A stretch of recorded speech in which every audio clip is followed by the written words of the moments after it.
Sorry, I just want to let them talk. I want to give them a chance to talk.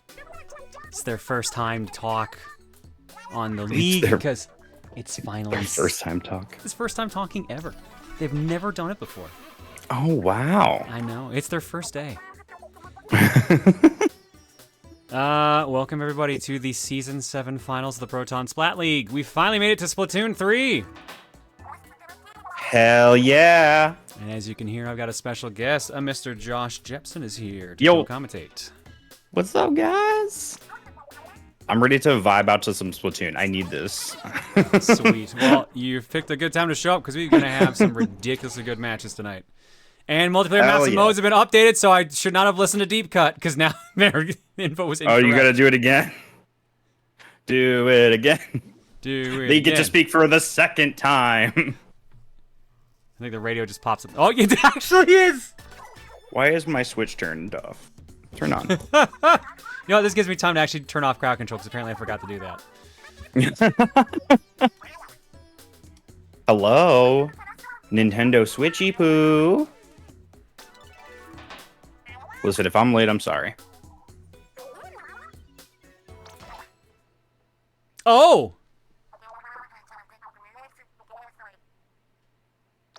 I can't even skip this one because it's for the big run that's coming up.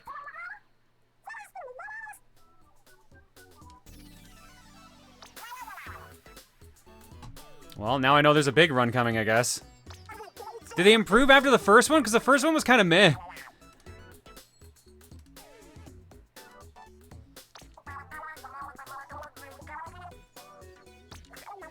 Kinda? Okay. Yeah, because I missed out on the second one. Is this the third or fourth one? It got harder? Okay, that's interesting at least.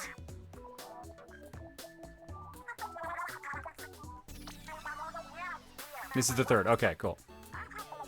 Now let's see how this one is then. Alright, now we can make them shut up.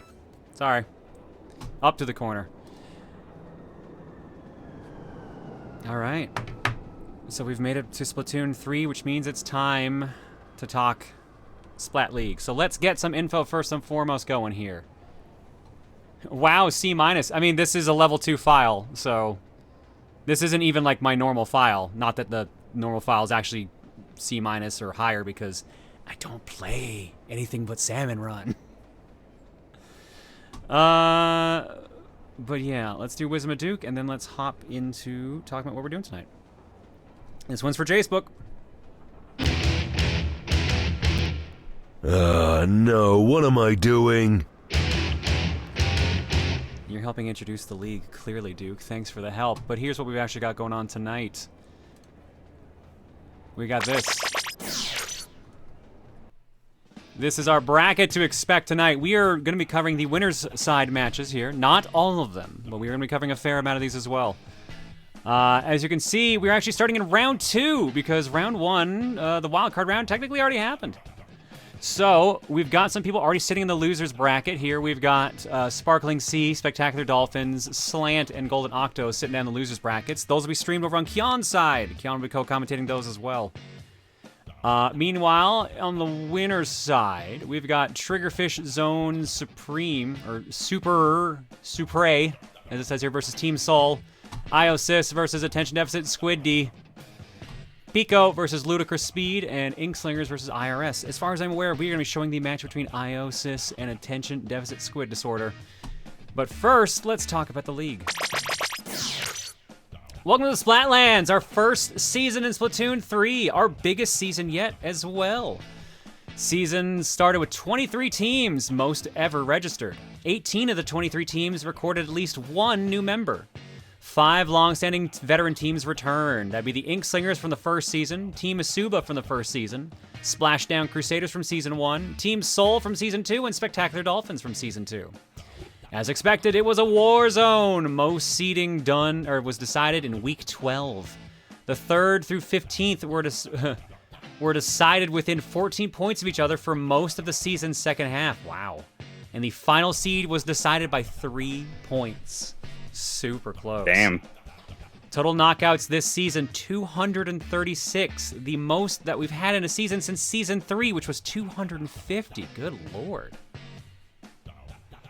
All right. Our first match. Oops, sorry. I just want you to know that. Oh, never mind. That's fine. Sorry. No, don't worry about it. I'm concerned now. No, you're fine. Okay. I was gonna say, do you just have do you have a bunch of updates to do, or? No. I'm just mashing through the opening right now. But I almost blasted Still Alive into your stream because it was coming out of my speakers, and the last thing I was doing was playing Portal. Well, that answers but that. it didn't pick up on the mic, surprisingly. Right. It was very loud. You can thank Discord. The shit out of me. Discord is pretty good about that. All right, let's look at the tail of the tape. Our two teams we're going to be seeing in action here first and foremost, starting off with IO.SYS, IOSYS. 4th rank overall, 102 points, 35 wins, 11 losses, 4 draws or ties. I forget how we determined that name-wise. 16 KOs. 2nd straight playoff appearance, plus 38 points from last season. They seeded 10th last season. Silva's their captain. They've also got deadinside, X, MiscEris, Saltyboi, and AlwaysSalty. Recent results, won 27 of their last 30 games. And the team quote is, we're going to hashtag IOSYS all over you and your team. It's nasty. It's nasty sounding. Their opponents are going to be the ADSD, the 5th ranked team right now, the attention deficit squid disorder. 91 points, 31 wins, 16 losses, 3 ties, 13 KOs. First playoff appearance, 7-15-3 versus playoff teams. 24-1-0 versus the rest. Bud's their captain. Save Frog. I don't know how to say that next one. I'm just going to say VH. Mordrayd, Vicctorree, and Eggy. Recent results, won the last 15 straight games, and their team quote is triangle. Smiley face. Oh, it's overtime. Yeah, so it's win-loss over. That's what it was.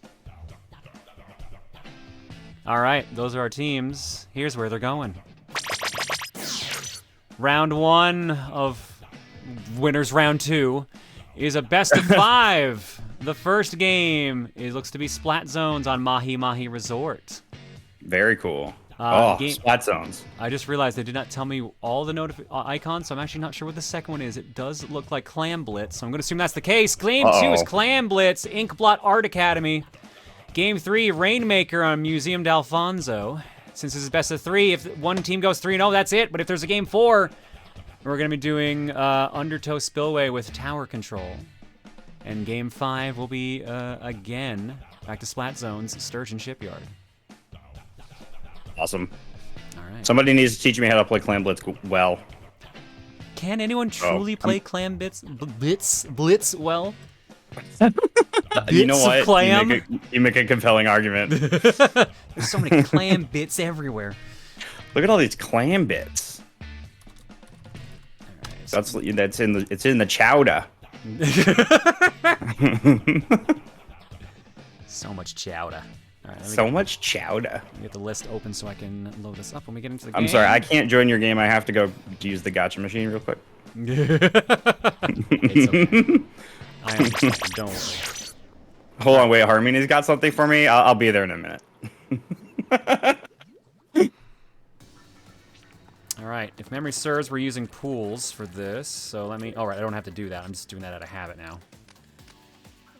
We are already in our pool, are we? Yes, we are. Cool. So let's get the game going.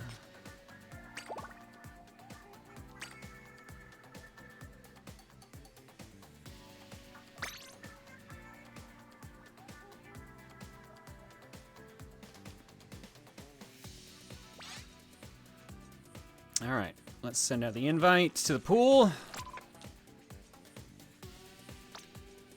And let me set the match, which was Splat Zones at Mahi Mahi. Boom.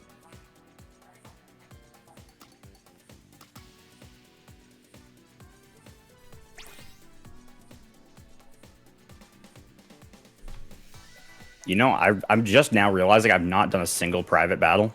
in this game so far. Same here. So I'm curious to see how different the controls are going to be for spectator mode, because I have no. Yeah. Oh, Yeah, this will be the first time. Thank God they made it easy for you to change your name in the game, so I can actually tell who's on the same team or not. They're doing me some big solids here right now. Oh, that's great.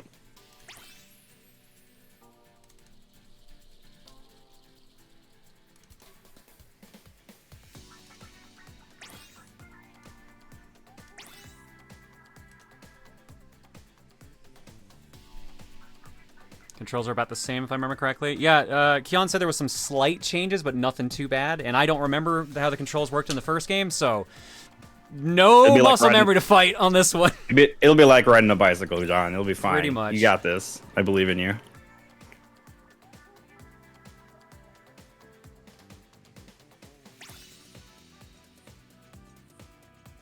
All right, Josh, when you're ready to join the game from tournament. Join the game from tournament? Yes. Or sorry, the account name is tournament. Oh, the account name is tournament. Actually, sorry. Did they get you to join the pool first? They probably didn't. Listen, if they did, I didn't see it or look for it. Go to the envelope icon in the menu there when you're in the lobby, and there should be in the top right an icon that says like join pool. Oh yeah. No, I know how to join a pool. What's the pool like name? PSL7, all uppercase.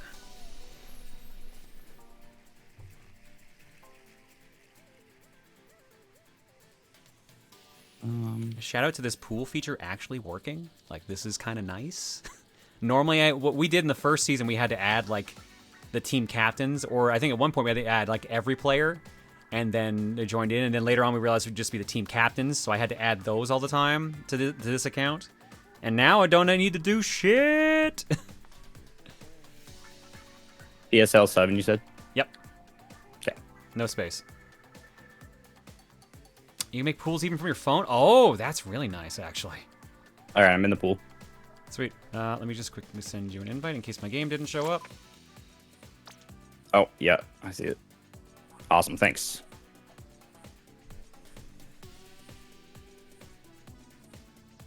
And so app link kind of sucks, though. I mean, that app is never going to be good. Like, it's going to be tolerable at best. Sadly, because I don't trust Nintendo to be their main focus, and I don't think it really should be either. But we'll see how Switch 2 does, or whatever the next system is. All right, we got all our players. Let's finalize the list. Let's give everyone their rank. So you and I are spectating, Josh. I believe I have IOSYS as the alpha team, which should mean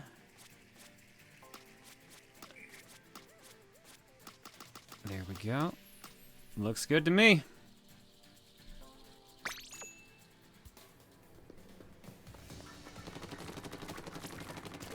Match menu. Nope. Where are controls for spectator?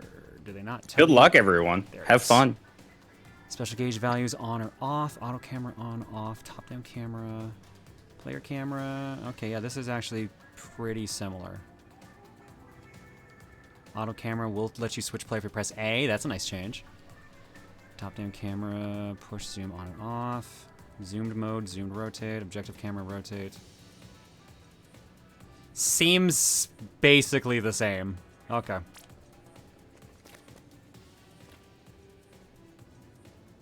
No PSL overlay? Oh, about that. I'll load that up here in a minute.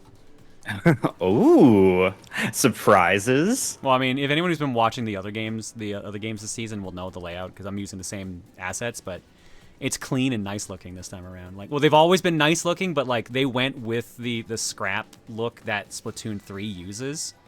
Yeah. And it fits really well. That's dope. I'm excited to see it.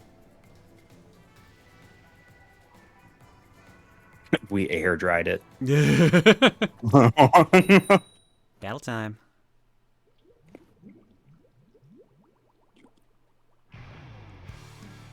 Splat zones, maintain zone control. Team Alpha, IO.SYS. Team Right, ADSD, and there's our little overlay here in the corner. Let's do it. Go. Oh, There we go. Yep, this is more or less the same controls. We're gonna be fine. Nice. Oh, I'm glad to hear. All right, let's see who's getting that first possession for the first match on stream of the finals. And it is going everywhere. Currently, we've got the blue team in control.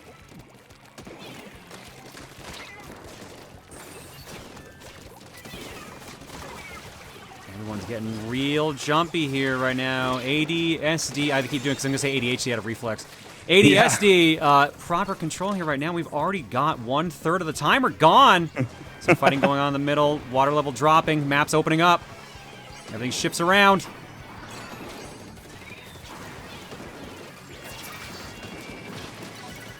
They've lost control momentarily. All right, control swap. 43-point penalty going on here right now. And finally, it looks like Sis is on the board here now, finally. And they've already lost control. 9-point penalty over there. Currently, we've got ADSD. It's going to mess me up every time. I don't know why. I do not know why.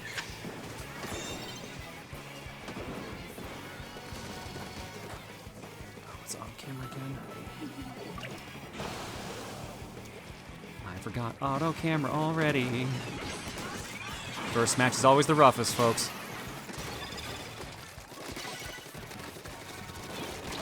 69 points remaining for ADSD. Nice. There we go. I did it. I fulfilled my contract. Did it wrong. It was IOSYS. I got it wrong. I don't know why I'm getting the team backwards, too. It's been too long. All right, with almost a full team wipe at this point. 1-on-1 here.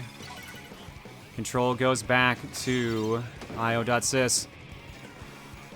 Still got to burn through some penalty here, though. 69-44 score-wise. 32-point penalty on the team for ADSD. And IOSYS has finally gotten through their penalty, and they've got pretty good control here right now. At least burn through some proper time, but here comes the push. Control's been paused. It goes back over to ADSD. Both teams have substantial penalties they have to burn through right now, 26 and 20 respectively. 2.5 minutes left on the timer. Gonna be a close one here, though.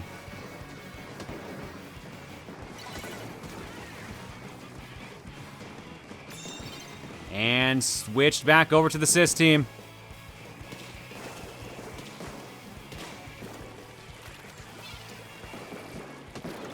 You got any insight, Josh, you want to throw in on this match? Oh, sorry. I just completely zoned out to this right now. That is fair. That is fair. I usually color commentators. So if you want to just throw in stuff, by all means, go for it. Okay, yeah. Speak over me easily, because you probably know the game way better than I do. I mean, yeah, okay, that's fair. Oh, man. Well, Orange is pulling back, like, so strong right now, because, I mean, obviously Blue had, like, a really, really big head start, and, I'm just... You're doing good, buddy. Don't worry about it. All right. 2-2 right now. Oh, here comes popping some supers for the pause. 2 seconds left on Sys's scorecard. Will they lose it? Oh, 61-point penalty. This match is not over yet. No one in control currently. Goes back to Sys. 53 points to burn. I think we worked out like every point was a 1.5 seconds, roughly. Something like that.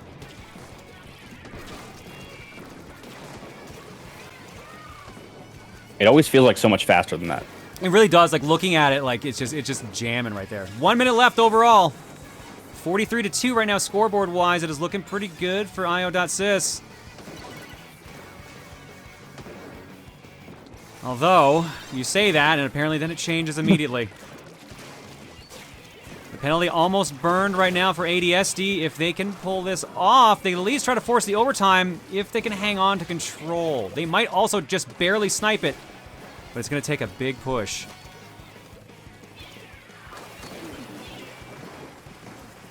$30 points left. 25 seconds left on the clock. Control has been paused. Oh, no, they can get it back. And no, they can't. No, they can't anymore. All right, Sys takes the lead again. If they can even keep possession for the next 14 seconds, they got it. No, jumps back again.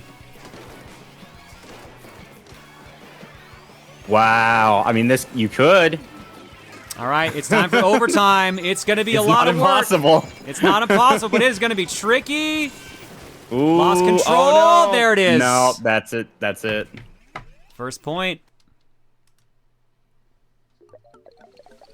It was looking really close in the middle of that match, though. That was, yeah, that was almost the perfect swing around, but the first point goes to IO.SYS. Where we got their points? Let's see here.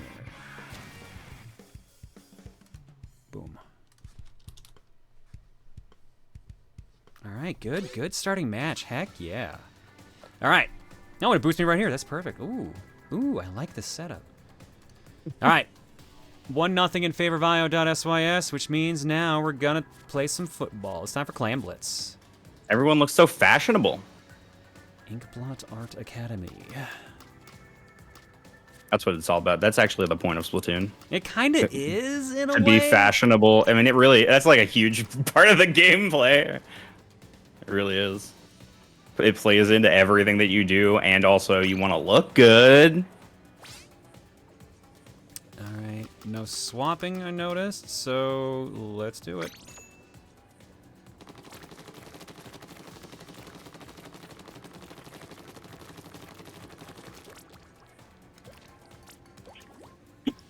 John's just I'm just like sitting, I'm like kicking back and watching some like high quality Splatoon gameplay right now. Dude, you're gonna like if you haven't seen like the previous finals, like there's been some ridiculous matches. I just know that I played with a lot of people who, I mean, from this general community that played just a ton of Splatoon, and I've witnessed firsthand how crazy some people are. It is wild. We've had some university teams in here before and everything. That's awesome. That's so cool.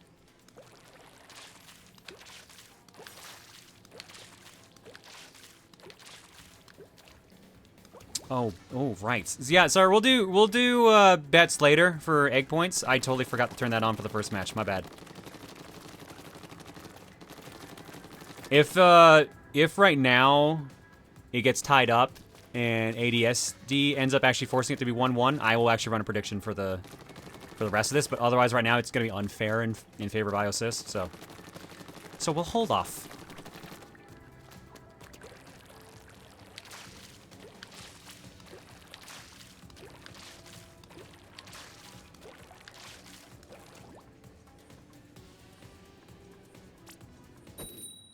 All right, here we go. Battle time. Inkblot Art Academy Clam Blitz. Game number 2 of Winners Round 2. This is what I'm really interested in. I love Splat Zones to death, but I need to learn something here about Clam Blitz.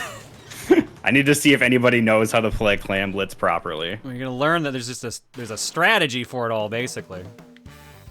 And why is it not? I play so little Clam Blitz. It's not that I hate it. I just need a coordinated team when I play it. There we go. That's what I'm looking for. Yeah, the real thing is just coordination at this point. Like, you need to make sure like you're splitting up, killing and getting the clams. You're making sure no one's getting a good chance, and you just got to make sure like you're ready to attack. Like, you don't push until multiple people are ready for the push. If you just throw one football and leave it at that, it's gonna take forever. Yeah, that's where communication really comes in handy. Because you have to communicate that, and if you're just playing, especially if you're playing like off mic or whatever, it's a lot harder if you're just playing solo with randoms online, especially. So I don't know, it's tough. Right now, just a big skirmish going on here in the middle. No really good push. Turf-wise, though, the coverage seems to really be going in the favor of IO. But clam-wise, it's definitely in possession right now of ADSD. God damn it, I'm gonna do it every time. Maybe that's part of the ADHD. That is definitely my ADHD talking right now. It definitely is. It's literally on your mind. All right, first football in possession right now, and it is gone immediately. Oof. Oh, and then picked right back up. We're back in a protective state right now. ADSD stuck in the corner. What are they going to do? They're pinned. Yeah, they're getting pushed back. But this might be their opening.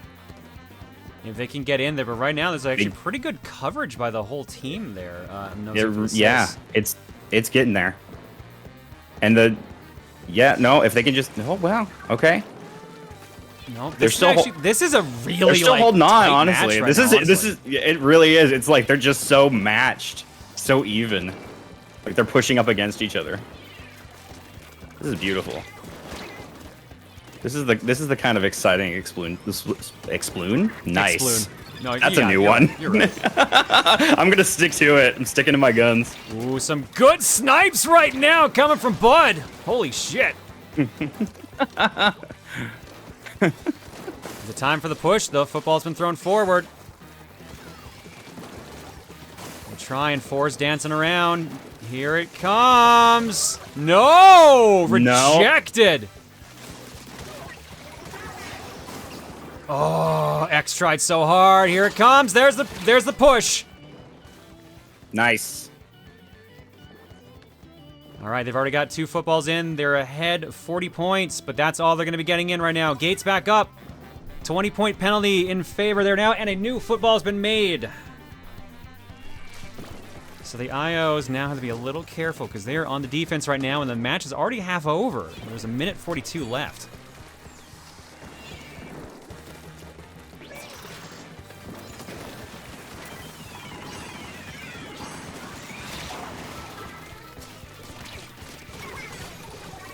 Oh boy, all right. Basically a party wipe on IO. We got 1 player left in the mix right now. Ooh, not looking good actually at this point. That pushback energy is real. Like you feel it. You know? They're running out of time too is the other thing. They're down to a minute 10 and like they have not had a chance to score yet. ADSD is just doing great control right now, keeping everything stuck in the middle. Keeping really good control there. Yep, the free football's still in play, though, for IO if they can actually manage to get possession of it at the right time. They just don't want to drop it because they don't want it to despawn. Yeah.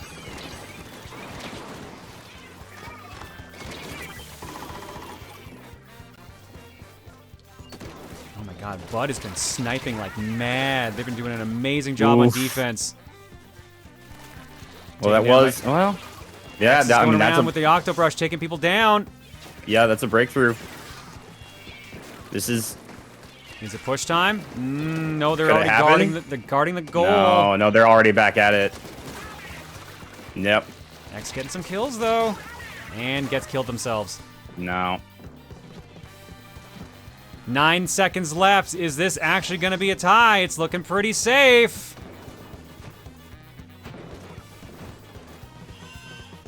Overtime forced because someone is in possession of a football. It breaks! Wow. But IO got wiped out as they broke the gate. Oh, no. It's over. Tie game, folks. ADSD is on the board. That was tinglingly close, though. Right at the end there. Spine-tinglingly close. You almost limboed that, you guys. Just straight under. Almost slid in right at the end. Dun, dun, dun, dun, All right. dun, Well, with it tied up dun, 1 dun, apiece, dun, I'll set up dun, the prediction now. Or I'll almost accidentally pick a raid channel. That's definitely not the right option. Well done, bud. It's my first day. You're doing a good job.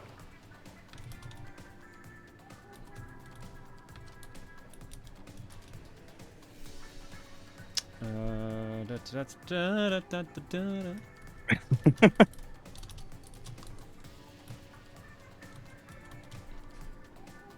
right, prediction is up for 2 minutes. Who will win this best 2 out of 3 that is remaining? IO.SYS or ADSD? Go for it. If you got egg points, bet them. First day of talking, John? Well, it took you 30+ years. Look, sometimes you're just a quiet kid. It happens. It's and you're just true. a quiet adult. Legit, my mom said I took years to talk. Like I just didn't want to talk. You know, I believe that. Yeah, and then then they realized they couldn't shut me up after I learned, so they really should have watched what they were doing.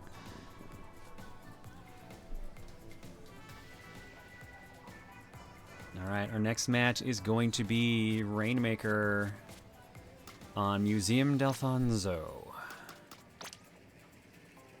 Rainmaker can be quick. Rainmaker can be Under the quick. right- Yeah, no, I've seen. under the We've right had some matches circumstances. that have been like 20 seconds or something bonkers. Yeah. Like sometimes you just hit it just right. Your whole team just has this frequency, punches through immediately. Actually, John, it could be an ADHD thing. Could it? I mean, the not shutting up part, maybe. I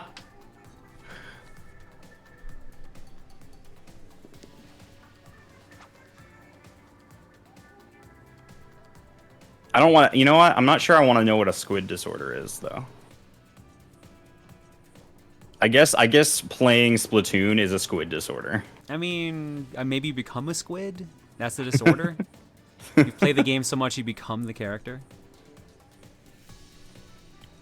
You become a squid in the game, you become a squid in real life. Checkpoints no longer make it as rough quick as out there. Splatoon 2, but... Oh, right, they added checkpoints to Rainmaker in 3. They did, which actually adds a ton to the excitement. It can still be over quickly, though. All right, we've got our players. It's just that you have to explode the barrier twice. No, I guess the game auto knew to throw them in there. Perfect. Looks good. I'm sorry, you have to exploon the barrier twice. Exploon. It just sounds really gross when you call it exploon. Explosions. Because it sounds like splooge, and I think that's why. Just splooge Oh. sounds like a gross word. Oh, well, now also you its just meaning. ruined it. So. Yeah, no. Yeah. Ah, yes, the first person ever to ruin this. No one has ever made a joke like that about Splatoon before, let alone when they had the color white. What? Never. Best Never. Splatfest. There's 2 of them now. Oh, God. There was already one in Splatoon 3.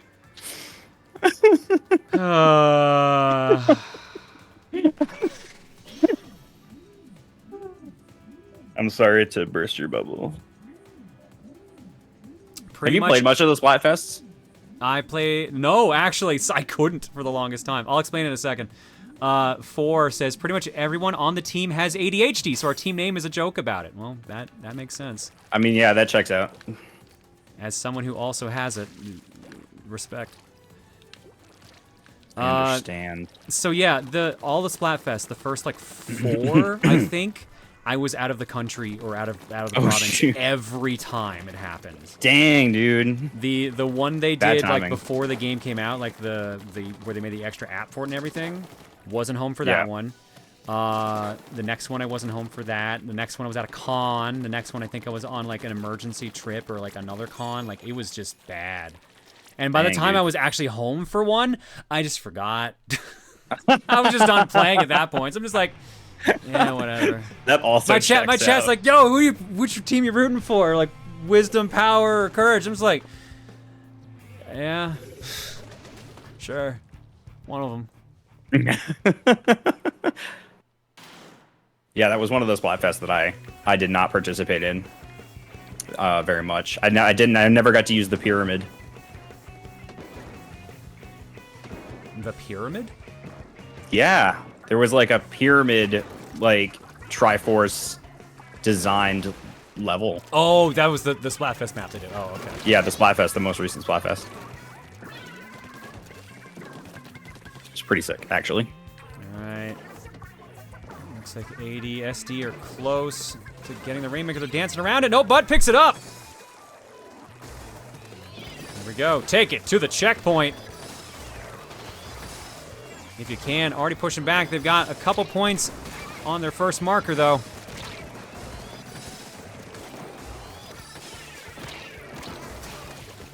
They got a couple kills with it.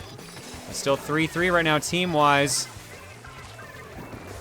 Goes for the Ooh. push. That is checkpoint 1. Nice.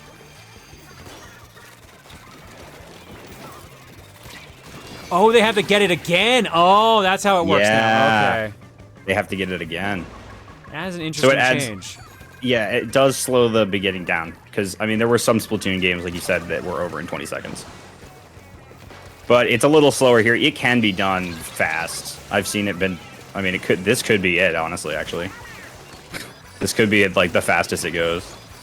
Which is actually much slower than Splatoon, so I'll give them that. Like, that added a lot. It's a simple change, but... Oh, they had nothing to climb on!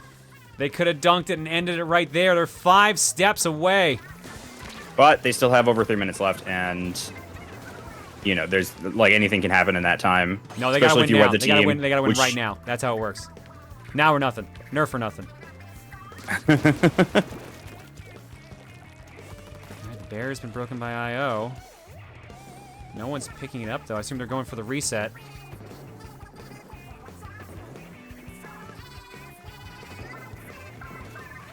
Here's the reset. Back in the middle. Let's see who's going for it now. Will IO get proper possession this time around? Ooh. They're trying. They're really pushing for it.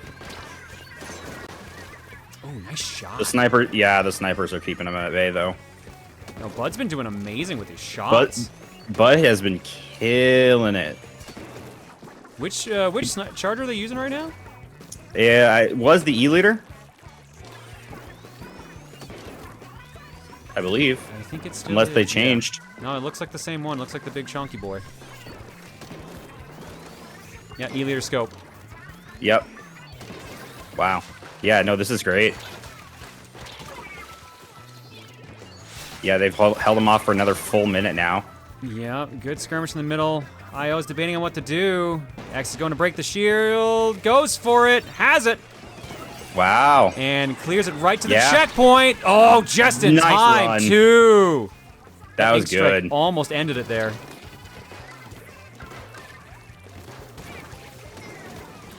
Oof.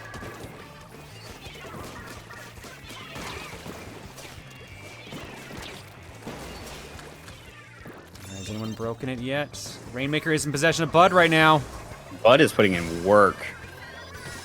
Well, who needs to snipe when you have a mortar, I guess? Yeah, right? I love seeing when people pick up the Rainmaker because it really shows, like, their weapon proficiency a lot. And I think that's important to be able to, like, even do that and, like, switch from one weapon to another, like, right away like that. Yeah, I guess being a charger main also kind of makes a lot of sense, too, to be using the Rainmaker, since it is just essentially a charger. It's got at least the same range. Yep. All right, Rainmaker's been dropped. Trade the one player alive from each team at the moment. Everyone jumps back in. They're in position. No one is in possession, though, with 35 seconds left.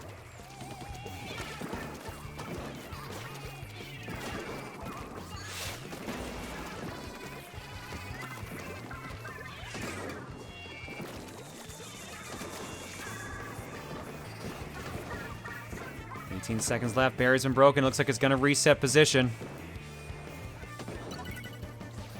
Barrier's back up. It's in the best interest, honestly, of the team not to go for it. They've basically got the win here. Yep. Next game. Wow. Bravo.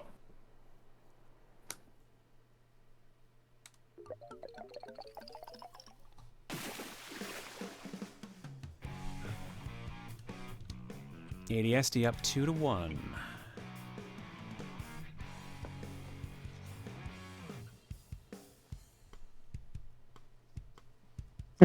Bud's in chat saying, "Told you I'd try hard." Yeah, My God, I was Bud, just looking at that. All right, this is gonna be match point right now for ADSD. All they gotta do is win tower control.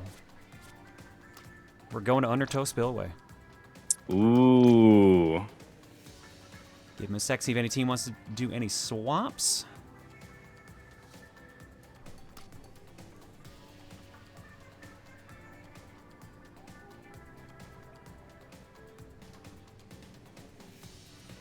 Have we seen a fist bump yet? No, no fist bump yet. Wop, wop.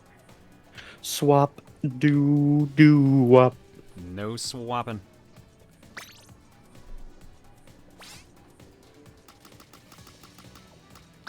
Looks good. Spin.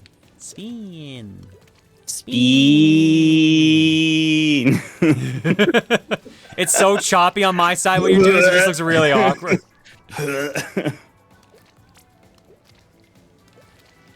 I also like how your katana cuts off because it's just like a square area they kind of use for the mimic. Oh, yeah. For the hologram, so it's just like, it looks like you've just got a really tiny blade. Oh, a tiny Splatana. Could you imagine like a tiny, like stupidly fast Splatana? It's like it's just a dagger. Yeah, like a dagger, yeah. Next update, they're going to add in daggers and derringers, so like they just get tiny guns that have one shot of ink in them, and then just like little tiny Splatanas that are just like little stabby knives. It would work. That'd be awesome. It'd be such a meme setup, though, I feel like. It would.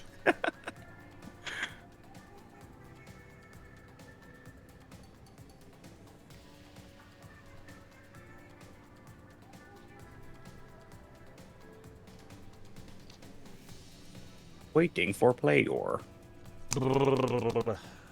Beep boop, beep boop.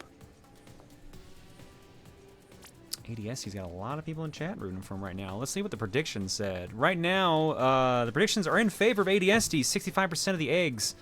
409,000 points. 35 people on that team. Although, person-wise, IO.SYS actually has more people. 37 people over there, but only 218,000 eggs. Only 118,000. Only. You know, that's it. A minute amount. Just a smidge. A smidgen of eggs. All right, who's getting the tower first? Oh, it's going to be a back and forth here first before they even worry about touching the tower. I know. Some people covering their bases. Some people just getting their areas set up. Eggy dancing around it. Oh, here comes the push. AD's on it. And it's gone already. Back down. Ooh. That's what's so exciting about tower control. Just fighting over the middle right at the beginning of the game is so. Oh my God. Like the best part. I just noticed how close the first checkpoint is. That's wild that they would make them that close. This one goes by quick. And there's a lot of room for Bud to snipe. It's actually like a really cool setup, just having the first checkpoint so close so you can't just try to sneak it away with light taps. Yep.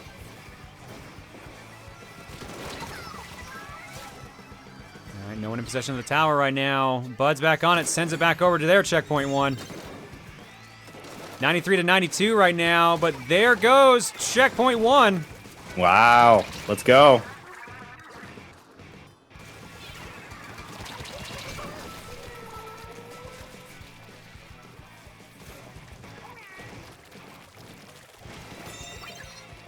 Tower goes back to the middle. Octobrush doing some work.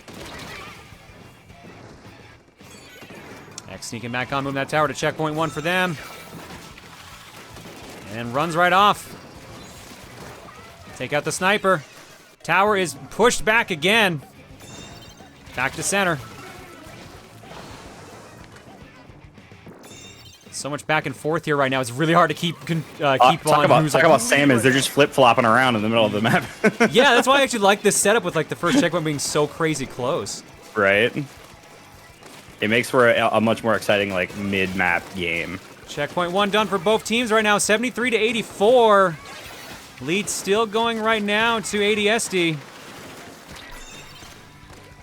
It's about to swap here if they can keep on it. 73 to 82. 5-4 lead swap. Oh, there we go. But. Oh, no, okay. Nope. I thought they were going to get back. They got the cooler there. They've got everything. They're ready. They're ready to ride this tower. Checkpoint number 2 for IO right now.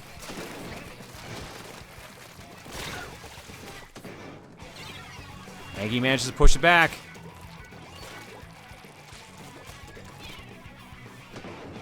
All right, tower moving back to the middle here. Bud's riding it, ready for some sniping.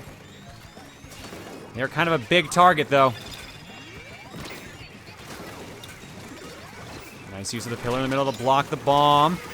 But they are down. Everything's going there now. Team wipeout. IO in control right now, but can they get back to where they were? They still have the lead right now on the tower at the very least.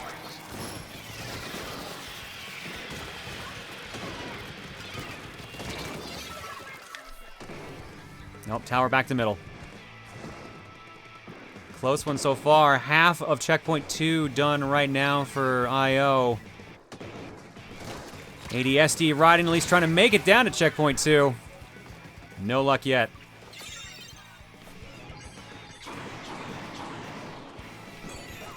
Oh, actually, here we go. They're back at it. Oof. Tower's taken. No extra damage done there. 58 to 52. 1 minute left. I think this is going to be a little bit tough. This one's going to be a nail biter. For ADS, I think, I don't know. Ooh. Yeah. Checkpoint 2 and hops off. There's the cooler. 40 seconds can be turned around, but it... The wall's on there, the cooler's on there. Just no space to stand on there right now. Oh, if they can get on there for a couple more seconds. Oh, they've got the lead right now, actually. And it's going back. No one riding it. Just touching it, just trying to keep it in place. 4 goes for the reset. Tower going back to middle. 10 seconds left.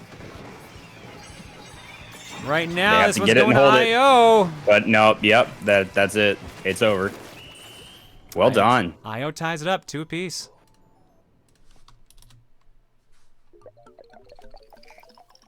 Folks, it's a real match. We're going to game 5. Oof, so close. What a close match. Holy shit. Holy shit, I got #1 overall splatter. Yay for me. Yay. Thanks, game. All right, game 5. We went the distance on this one. You really worked hard for that match, John. Thank you. I try my best. We're going back to Splat Zones, folks. We're going to Sturgeon Ship. I was honestly stunned by Splat Zones earlier. I was just staring at them. So I hope I don't zone out at the Splat Zones again. It's just my favorite game type. I don't know. Maybe I'm in love with Splat Zones. I could believe it. I could believe it.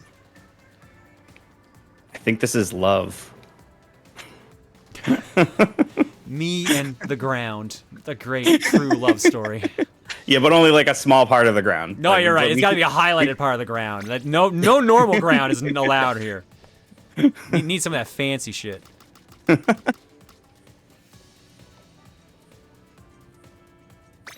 right. Looks good.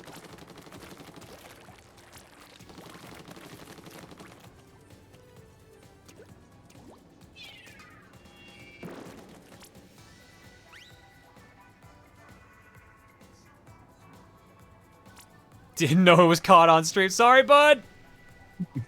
It's all right. Don't worry.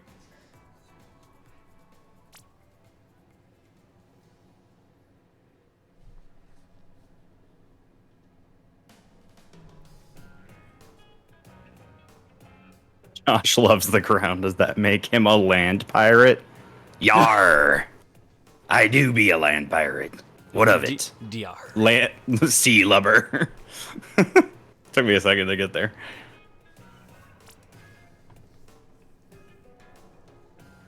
I'd rather be a space pirate, I think. I mean, there's more things to do in space than the sea, I feel. Yeah, or even the land. Good point. It's just the most interesting. We must find Treasure Planet. It's out on DVD right now. Go buy it.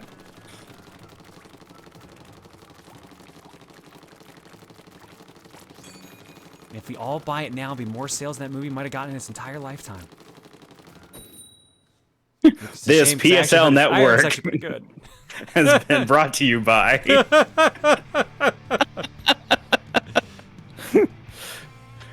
by Disney's Treasure Planet. All right, here we go.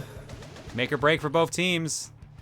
No matter what, someone's moving on to the winner's bracket. The other team will be going to the loser's bracket, so they are not officially out of the event yet. but they will lose their safety net. IO gets there first.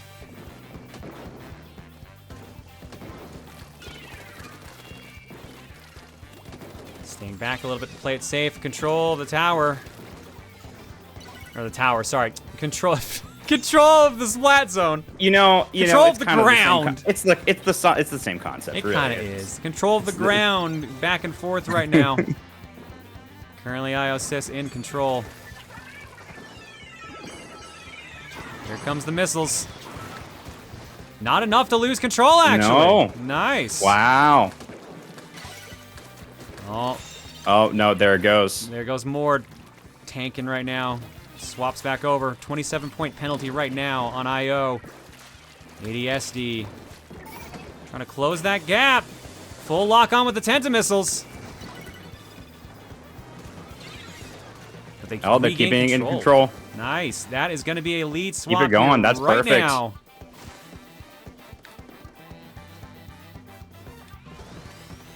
Bud's in his... Oh my god, what a shot! Wow. I missed it. Two kills at one shot. Nice shot for Bud. That's beautiful. That's beautiful. That was not a close shot, too. They were very far away. What a beautiful shot. Board control is swapped. They got down to 23, but now they have a 58-point penalty. IO has a lot of work to do right now to catch up. Their penalty's not that bad. And they managed to push back the team enough to at least give themselves some breathing room. Or have they? Here come the missiles. Nope. Covered up nice and quick.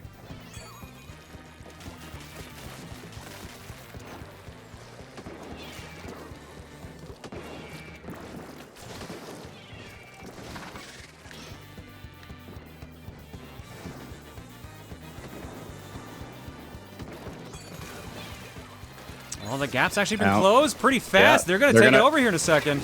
They're gonna do it. Lead swap again. IOSYS in the lead currently, guarding as best they can. 16 points left. Oh, and they might do it. It's looking pretty clean right now. 3, 2, 1. That's game. IO.SYS move on to the next round. Wow. ADSD, you're not out yet, but you have been moved down to the losers bracket.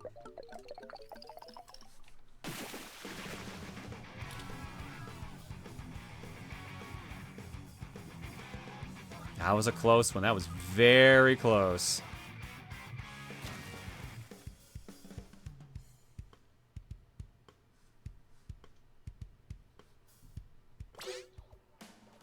You love a good tug of war in splat zones. All right. It was good. A clean sweep is always satisfying, but watching a good back and forth like that was fun. So good job. Yo, Bud, calm down, dude. You did good. Don't worry. You don't have to get salty about it. Don't worry.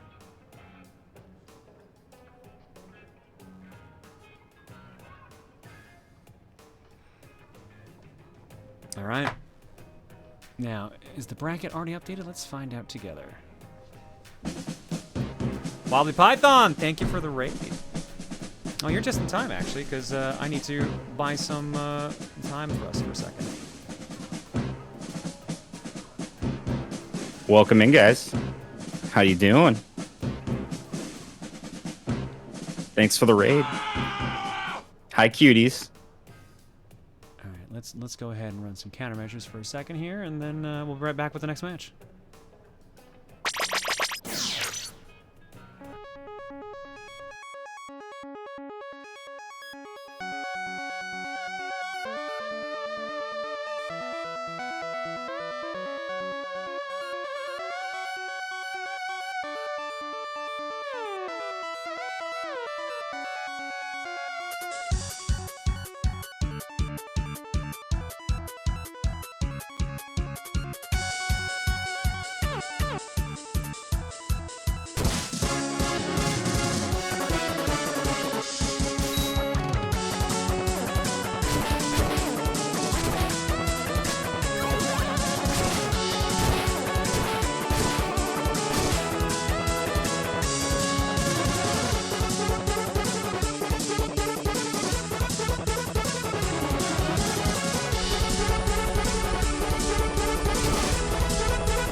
Wobbly Python, thank you so much for the raid. Hope your stream was good. You're just in time for some Splatoon. We're doing Proton Splat League Season 7 finals at the moment, and we're getting set up for our next match.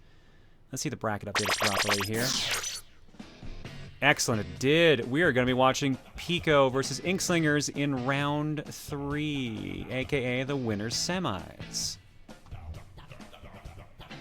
So, first and foremost, let's get the tail of the tape. All right, now give me a second. I got to swap the teams here. PEKO is kicking us off here. Second seed overall, 120 points, 42, 7-1 with 29 KOs. Their first playoff appearance. Tied for the most KOs of any team this season. Wow. Kanan Dreamer 65, the captain, Espurr, Ghost, Potat, Owen, and Genstorm. Recent results, I didn't life. 12, 2, and 1. Last 3 weeks. 3, 1, and 1 versus IOSYS in week 12. Team quote. Here, Scrim DM. I got pinged on something. What was that? Oops, my bad. Never mind.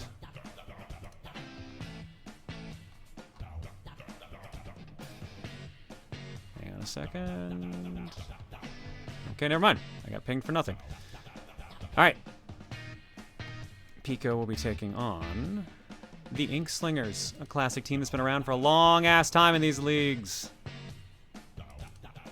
Inkslingers, third seed overall, 107 points, 36, 9, and 5 with 21 KOs. Seventh straight playoff appearance, most of all times. They have never missed a playoff at all since the league has existed. Wow. Their fourth season the that they scored. consistency. Yeah, that's impressive. Their fourth season also scoring 100+ points. And Arbiter's the captain. GALA, Y.H.B, Leo, ZephyrDragonLord, KingoftheDogs, and Eykludt. I always butcher yours, sorry. Recent results, 13, 2, and 0 the last 3 weeks. Both losses were turf wars. Their team quote is, "Stad the Pats." I'm sorry. Words? Yeah. Can you say that again? Stad the Pats. STADTHEPATS. Stad the Pats.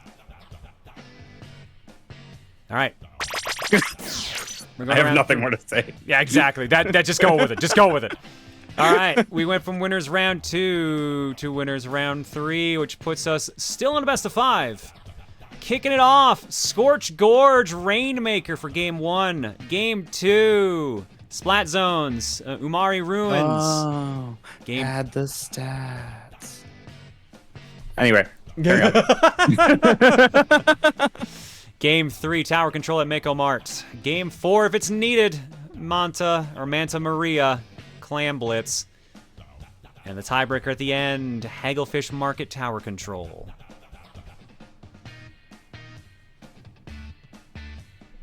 Hagglefish Tower Control sounds fun. I would play that match. We're kicking off Scorch Gorge Rainmaker, so let me get my cheat sheets lined up here. There we go.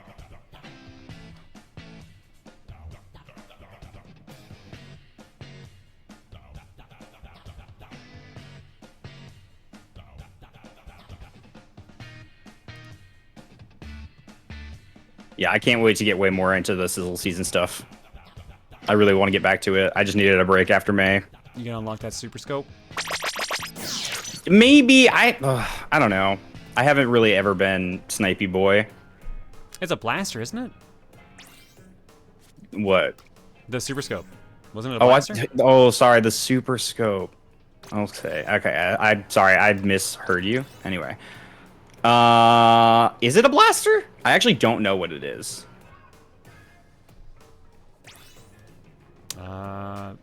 Pretty sure since it's a bazooka, yeah, it's a blaster. Oh. I see at least one yes in chat. Oh, that's cool. I did not know that. Oh, I guess it is called a blaster, isn't it? It's literally a blaster. The S-Blast. It's in the name. I should have seen it coming. Kind of snuck up on me, that one. The very obvious one.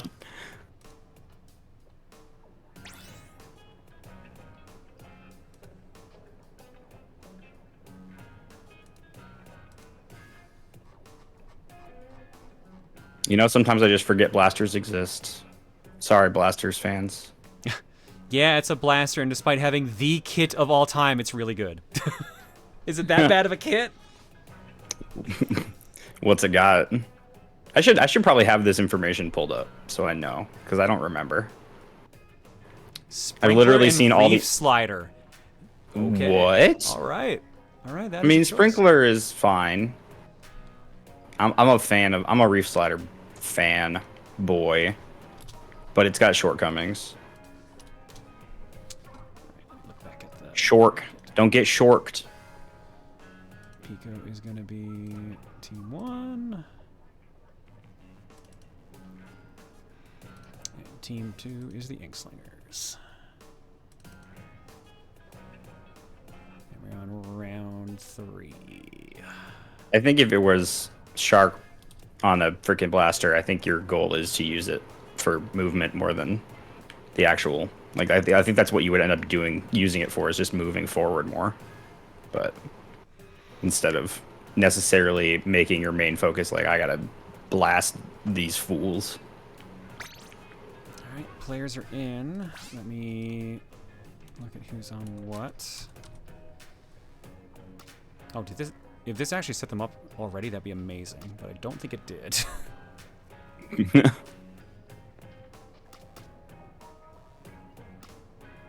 Oh my god, it actually might have. It actually might have. I think the only one might be wrong is this one. Let me double check that.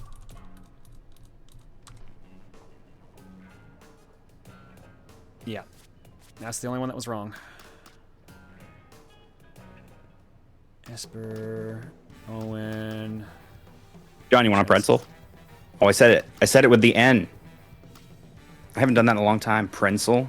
That's not how you. Sorry, Yeah, I'm that's- sorry. A what? That's not that word at all. Pretzel. Sorry. Anyway, do you want one? I'm good. Thanks, though. Appreciate it. Sorry, I got really distracted by the pretzel. I was like, can't process reading names. What is a pretzel? I'm here to cause chaos for you, John. Thanks, Josh. Appreciate it. Happy early birthday. Thanks, man. That's my gift to you. You get pretzel, but I'll give you one better. I also say vegetable sometimes. Vegetable is really good. That just sounds like a vegetable really obsessed with revenge. I actually kind of That could be like a comic book. It's just instead of the Punisher, the Revengetable. The Revengetable, yeah. No, that's the sequel. You got to start with the vegetable. Oh, you're right. Yeah, you just- got to get vengeance first so you can get revengeance. My bad. Yeah. My bad. Or one of them could be a prequel, I suppose. Yeah, let's get that first It prediction. depends on our artistic vision, really.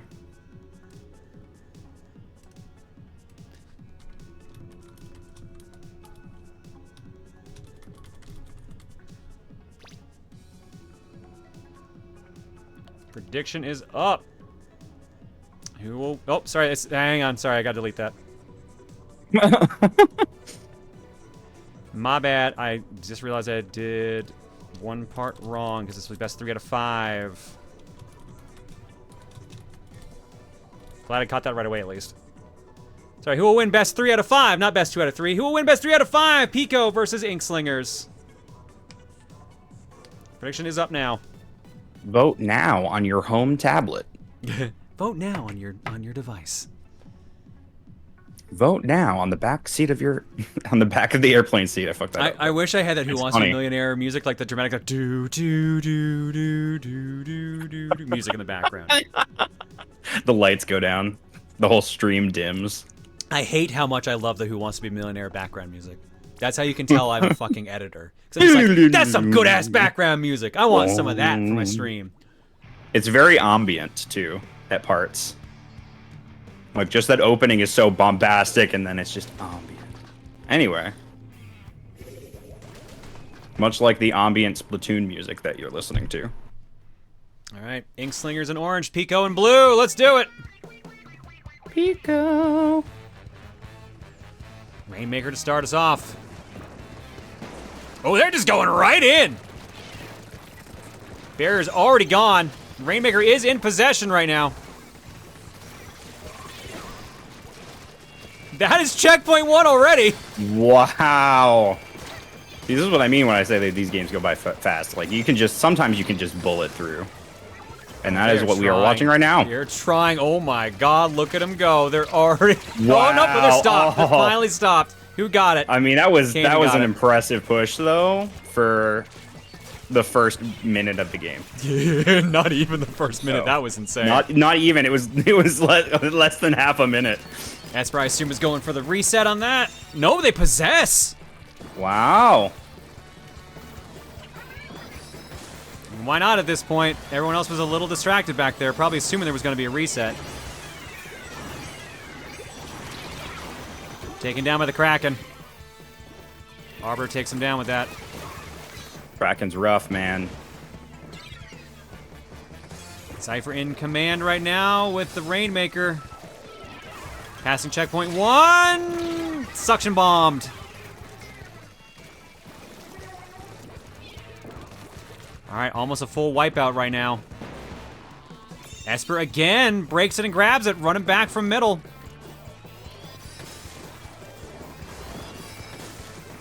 They're on the board distance-wise now. Yeah. Checkpoint 1 is guarded. Mmm. Eykludt sneaks in, takes it, but then there's a team wipeout. Uh-oh. Well, if it wasn't for checkpoint 1, that would have been some big trouble. If they'd gotten that checkpoint earlier, that could have been game. Going for possession. Espurr grabs it again. Looking to take a point lead. They're almost it now. 1 point off. Stopped by Arbiter. Uh-oh. Uh-oh. Lead. Nope. Still did not lead swap. Wow. I thought that was a lead swap. Uh-oh. Hello? There we go. Oh, they're trying to retreat with it now. That's a dangerous choice right now. Oh, I get why they're doing it. It speeds up the drop counter if they retreat with it. Oh, that's clever. Rainmaker reset. Actually a cool play. Did not know about that.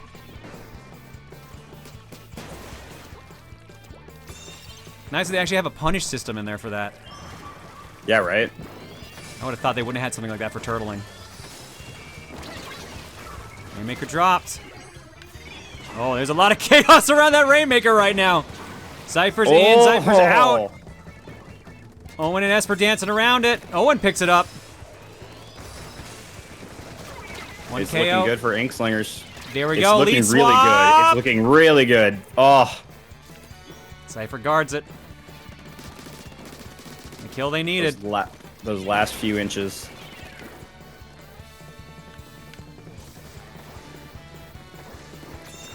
Eykludt picks it up. They're going to do the same tactic, I assume. Nope. Yep, they're going to just jump off and reset it. Makes sense. Save a little bit of time. No one is nearby, though. Both teams down to 2 players at the time. Certain points of each map will drain the counter faster. That was a change they made back in Splatoon 1 in a patch. Oh, wow. I never saw anyone do it in Splatoon 2, like on any of the matches we've commentated. It's always been like jumping off the map to reset. Espurr got it. Trying to get in there, dodging everyone. 2 members down. That was a great pushback, though. Like, just getting them out of their base like that. So it's going to be close, but it's very doable. Maybe. Ooh, Espurr. Espurr. Nice dodging. Team wipeout. That's it. Nope. That's it. It has to be. Nope, they're not. They came back. They took too long for the push. Should have ran when they had the chance. Kanan gets taken down again. They're 7 points away. There's an opportunity here for a really, really crazy overtime. Oh, they're going to have to do it, too. It's their only chance. They have to grab it. Ooh, here come the Inkslingers. Let's see what they can do. Overtime is in play. The second they drop it, it's done. You gotta be very careful. This has to be a really, really, really long stretch, though. Nope. No. That's it. I cut away just to see what the others were doing, and they immediately got sniped out. Nope, that's it. First point goes to PEKO.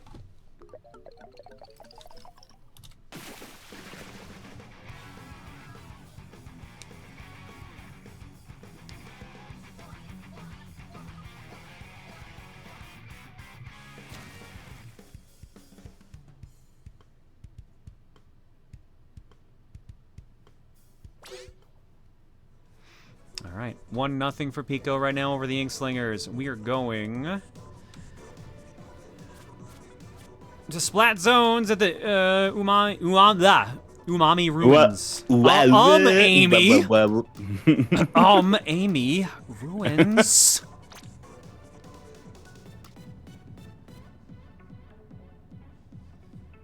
All right, give him a second, see if they want to do any swapping. PEKO. That was my best Pikachu, so It's better than mine. All I can do is like, PEKO! And even then, it's not that good. Oh, that's better than mine though. That's wow. I don't know about that. Well, I was, you know, there was a lot of emotion in that. Wow. Wow. Did a lot of carrying. Wow. Wow. Wow. I've been saying wow a lot tonight. I'm possessed by the spirit of Owen Wilson. I did not realize you had passed away. Well, I'm sorry. This is how you. I can't believe this stream is how I found out. That's rough. All right. Meanwhile, while we're waiting for everyone to decide, for our prediction, we've got PEKO in the lead. 51% of the eggs. 36 people. 241,000 eggs in there. Inkslingers 49%. 32 people on their side with 236,000 eggs. All right. Not too shabby. Pretty close split.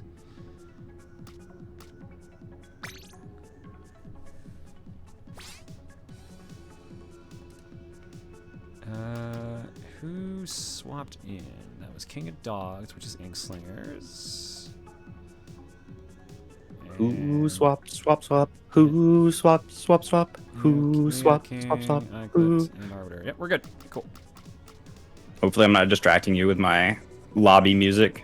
No, I like this sandwich we've got going on here, though. If you look on the choose team list, we got like you and I are like the buns because we're on top and bottom. Ooh. Got, like, yeah, they got like a little bit of like. I like being the buns. Got them cheeks. All right. Them cheeks, though. Them cheeks, though. I love it when my burger has cheeks. I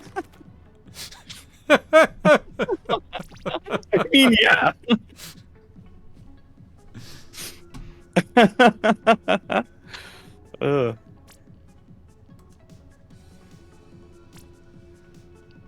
Arbiter is the ketchup. There you go. There you go. Oh, ooh, blue ketchup. We had that in the 90s. Yeah, it's like, that's just the 90s ketchup. This is the Shrek ketchup, basically. Obviously, the Shrek stuff was green, but like that's when they did all the weird colors. No, I think I'm pretty sure that Shrek is blue, dude. What is this, like? I love blue Shrek. Fucking Mandela effect here. I love his song about being blue dabba dee dabba die.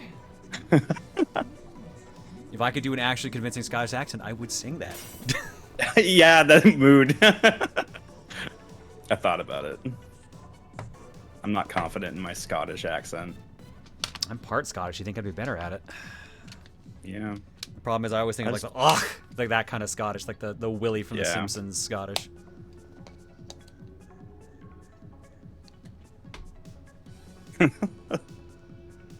Don't worry, Mike Myers also can't do a Scottish accent. Right. Touche, You know touche. Still better than mine. You have a great perspective.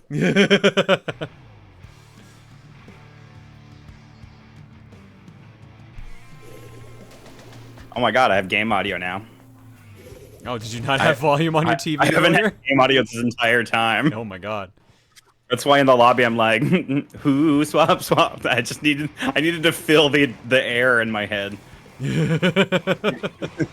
right, we got dual splat zones here right now. First one goes to both teams. Oh, I was say it looked like a split for a second there.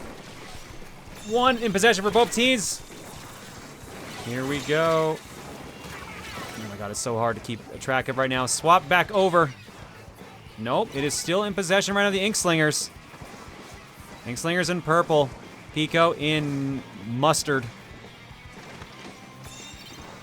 All right, penalty applied. This is not a map I played on very often, but I will say that it's surprisingly fast-paced for such a large map. I mean, there's not too much to hide behind. Like, there's a little hops here and there. But in this mode, like, I just like the split in the middle that you kind of, if you can guard the middle, you can do both. Or you have to, like, choose on one and hope you just don't get ganked. But there's some really great spots to, like, post snipers, too. So, like, it's like, it feels like you could hide, but you really can't. And so you have to move. I think maybe that's why it's fast. Because if you just have to you have to constantly be moving. Especially with the split zone. That's the thing with split zone maps as well. Like you have to rush between the two of them back and forth, or you know, assign people. And yeah, that's hard. That's hard. That's just especially hard on this map because there's so much verticality where people can just snipe and. Oh, they cannot stop both of them. They just have not lost it. They're down to 20 points already. This is looking pretty good right now for PEKO. 10. Is it going to be a clean sweep? I don't think there was a penalty. Oh, might have spoke too soon. Arbiter jumps in with the Kraken. Tries to push them out, force a penalty. There it is. 72-point penalty. They were so close to being done. That's so huge. And immediately control back in PEKO's side. That was a big penalty to burn down. But they're doing it. Well, I spoke too soon. Yeah, you did speak a little too soon. Swapped over there. Even for a split second. Just a little more penalty added on. Inkslingers burning down their clock a little bit. Nope, maybe not. Lost it again. Ooh. Arbiter trying right now. Goes Kraken again. Yeah, that Kraken was able to do a lot more work last match, but this is a little bit more open. Yeah, there's plenty of places to just escape from. Yeah. Yeah, there's a lot, like there's dips and hills and all kinds of stuff that's kind of getting in the way of the Kraken, but it's open enough where people can just get out. Pushing them back. 45 seconds left for Inkslingers right now.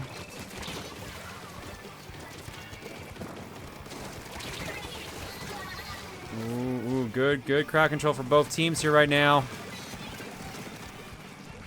20 seconds left. Sorry, 20 points left. Control has been stolen, though. 58-point penalty applied to the Inkslingers. 18-5 right now in favor of PEKO.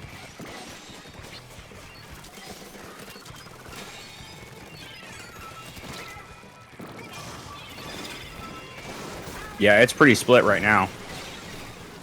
Oh, hey, there we go. There we go, back to Inkslingers. And immediately right back to PEKO. Actually, no, not yet. Still tied possession. There we go. Yeah, they're in the lead and they're running on the clock with a minute left. So, I mean, it's looking good for PEKO, but, yep, no, it's still looking good. This was looking very one-sided at the beginning of this. It balanced out much better here now. Still PEKO's favor, but...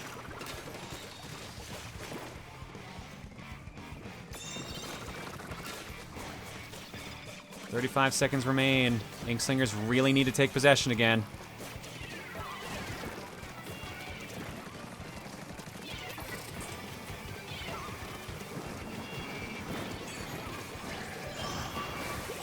Arbiter goes Kraken again. They've lost control. They're back in control. Their penalty's almost gone. Yep, well, back and forth right now. Oh. Oh, that's going to do it, though. 4, 3, 2, 1. Point goes to PEKO.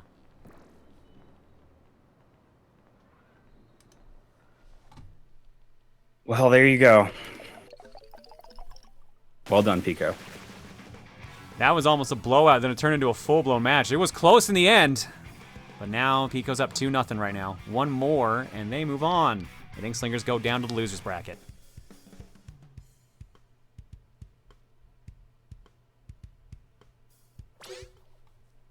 All right, next up,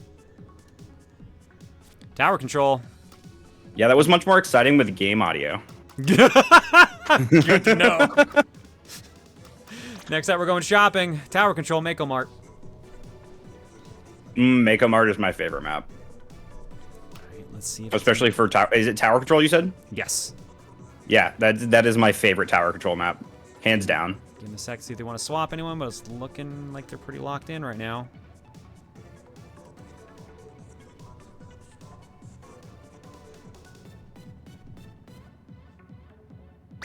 All right, let's do it. Let's do it to it. I love how our burger is still intact. There we go. That's the important thing. That's a like little bit the of most lettuce important in thing. there between the rest of the patties and the seasoning. Wait, are the patties the blue ones or the green ones? Look, it just. Do you want to eat green patties? Probably not, right? Green patties are preferable to blue patties. Blue just means frozen. Green could mean anything. I guess green can mean like moldy or something. Anyway, I don't know. Yeah, exactly. I mean, it's more yellow Okay. than anything, but yeah. I'm not eating frozen patties either. John, this is the worst barbecue you've I didn't ever make the invited me burger. to. I didn't make the burger. I'm just the cheek, man. Don't look at me. I'm just the cheek.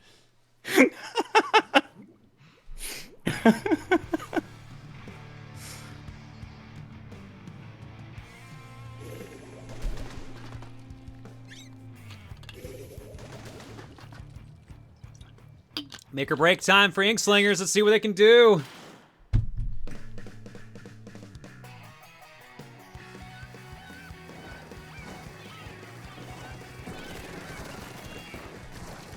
Now we got our skirmish in the middle, going strong. Everyone playing it safe, just trying to make sure they can knock out the other team to at least try to start a push. 3-3 right now. Oh, 3-2 actually in favor of PEKO.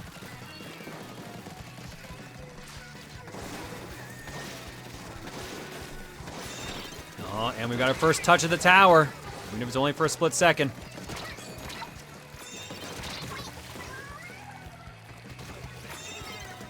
Here we go. Espurr just giving it a little touch. 3 points so far for progress.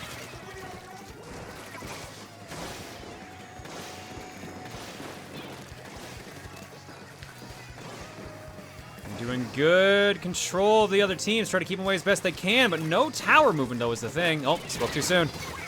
Well, a little bit of tower movement. We've moved 7 bit. whole spaces. Back to start.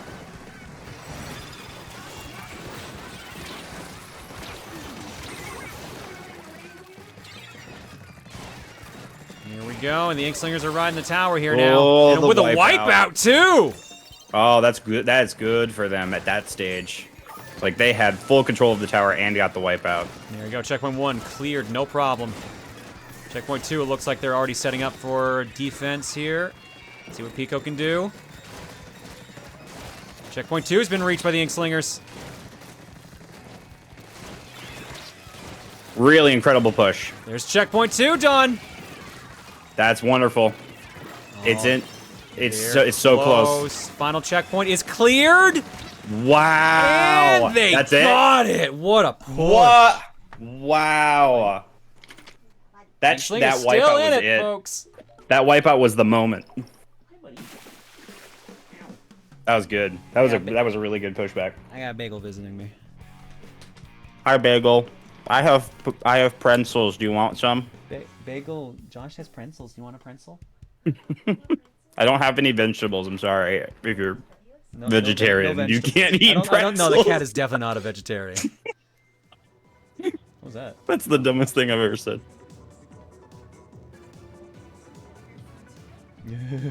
Don't make fun of my pretzels. Did he not eat any food?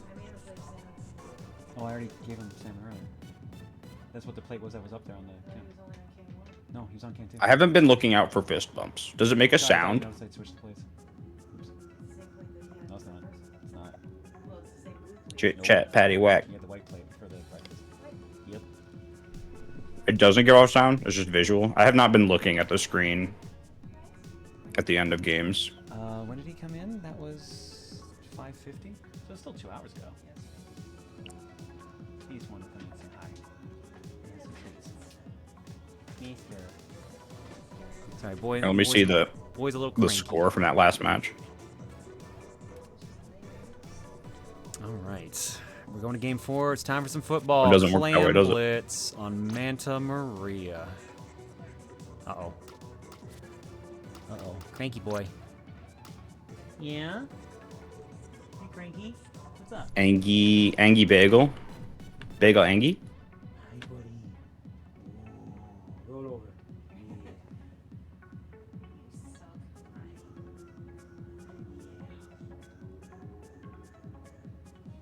All right, chat. Has anyone ever covered the entire lobby in their ink color? Can you see past that Street Fighter collection? You know you've done it. Some people, it's satisfying, isn't it? That was like the first thing I did. It's like also like the most damning because you're like that means you're usually sitting there waiting for a game that long though. Yeah, that has definitely happened. Scratching the carpet. You just get something with high ink output and you just run around. You've done it several times. I think I did it one time. It's a lot of work. Our burger's still good, Josh. Don't worry. I mean, I'm still debating whether or not the yellow burger, like radioactive burger, it there could just be is... a lot of mustard. It could be like some special seasoning. Yeah, it could be guess. just radiation. It could just be that. Oh, that's fine. Yeah. They threw it in to balance out the frozen patties. That's what they did. Oh, We're very efficient in this restaurant we're running, apparently. Radioactive cheese is my favorite, like, TV serial drama.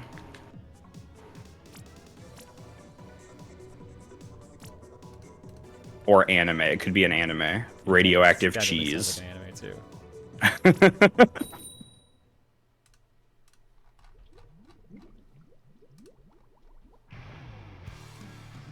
Plan Blitz. Fill the basket. Time for some football, folks. 2-1 right now in favor of PEKO. Inkslingers need this to stay alive in the winter side. Stay alive in the winter side. That was poetic. Thank you. It's like I've done this before. Yeah, I'm impressed. It impressed. took me a couple matches to remember how to speak. It is my first day after all. Mood. I never actually did learn how to speak. It's kind of wild. You just kind of said words and they came out like, oh, cool. Yeah. We understand you. Yeah, I don't think I ever learned. I don't think that was a thing. I went to speaking school and they were all like, can you understand what I'm saying? And I just stared at them. They're like, okay, that's wait, a no. You went to school? I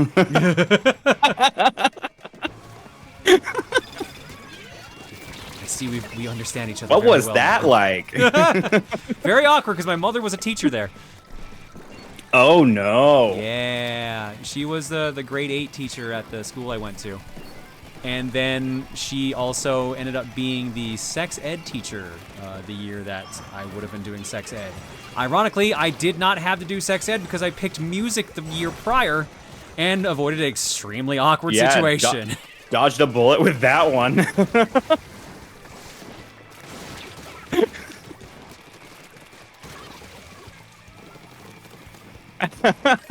God bless the tenor saxophone. Save me from like the most awkward moment I could think of.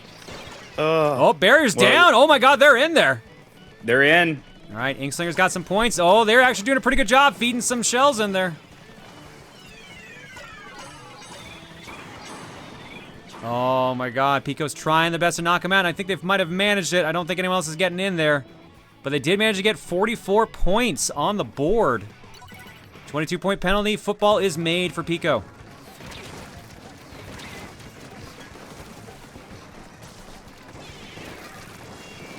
You know, getting close to getting a football.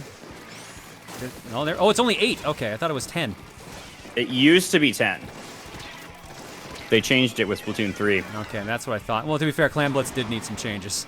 It really did. And that's a big change. I haven't played much Clan Blitz, so I'm not, like, familiar with, like, all of the ins and outs, but I think that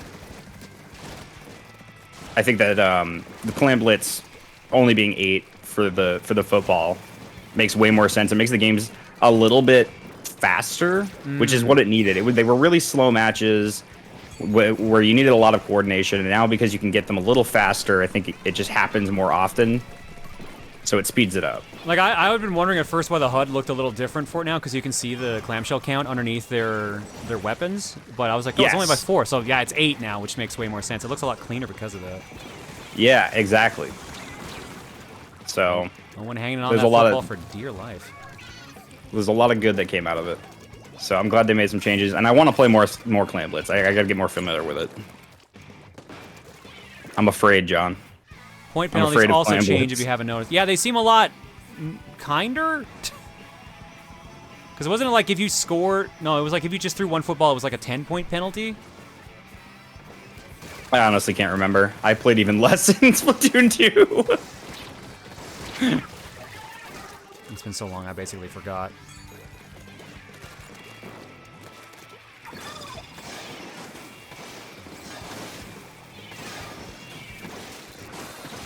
Has Splatoon 3 been out for a year yet? No. It came out earlier this year, right? Or no, sorry, not earlier it came out. It came out last year. Mid last year. Yeah, because it was like August, September, somewhere in that range. Okay. I think. Yeah. Oh yeah, that's right. September 9th. Yeah, there you go. Yeah, because I knew fall was the starting season, so. It just feels like a summer game to me. That's why I was at. Well, that's because like I think 1 and 2 came out in summer. I mean, that makes so much sense to me. Yeah. All right, so far, PEKO has not been able to get on the board. With 38 seconds left, they're kind of in trouble right now. They do have their free football just sitting there waiting, but if they don't do anything with the 30 seconds, they're in trouble.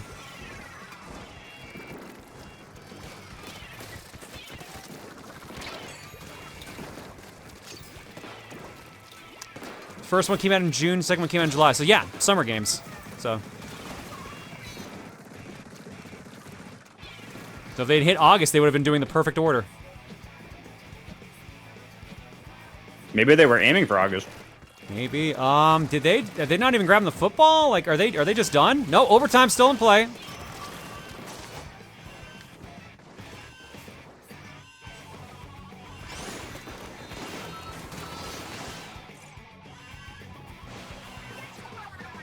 They go for the jump. They're pushing. Can they get it in? No. That's game. Yep. Inkslingers tie it up 2 apiece.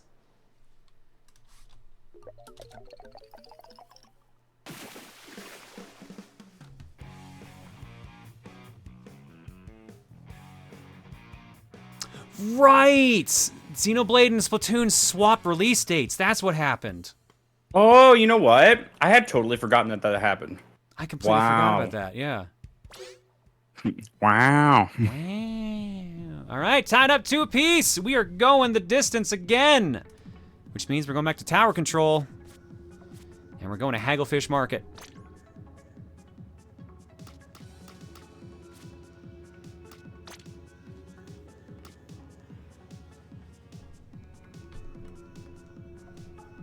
Regardless of final outcome, this is the best season Inkslingers has ever had. I mean, they're doing really good, all things considered here. Is it tied up now? It's tied up 2 apiece. Wow. And how many matches after this are there? Let's see here. We're the last one for winners semis. We'll be doing winners finals next, which will be the winner of this versus the Triggerfish Zone Super. Dope. Yeah, Triggerfish Zone Supremacy.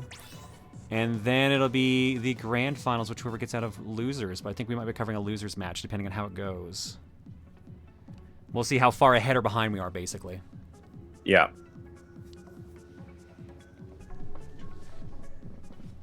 These have been some really fun matches so far, though. All right. Tower control at Hagglefish. Let's make sure that's correct. Yep.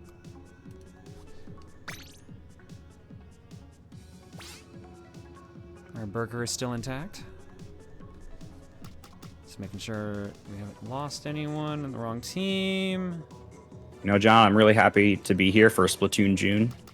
Oh, no. Splatoon, as they say. Splatoon. Yeah, John, you have to stream Splatoon every day of June. Like that's the challenge. Is Salmon Run okay? So. I'll stream Salmon Run all month. I'll do that. Hey, we should do a Salmon Run then. Dude, I fucking love Salmon Run. I haven't played much Salmon Run. I only play it if I can get a coordinated group together, and I just haven't had the chance to do that in a while. So yeah. I haven't played. Oh God, when's the last time you played Salmon Run? Like, I obviously played it at Coliseum because I got put in on the save because Emil wasn't there. Oh, I guess. Yeah, I mean, I would have been playing probably. So that's probably the last time I played it also. Yeah, I think that sounds right for both of us. So yeah, we're long overdue. I mean, there is the big. Well, I can't do it next week, but there's the big Salmon Run next weekend. I've never been able to do one of those. I did the first one. I liked it, but it was kind of okay because it was just like, so the only difference is it's just on a different map. All right, that's not much. And then they kind of like made it more interesting for the last one, from what I heard. Well, here's hoping. All right, make or break time for both teams. Let's see how they do. PEKO is pink. Inkslingers is green. And the tower is in the middle. Inkslingers. Slang-a-lang in that link. That link? Oh, I'm playing too much Zelda. How many hours you got clocked on it? Honestly, I don't have many because I've been streaming it only on the weekends. You're doing a stream playthrough. Okay. I am, and so I've just been like trying not to. Honestly, I'm doing it on purpose so that I pace myself with it. Because I don't want to just lose entire chunks of my life, I guess. I was going to say, that's like a 100+ hour game, probably, if you're 100%ing it, so I don't know if you really need to take your time with it, per se. I guess that's true. I want to savor the experience, John. That's fair. And I also don't want to get burned out on that. I did just play Breath of the Wild for like 2 months before that. Oh, right, I forgot you did that. Yeah, no. On Master Mode and got all 900 Koroks. Oh, God. Because I like pain. Because you are a crazy boy. How we doing? Sorry, I'm distracting from this pretty decent push. This is actually a really good push here right now, yeah, for the Inkslingers. For the Inkslingers. They got it down to 41, and they're still going. They're at checkpoint 2. Ooh, and then they just met a gun. General Storm was there waiting for him. Espurr resetting the tower. Korok torture in Tears of the Kingdom. How many jetpacks have you put on Koroks? I only did it once, okay? I can't be held liable for what? I get one Korok, all right? That's the law. You won't catch me, coppers.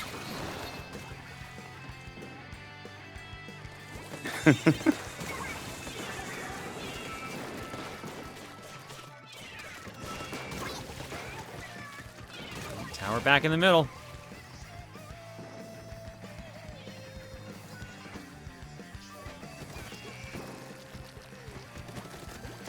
The middle is the part of the burger that's the coldest. I mean, that's technically true.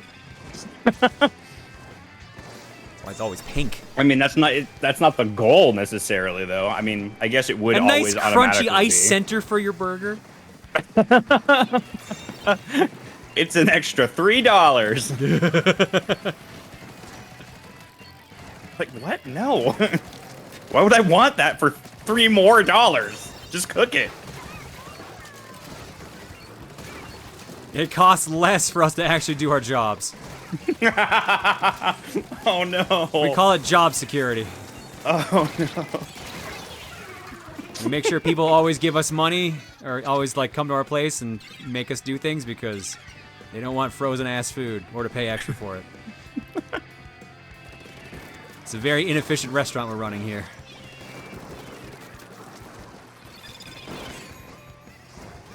Sounds like $1 million idea to me. I don't know. What are you talking about? Let's go on Shark Tank. We'll get it. Come on, Mark Rober. Is it Mark Rober? Is that his name? No, that's the YouTuber. Mark Cuban, isn't it? Mark Cuban, that's the one, not Mark Rober.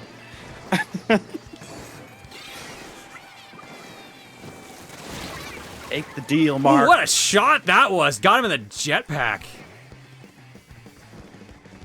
That's beautiful. Tower back in the middle right now. Control right now. The lead is Inkslingers, but only by 2 points. These tower control games have been nuts. And very varied. Lots of back and forth in some of these games, but then there's the one where it's just like There was that dominant through. one, yeah. So varied games, making it it's just really fun to watch. 50 seconds left. It's possible. I mean, nothing's impossible, but it's so close. It would only take a second.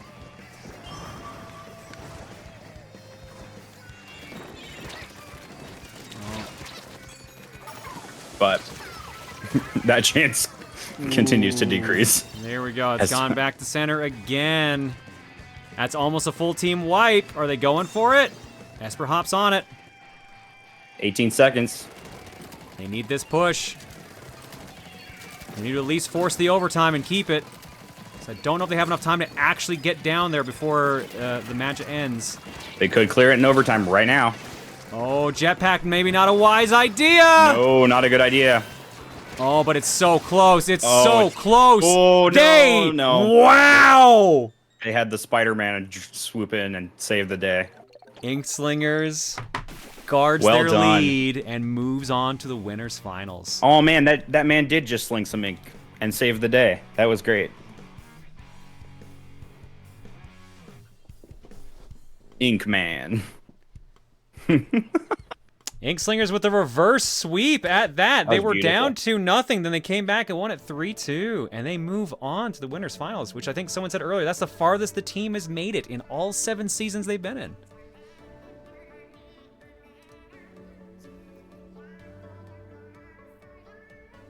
Congratulations to both teams. Those were some amazing matches. Let's pay out the eggs to the Inkslinger team.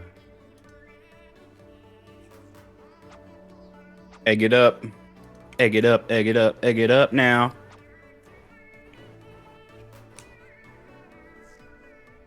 All right, let's see. What's the next match we're working on here? Oh, man, I think I'm listening to one of the new songs right now. I don't know which one it is. I have not heard this song.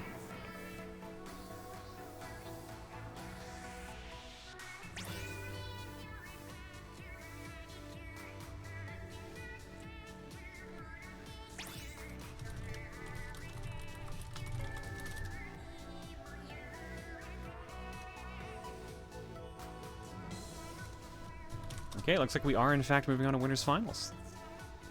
Let's do this thing. All right, let's change a couple things here first and foremost. Inkslingers obviously earned their way here, so they stay on here. But our other team is changing. We're going to be taking on... Oh, this is the credit. Is this the credits team? I'm pretty sure this is the credits theme. It sounds a lot like it anyways. That's Okay. Callie Marie singing, I'm pretty sure. I was going to say, it's just really good. If you guys want to take a quick break here, you can. Okay. Well, I can do it either way. People are already in the room. What do you want to do? Chow, the tip jar is open again. The link should be working again. Refresh your page if it's not. I changed it during the loading. I'm personally good to keep going. Yeah, if the teams are good, we're good. I do need to refill my water, but you can start. I mean, go for that. That's fine. I gotta show off like the bracket and everything. First and foremost, yeah. Okay. Let's go to the bracket. I'll go do that right now then. Go for it. All right. We're in the winners finals. There's still obviously grand finals to go, but the Triggerfish Zone's Triggerfish Zone's Supremacy has made it there. They're going to be taking on the Inkslingers. They went 3-0 against IOSYS. Actually, Triggerfish has actually gone 3-0 in all of their matches so far, so that's going to be interesting. We'll check the tail of the tape there. On the losers bracket side, meanwhile, we have said goodbye so far to the IRS, the Spectacular Dolphins, Slant, and the Golden Octos. Ludicrous Speed and Team Soul got knocked out in Losers Round 2. Losers Round 3 is currently being decided. We see IOSYS and Sparkling Sea, and we also see PEKO and Attention Deficit Squid Disorder. But now, let's go look at our new players. Let's learn about Triggerfish. Because we've already seen this team. Oh, I already loaded up, right. We have not seen this team. They are the #1 seed, 138 points, 49, 0 losses, 1 overtime, 29 KOs. This is their first playoff appearance. They started the season 33-0-0. They lost RM Rainmaker versus the Inkslingers in overtime. So this is a bit of a grudge match by the sounds of it. DRF's their captain, unless that's a capital A. Vapor, KrakenMare, Smork, Mewtwo, and Kenja. Recent results, they went 16-0-0 since that loss. And their team quote is, "Hey guys, watch this." Look what Hey I can John, do. watch this. You're doing great, sweetie. I'm All right. spinning. Where are you? Oh, there you are. All right. Look at me, John. Look at me. I can't see you because I'm in the menu. John, look at me. Look at me. All right. These were the maps John, we I did must- before. Let's get our next on one. attention, John. John. I'm busy. Winners finals. Here's our map. Still best of 5. Game 1, tower control, Undertow Spillway. Hi, why is Ryu here? Game 2, Splat Zones on Manta Maria. Game 3, Rainmaker on Hagglefish Market. Game 4, if it's needed, Brinewater Springs. And Game 5 apparently is Ryu Hayabusa and Ryu from Streets. Ryu. Ryu from Streets. We'll see the actual result here in a second. Fur love 1001 Streets. kills the wrong Ryu and says, I put 60k egg points, and $100 on PEKO thinking it was a sound investment. Turns out that Inkslingers can really hold their own against this season's top team. GG's all around. Thank you for the Ryu. Appreciate it. All right, and the last match, if we need to go all the way to Game 5, Mahi Mahi Resort. Splat Zones. Ooh, that's a good one. That's a good map for Splat Zones. I don't like that map that much, but I will say it's a good map for Splat Zones. You just kind of like fight in a pit. It's great. And then the water level chain, yeah, it's good. It's all good. Tower control, Undertow, Spillway. Some people I don't think like it. All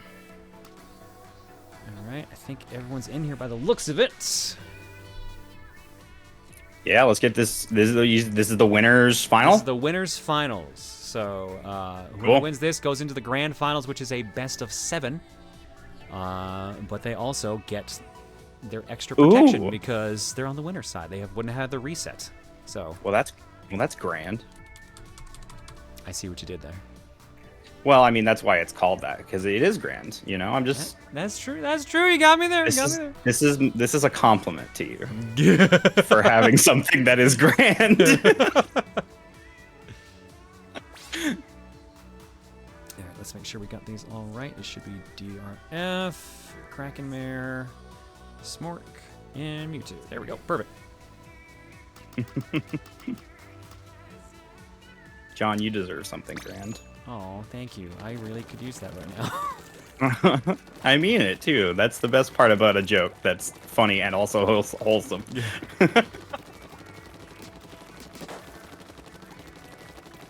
Mewtwo. Ew. That's what it needs to be. Instead of the little kitty 3-face, needs to be Mewtwo Uwu. All right, let's get the prediction up and running here. Just because it sounds good. Mewtwo. Oh, John, why did you invite me to this? It's not cool, bro. You subjected all of these people to me. Please, they would prefer it this way, honestly. Predictions Chad, up. you got- Who will win best 3 of 5? Triggerfish versus Inkslingers. Oh. It's happening. Is it happening? It's close to happening. Have you repeated a What? co-com for Splat League? Technically, Josh is a repeat. We needed him. We asked him rather for a previous season, and then we had a last-minute scheduling snafu, so we had to swap out last minute. Yeah, and I really, really wanted to do this, so I made time. I made extra time to come and hang out. So, and it's just like I said earlier, it's a huge relief to just be sitting back and watching some Splatoon tonight. It's just a chill ass night, my dude. Have some fun before your birthday. Yeah, man, I'm excited. All right, let's get this match going. All right, tower control. We're back here again.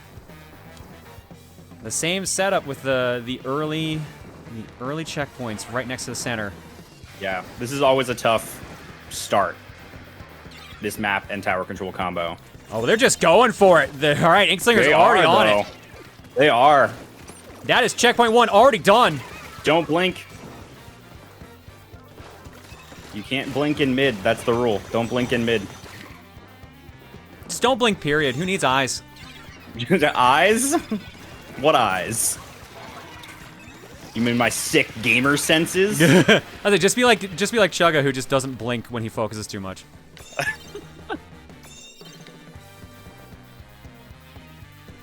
All right. Here we go. Triggerfish now on their checkpoint, trying to catch right up. Smork. Bit roomier for them, though. Already past Gets checkpoint the 1, tower. lead swap. And jumps right off. You know what Splatoon is missing? The Halo announcer voice. Oh, you know what? Yeah, but like no one speaks English in the game, though. I know, but So I it'll be want like, it just for this. Blurga, blurga. I want it just for this. Just give me a blurga, blurga. Yeah, I guess you could have an announcer voice that just does like Splatoon voices over it, and you just assume that it means we took the tower and such. Freshness achieved. I'm just trying to think of a Kilimanjaro with that, with like freshness, and it's really tricky. Refrigerated.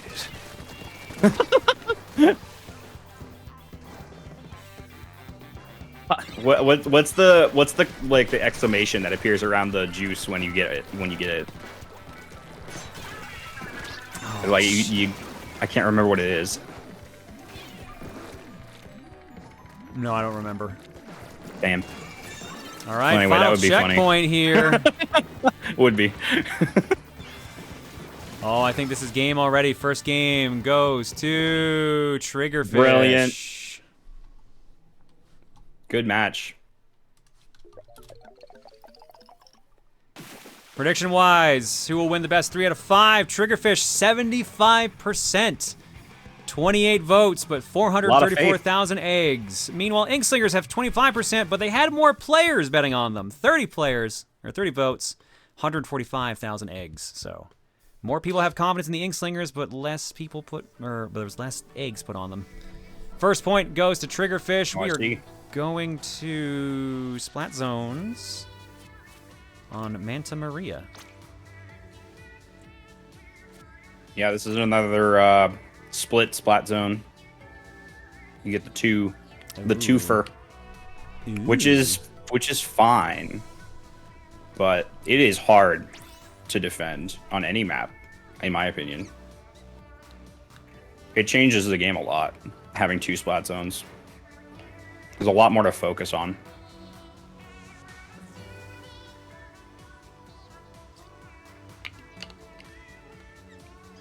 New Salmon Run is fun. I gotta play it. We gotta play it. The new map? Yeah, I've heard good things. That's good. I like to hear good things about Salmon Run. I love Salmon Run. I just don't play it enough. I need to play it way more. Yeah, I got like one suit color unlocked, and then I was like, oh, there's pink. Oh, there's blue. Oh, I don't have enough scales. I just didn't want to grind it out. The grind was so annoying at times. Yeah. Yeah, I haven't completed the last couple of catalogs, and like when the game came out, I was like, I'm definitely gonna get all the catalog items of all the seasons. Sure. I think Sure, that's one of the problems I have is like I have FOMO, so now I'm like, there's no point. People have told me apparently they put the items from the catalog that you don't get into the vending machine, which makes sense. But I'm just like, I still want to grind it out. Just double checking. Vapor, DRF, Smork, and Mewtwo. All right, we're good. Yeah, you'd have to really take advantage of the Splatfests to get shit out of the vending machine. that you specifically want. What do they do different during the Splatfest? Well, you get the shells, and you can spend the shells at the machine. Right. Yep. So, you don't have to pay 30 grand or whatever it is for like a second roll or wait a day. I've got so much other stuff I'm playing now, dude. I don't think I can dive back in, like, seriously. Like, I'm playing a ton of Advance Wars. I'm really enjoying the heck out of that. I've heard good things. Did you grow up playing any of the Advance Wars? I did not, but I was interested. It's Like, a pretty good tactics game. Like, it seems like very light at the start, and then when you dig into it, it's like it's got a surprising amount of depth. So yeah, I think I could get into it. I do like strategy stuff, but sometimes it's a little harder to get into. But That's fair. if it starts a little slower and easier, I think that's appealing to me. They have the first 2 games are in the collection, basically, and essentially the first game is just like an extremely long tutorial. Oh yeah. Like, they ease you in very well in the first game. Well, that's lovely to hear. I might play it at some point. And it's got 4-player online multiplayer, so...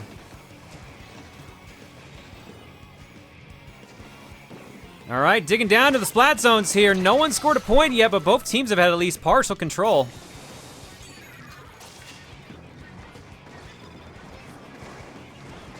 Man, that mast in the middle is just right in the fucking way. Yeah, because unlike the split zone that we saw earlier, you cannot shoot over the thing in the middle, which does kind of change your tactics a bit. But it does give you an upper and lower path you can attack from. I do hate that mast. Especially when it's used for somebody to drop in on my head.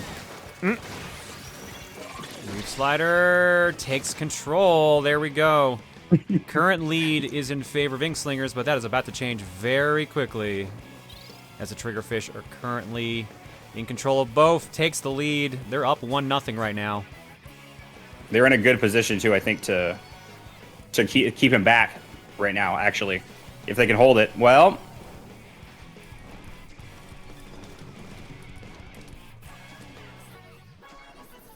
No, sorry, I forgot. I just realized I never actually changed the bracket up there. They are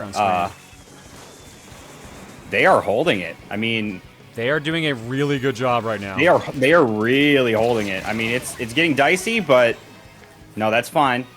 Oh, Arbiter with a No, good not 2-kill quite. right there to force it. They held it for quite a long time. A really good time, so... They got down to 82. Or sorry, 72, rather. Numbers. Numbers. Who needs them? What's math? All right. Inkslingers do need this right now, but they're about to lose control here, unfortunately. Yep. Or maybe... Oh, Yeah, yeah. they No, did. sorry, they did. Just barely. Inkslingers just got barely stopped from doing that. Time for Triggerfish to try to work down this penalty they've got right now. 30 points left on the penalty, then they just got to clear 28 more after that. Yeah, if they can get their groove back from where they were at earlier, where they were just defending, that was them, right? I think so. Yeah, they had the huge gap. Yeah, so, you know. No. Nope, back in control of the Inkslingers.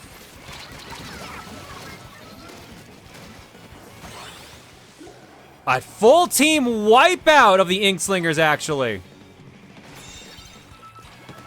Here comes Triggerfish. Burning down their penalty yet again. 35 points before the penalty is done.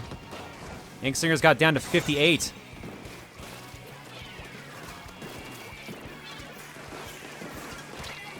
Inkslingers trying their best to slow them down. It is not working very well. There's been no real pressure put onto them at this point. Penalty is gone. And there's the pressure finally that they needed. And they forced it. More penalty. 35 points back on Triggerfish. Inkslingers currently burning down their penalty. 10 points left, and they start making more progress. 1 minute, 13 seconds left on the clock.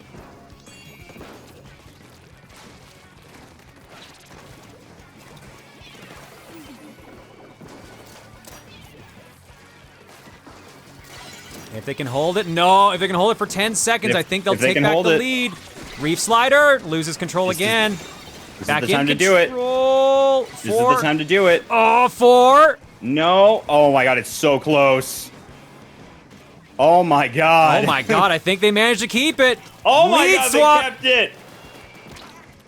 Wow. Nicely done. I was watching it go back and forth in the middle there.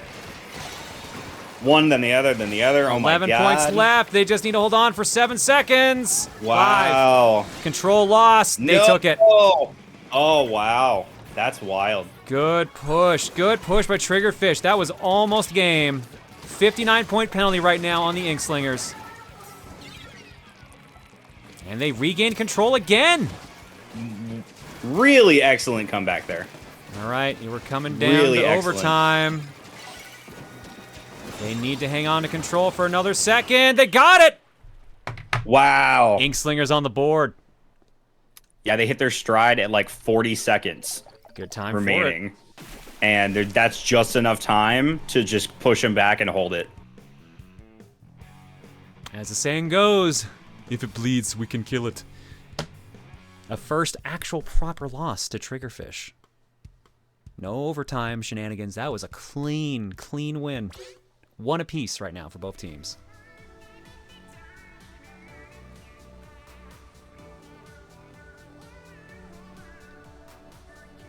Okay. It's time to speen again. This is my life.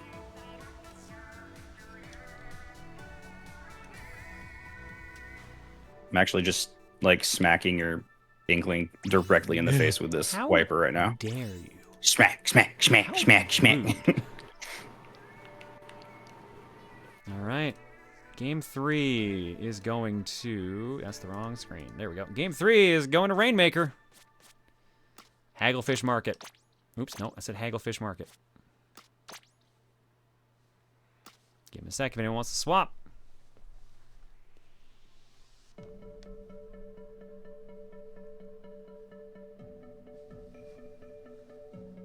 Doesn't look like it. All right, cool.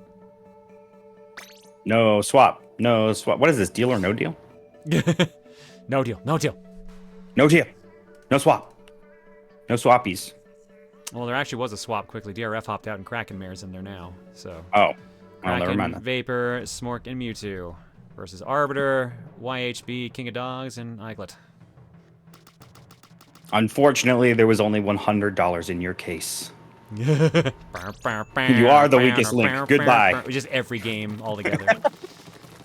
You want to be a millionaire, however, you are the weakest link. Goodbye. $1, Bob.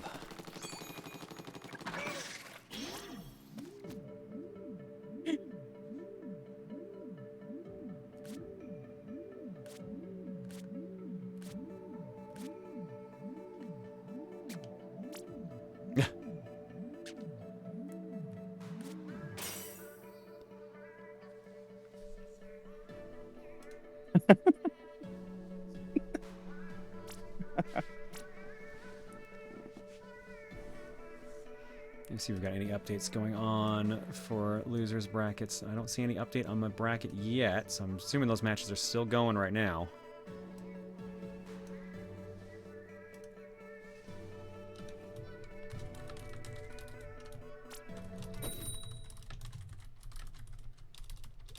It's battle time, everyone. Come on, grab your friends.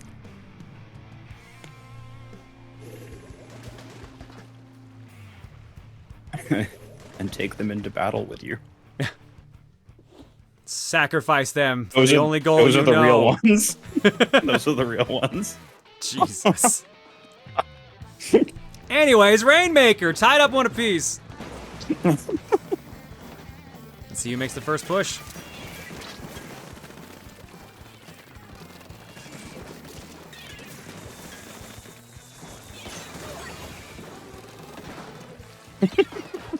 Rainmaker is in possession of Eykludt right now, who gets KO'd immediately by a Reef Slider. Shield back up. Unfortunately, they dipped backwards too, so no actual progress was done for their team. Oh, there's a clean in on the first checkpoint. Oh, the shield. Good use of that, too. Checkpoint 1 completely done already for, oops. That was a beautiful, beautiful What play the by hell Vapor. just happened there? Yeah. So they snuck in using the jetpack up and underneath the tent. Of course, it didn't end up paying off, but it looked cool. it looked cool. Yeah. And to be fair, Triggerfish is doing really And it good was a right now. good They're only move. 18 steps away. Oh my god. Oh, They're wow. trying. They try every time. They make some progress. They've got to do something about this now. All right, Inkslingers in possession. Reef Slider greets them. Ooh, but doesn't kill them. Trade-off KO there.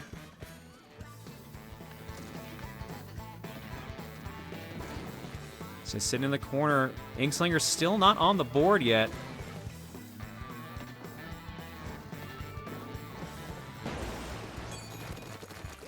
Cole, thanks for the raid. Vapor grabs Cole. the Rainmaker again. Starts trying to take out targets before making the push. They're getting pushed back into their own turf now. They gotta be a little careful here.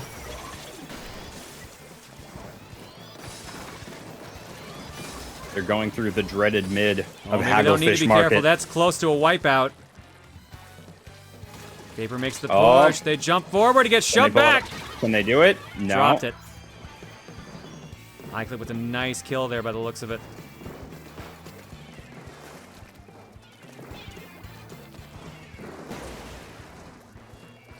Rainmaker shield is broken thanks to a sprinkler. It's just kind of chilling there.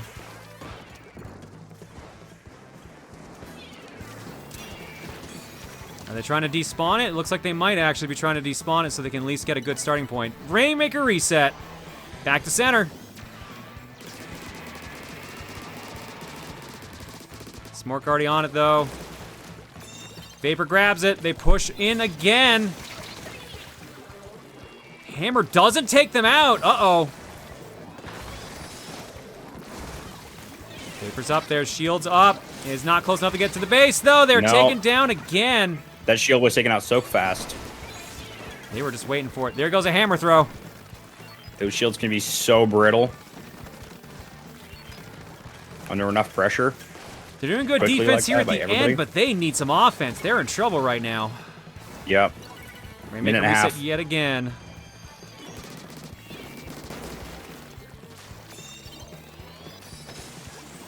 Smork in possession. Starts moving forward with it.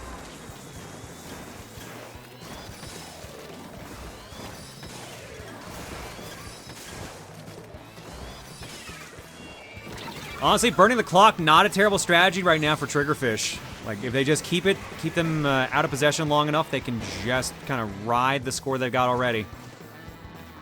Yeah, I mean, they've got an incredible lead, so... They've got to start doing something. Inkslingers just needs to make any kind of push. They're not even on the board with it at all yet. They try going around the side. Here comes a Reef Slider again. Oh, Rainmaker Yeah, they down dropped it again. They did finally get on the board, but I wouldn't say 2 steps is really a great lead compared to 13. Not at 30 seconds. Yeah, also that.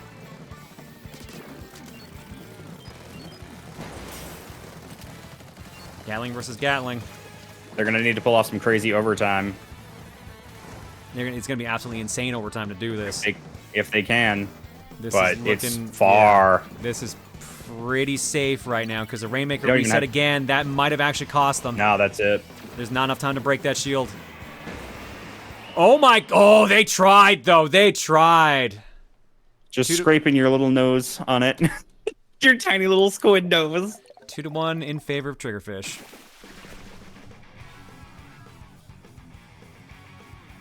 Damn.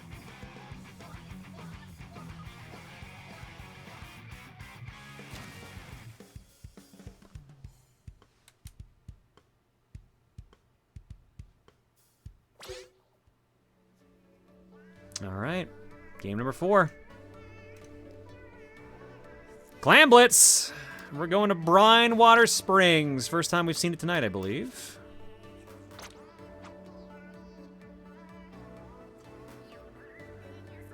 Brandwater Blitz seems like a good map for Clan Blitz, actually.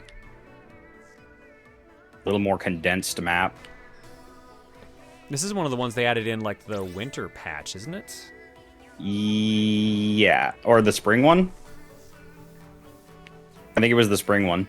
Oh, sorry. Yeah. Maybe not. I actually don't know. So don't take what I'm saying with a grain of salt. I play a lot of Splatoon, but I don't know anything. Oh, so chill season. So yeah, it was winter. I was right. Okay, cool. Wow. Yeah. See, don't listen to me. I don't know what I'm talking about. Listen, I'm here for comic relief. You're doing great, sweetie. All right.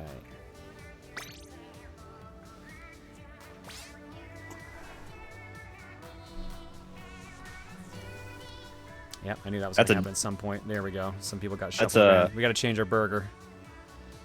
Yeah, the burgers got to go away. Too much sauce. Too many patty. The ratio's all off. Actually, the ratio's better. It's like a little mini sandwich now. It's like we put an Oreo in there. An Oreo. I hope you didn't put an Oreo in your burger, though. Stuff an Oreo. A couple of Oreos in between two buns. That's not where you put Oreos, John. You never had an Oreo sandwich?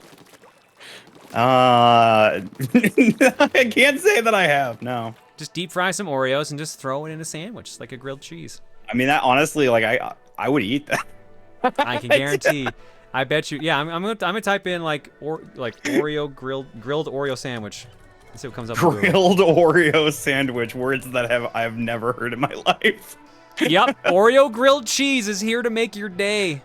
Oreo cheese. Okay.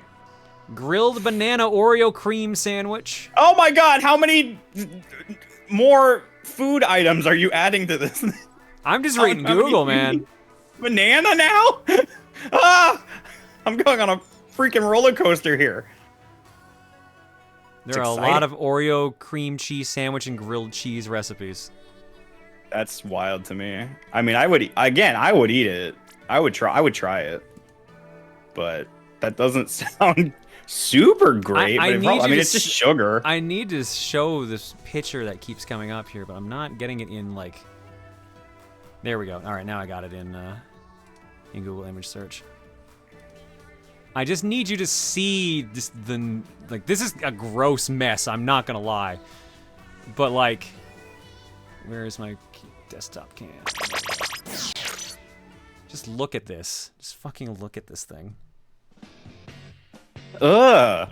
Yeah. Apparently that one also uses marshmallow to mimic the Oreo. What? I would eat it. Maybe that'll be the prize or the punishment for the winner or loser. Prize and punishment. You get both. All right, here we go. Clam Blitz. Make or break for Inkslingers right now. Prize on the lips. Punishment on the hips. Punishment on the hips. Thank you for getting there, because I lost myself in that. Don't worry, Josh. I think we all lost it when we were discussing that. It's all over. That was a whole different kind of finals right there.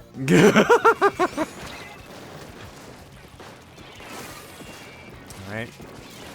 Inklingers do have a football ready to go already. They try to booyah bomb to buy some time. Football is deleted, though. They did not keep in possession long enough. Oh, this is the one thing I hate about Clam Blitz, is it freaks out the lock-on. Because, like, there's the... Yeah, left and right on the right stick jump to these, but then, like, down, left, and down, right make it go wild. Oh. Because, like, sometimes it picks up as that, too. It's weird. Do we have a push? We have a push! And a wipeout on top of that, too! Oh, no! Yeah, this is danger. They're in the danger zone now. Because, well, I mean, I don't know. They're not really putting any clams in there. They're not really there it is. getting There's any another clams football. in. Never mind. There we go. Never mind. Oh, there's a third oh one, my but they God, didn't quite make it. Oh, there we go. There's a wipeout against the other no, team they here now. did. They did. Wow.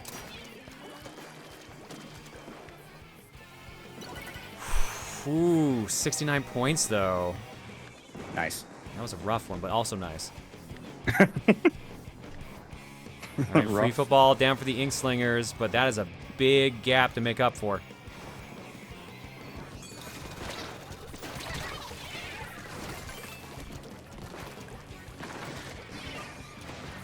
Leo's closest to actually getting a football made.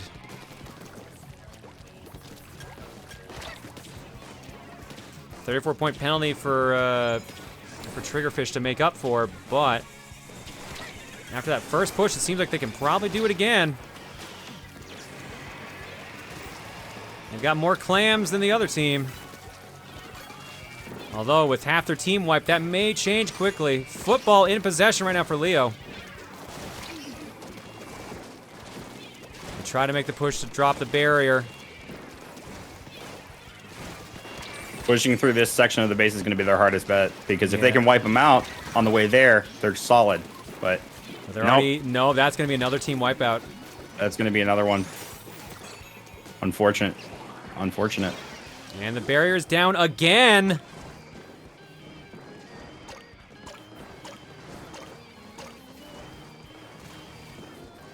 They got rid of their penalty. They're down to 24 points remaining. 21 remaining. 3 points per clam. That's all they're going to get in here right now. Their new penalty is 22. Barrier is back up.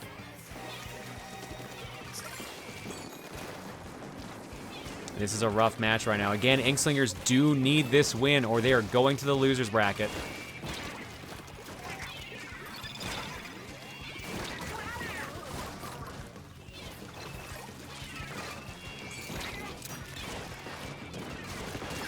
Ooh, this is dominant pressure right now coming from Triggerfish. Like, just look at them just keeping them out of their base as best they can. Meanwhile, they're still building up their clams, too. Like, two of them almost have their footballs ready to go. They've swapped between offense and defense this match really, really quickly. And they've been doing it really well, too. I gotta give them credit for that. They're playing expertly.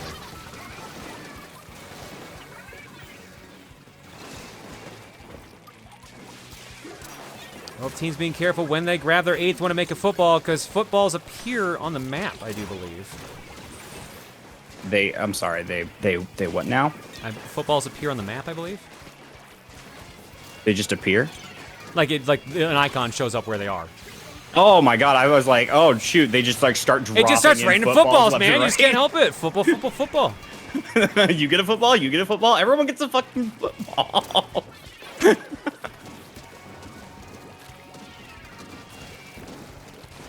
Arbiter hanging on that football as best they can. 11 seconds, though. They need to get that in there. Perfumery with footballs. 8 seconds. 5, It is. 4, 3. They'll get overtime, but that is a big gap to make up, honestly. It really is. Yeah, they have a sizable lead. There's the drop ball. Yeah, it is over. Yeah, buddy. I think that is gonna be it. That's it. 3-1 in favor of Triggerfish. Triggerfish moves on to the grand finals. Inkslingers aren't out just yet. They move down to the losers bracket. But Triggerfish is going to be sitting pretty for a while. I think they got a little bit of ways to go before they even need to play again.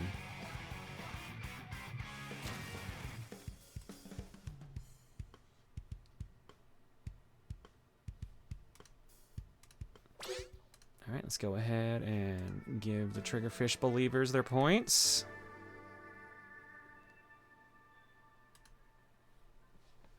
Man, I'm doing an arcade with friends tonight. Oh, yeah? You know, it's going to be fun. I'm excited. When are you doing that? In half an hour, I'm going to have to tap out. That's fair. Hopefully, we'll be able to get you in for the last match. But if you got a slide, that's cool too. All right, let's see what we're doing here.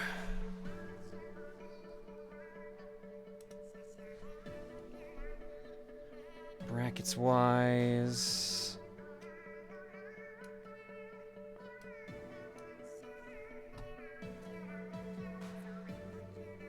John, you got a longer break. All right, cool. Cool. All right, well, Longer we're going to take a break. break then. Yeah. Break your bones. Maybe don't do that. Maybe don't break your bones. Oh, okay. If you say so. Thanks for listening, buddy. Appreciate it.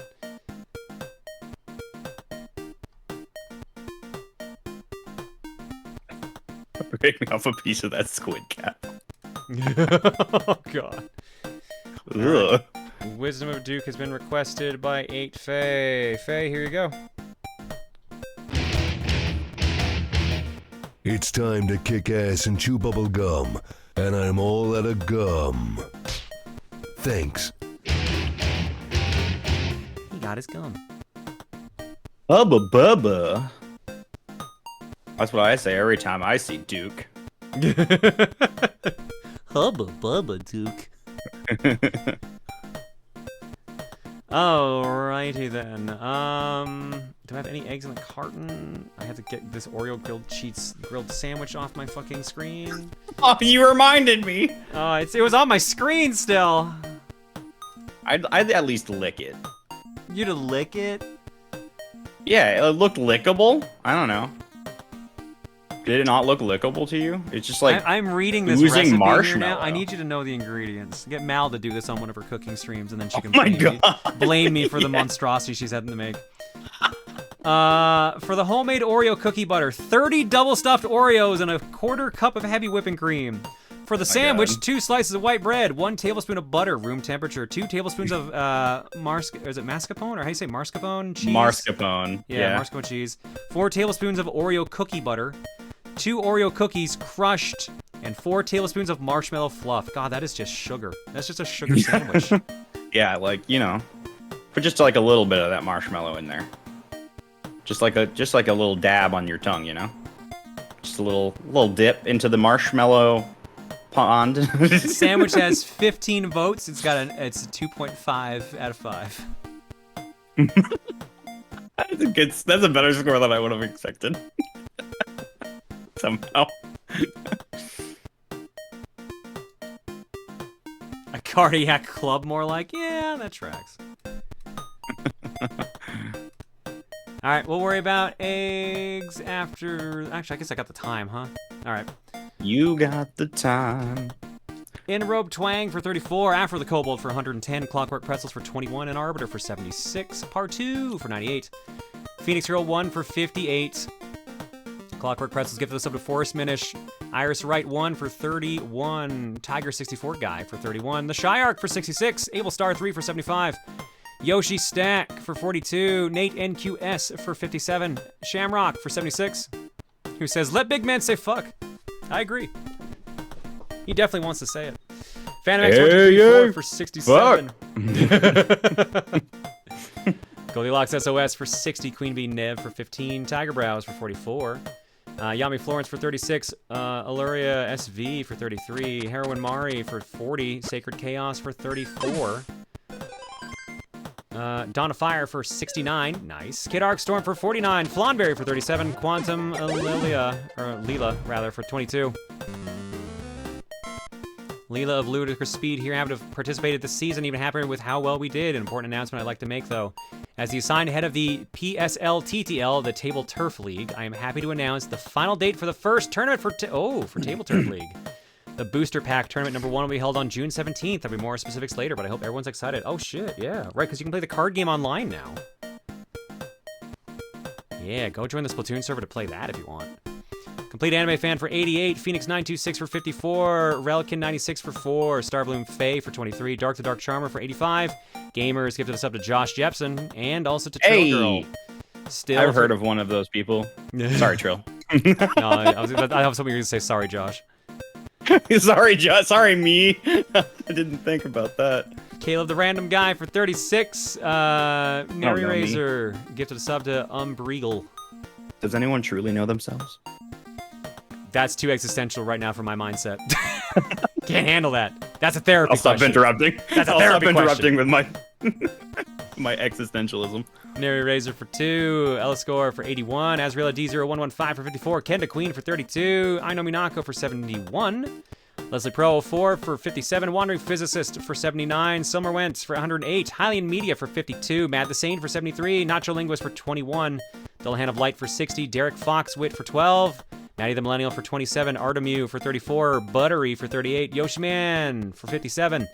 Equinox 4 for 25. Home Run 1500 for 38. Ghost Dog 122 for 17. Vile Dreams for 30. Beckworth for 37. Mike JM for 57. And DJ PB&J for 55. Oh no, I also just saw Phazon Farmer's message here. A moment of silence for the Telltale Strong Bad game, which got delisted this week due to an expired IP license. Ow. What a bummer. Thanks for subbing and hanging out tonight, folks. Your eggs tonight are courtesy of the Shuffler. You will give me triple star bonus kazoo. Yeah, triple star bonus kazoo. And fuck it, I'm throwing a Duke in too. Duke me. Ooh, shiny.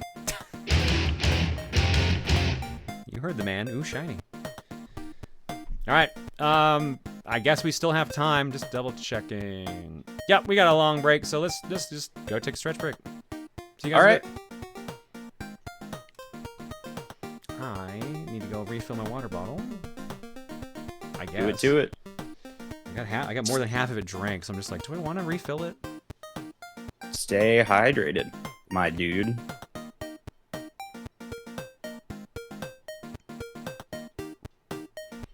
Hydration is salvation. Chow, I was going to do it, show off the other teams that weren't on stream. I was going to do that at the end, but if we have an extra long break, I might just do that. So we'll see, but I actually do have to go up and like use the washroom and stuff and check on Bagel, so back in a bit. Do it up.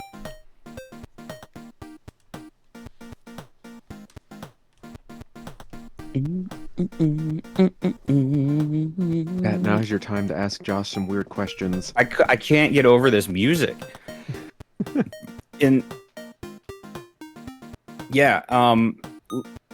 Listen, ask me the weirdest ones and I will answer them truthfully and wholly and honestly.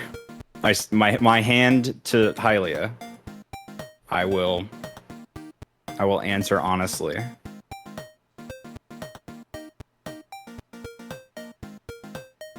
Don't use this power for evil, chat.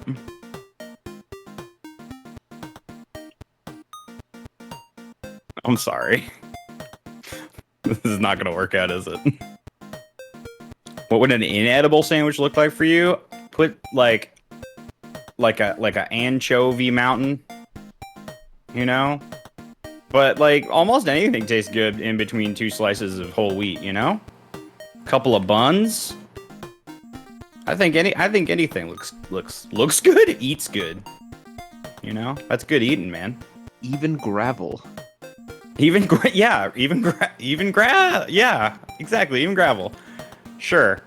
We're going to Anchovy Mountain, Charlie. I'm sorry. My brain is 2007 memes. I apologize. Oh, don't worry. I'm right there with you. I mean, I think many of us are. I am in good company. I turn 30 tomorrow. Oh boy.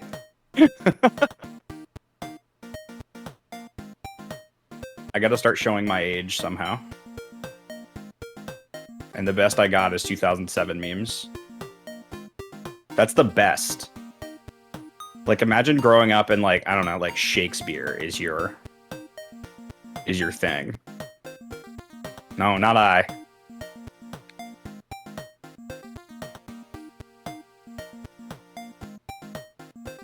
What is your favorite condiment? Condiment? Like a ketchup? No, that's not my answer. I like hot sauce. Any kind of hot sauce, but I like Tapatio the best. I'm a hot sauce man with a hot sauce plan, and the plan is to put hot sauce in my mouth. Is the hotter the better? I mean, I would prefer it to be super hot, yeah, like kill me hot. Like, I can't breathe hot. Ooh, I know the perfect hot sauce for you. What's that? Called The Source. Ooh, mystical. Supposedly, you're only supposed to put a toothpick end's worth of it into an entire pot of chili. Holy bananas. Yeah, maybe that's too hot. Listen, maybe there is actually a limit. I think you found it. I don't want to like pour lava in my mouth hole. You don't want pure capsaicin? Yeah, you know what? You've convinced me.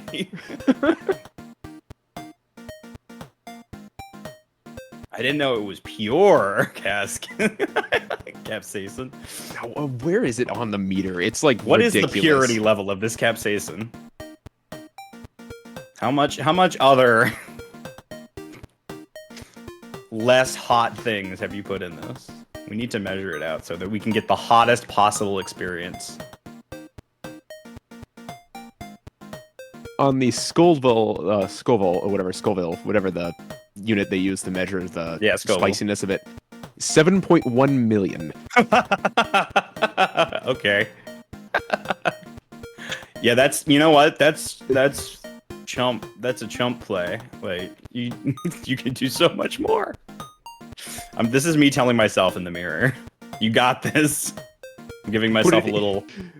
To put it into pep perspective, Before I jalapeno put this in my peppers mouth. range from 2,500 to 10,000 on that scale, just for reference's sake. Yeah, I think like a jalapeno, for example, is like, what, 1,000? Oh, yeah, no, it's super low. Carolina Reaper, a very, very spicy pepper, 1,500,000. Jeez. So the source is a bit spicy. The hell did I come back to? I eat one of those for breakfast every morning. Hi, John. I'm convincing Josh to get some of the source, some of the hottest hot sauce you can get. I'll It's snort his that fucking stuff, dude. birthday. Don't do that to him. What? I accept my fate, John. You're crazy. John, I'm 30. I can do what I want. That's how that works. I mean, that's true. I'm just saying you might let- want like some sort of like bodily function left. Let me destroy my innards, John. You can't control My me. innards have had it too good for too long. Time to teach them a lesson.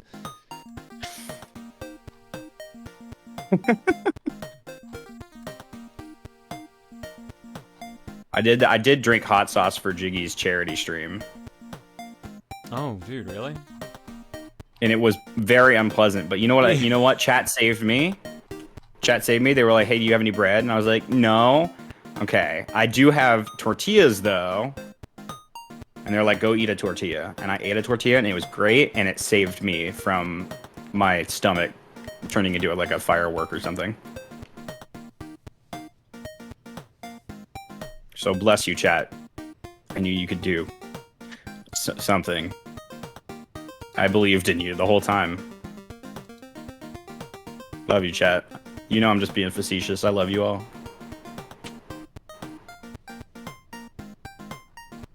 Hot condiments? Condiments. Yep. Hot condiments? Like sriracha? Yeah. In terms of. I forgot Correct. you have to sign a waiver before you can purchase the source. Amazing. Well, they don't want to be legally responsible, of course. Oh, yeah, it's 7.1 on Scovolds. Sorry, say million. that again? 7.1 million Scovolds. That's so Jesus, stupid. That's so dumb. I did a hot wings challenge one time that I had to sign a waiver for. It was Buffalo bad. Wild Wings, or No, it was this place in Seattle called Wing Dome. Oh, yo, Wingdom. I love Wing Dome. And yeah, Wing Dome. Yeah. I'm not pronouncing that right. I felt like I was saying that wrong. I'm just saying it The the same way now. Wingdom. The Wingdom. I thought you said Wingdom. I was like, God, I got confused for a second because it's been like a minute since the last time I went. Anyway, this place called Wingdom, and they have this 7-alarm wing challenge, they call it, which is, I guess, just their highest alarm sauce that they have. And you have to sign a waiver, and if you eat 7 wings in 7 minutes and lick the plate clean, Oh my god. yes, Oh. sir, or it doesn't count, then you get a free meal and your face on the wall of flame, of course. The wall of flame. Don't you want your face on the wall of flame at Oh, Wingdome? God. New challenge. It was really bad. I made it through 2 wings. Out of the 7.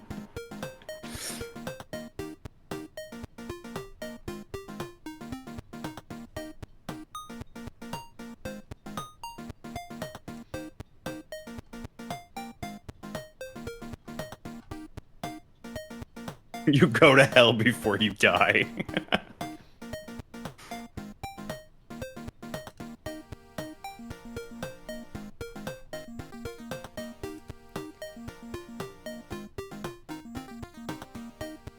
All right, are we doing losers finals here, or is Keon doing it on his side? I believe we are doing finals here, or losers finals here. That's what I figured. All right, cool. All right, so how do we buy some time? Well, actually, Anonymous here says, I'm surprised Josh hasn't co-commed more with how well you two play off each other. Anyways, I meant to mention during last stream, but I made it back home safely from Colombia. Had a lot of good food, saw amazing sights, and even picked up some games too. Nice, glad your trip was good. And yeah, Josh is just usually busy, so. I have been very busy lately. My life has been like a top spinning around. Feeling on that. It's been great. It's been super good. I mean, it was crazy, and then it was crazy and good. You got to go through a little crazy, but just a smidge, just a little bit. That's part of life. But yeah, no, I wanted to be on the last one that you invited me to, but it just did not work out. So I was very excited when you invited me again. I'm just glad you can make it this time. Like I said, I was worried because originally I was like, I probably shouldn't ask him. Like it's the day before his birthday. Nah, I made it happen. I wanted to be here. I've heard that your housing situation is a bit interesting with who you have staying with you. What does that mean? That's so ominous. What does that mean? Well, because like, isn't one of your roommates not actually staying at your house at the moment, or did that change already? What do you mean? No. Nothing's changed here. Okay, never mind. I must be thinking of the wrong house then. Never mind. Oh, I guess. Oh, well, I mean, I guess I have guests. Yeah. Is that what you mean? That's what I mean. Oh, I thought you were talking like permanent roommates have changed around. No, I meant like, isn't one of your roommates not staying at your house tonight? Oh, yeah. That's his choice. I don't know. I forgot that he was doing that, to be honest with you. Okay, never mind. I was so very confused about what the fuck you were talking about. I'm like, why do I know more about your housing situation than you do? You live in the house. Look, dude, I can't expect to know everything that goes on around here. Anyways, I heard Jules is staying with them. That's what I heard. Yeah, Jules is staying. Well, Jules was staying. He's actually not currently. He's My gone, friend gone Nick is in already. town. That's yeah, what it was. Yeah, he's actually not gone. He's like staying somewhere else briefly, and then he's coming back for the party, and then he's going on. So he's just on a trip, and I believe a Mr. Conroy is visiting as well. He tonight. is. We hung out a bunch before this and watched clips, Twitch clips, because that's what you do. That's what he does. That's what you do when you hang out with Emil. You watch a Twitch clip. And you maybe watch two. You watch like a lot of different versions of the DK rap. I have listened to like 4 versions of the DK rap. I knew it. I fucking knew it, dude. One of them was really good. What, the alphabetized one or The alphabetized one was perfect. Yeah. Anyway, that was my day. Emil is nothing if not consistent. It was good. I enjoyed listening to it. But then we did watch Steven struggle in Zelda. That's always fun. I want to watch that, but he's ahead of me, so. What the? Yeah, you got to get on it. That's a big one there. Yeah. Well, that's why I'm playing it. So here's the thing. And I told this story. I think I told this. I don't last want your stream. excuses, John. No. You'll understand. You'll understand. So All right. Emil and Tim were here when the game came out. So we went to a midnight launch to get Tim a copy of the game because he wanted a physical copy, and I had mine coming in the mail. So I was like, okay, if they have a collector's edition, I'll pick it up and swap it later. Otherwise, I'll just wait a day or two. I can do that. In the lineup, the 3 of us are standing there. We get there an hour late to the midnight launch because usually the store I go to is pretty dead around then, and you can just walk in and walk out. Yeah. Lineup was like along the street. It was basically in the street. Wow. So we waited in line for like 2 hours longer than when we had gotten there. They didn't have a collector's edition, so I didn't go with a copy. Tim got his copy just fine. And Emil stood in the line was the entire time playing the game. So he was literally standing in the line to get the game that he was already playing. That's funny. So we get back, and they both go to bed because they're tired. And then the next day, I wake up. They've both been playing it for hours. And then we record some stuff, and then after that, they play for hours. And then I wake up, and they're playing it for hours. Then we go record. Then after that, they go play it for hours. And this just repeats. So the TV down here in the basement was Tim's. He was playing the game there on the TV. The TV in the living room was Emil, so he was playing it there. So basically, the only way I could not hear anything about the Tears of the Kingdom the entire time was to stay in the bedroom. Or like just stay upstairs, because otherwise you self-isolated. Yeah, well, it wasn't intentional, obviously, but I'm just like, I'm getting like overexposed to it. Like I basically spent a week of being surrounded by guys, and I was trying to avoid it because I didn't want any spoilers. I only watched like one trailer and left it at that. So like it was like so much of it. So when it finally became my chance to play it, I'm like, I'm not that much in a rush. I played the bit that Tim put up on his channel. He like filmed me playing it for like 45 minutes. And then I haven't touched it since. Pretty much. I got to the surface and ran around for like 20 minutes, and I was like, yeah, I'm good. At some point I'll go back to it proper and enjoy it. I know it's a good game. I'm just like, man, I'm just like, I need to get that out of my system first, so I'm just playing Advance Wars to kind of just enjoy that. Yeah, understandable. I've been taking my time with it just to savor the experience, but you know, I don't know. This game strikes all of the boxes for me. It does. Didn't you say you liked it more than Banjo-Kazooie? Which for you, I mean, the only thing holding up Banjo-Kazooie is nostalgia, John. Nostalgia is a fickle beast. So, yeah, it is the best video game of all time, and I'll defend it forever until the next Zelda game or something. Because I don't know, can it just keep getting better? Probably.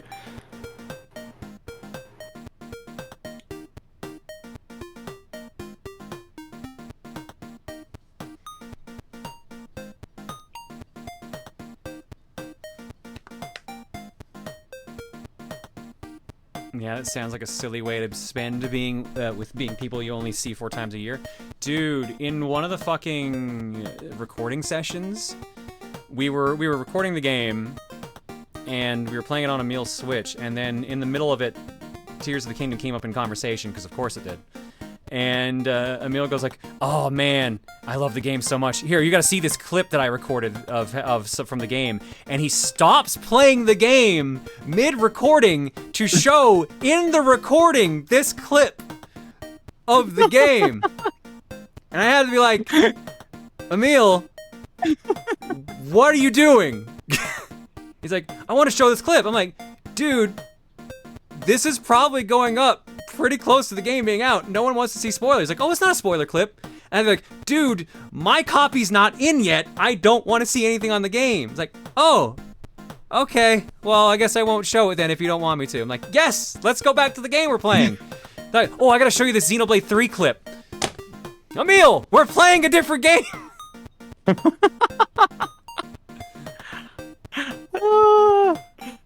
This is a good dynamic. At some point, I think he shows the Xenoblade clip. He didn't. I got him to not show the Zelda one. But he shows the fucking Xenoblade clip. And then I'm like, "Hey, does that have a spoiler?" And he's like, "Oh, I'm not sure actually." God. Oh well. God, I kind of hope Dan edits it out, because I probably sound like an asshole during it. But I'm just like, man, what's happening? I mean, you said it, not me. Love you, John. Thanks, bud. All right. All things are in balance, John. All things are in balance. Is that the word we're using? There must be a dark to the light side. So wait, who's the light side in this situation? Is the guy with the anger issues or the guy who doesn't pay attention? Yeah, well, probably the guy who doesn't pay attention is on the light side. Ah, I'm sorry, John. You're dark. You're dark as fuck. Don't you live in love that dark your side. best friend has a subtlety of a bullet train on fire? Subtlety of a bullet train on fire is definitely a phrase to describe a meal. I love that. Hey, Kian, you rated at the perfect time. Hi. Oh my god. That's so funny. All right, well, It's so accurate. I know we can get set up for the next match here now, which is the losers finals. I probably have to tap out, but I'll wait until I start getting text messages because I don't know what's going on. Gotcha. All right. Well, let's run countermeasures for. Yeah, let's run countermeasures for Kian. Kian, you'll love Counter this my one. measures. I don't know how to feel Love about you, that. John. Thanks, buddy. Enjoy this one.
John, It's great. thank you for the raid. Thank you It's for covering the losers bracket as well. Greatly appreciate it.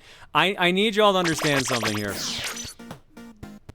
So Draco just messages me. I am in my Uber on my way back to the airport to fly back from MomoCon. And let me read the exact phrasing he gives me in messages.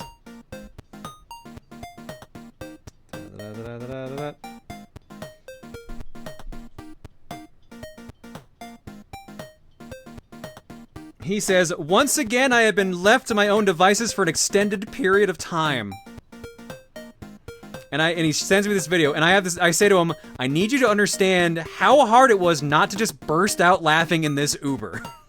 Because literally, the second I realize what he's done, I am cracking up. I'm pretty sure my driver thought I was insane. But that was amazing. Draco, thanks for making that. And that gives us, that's 6 reuse we have now for countermeasures.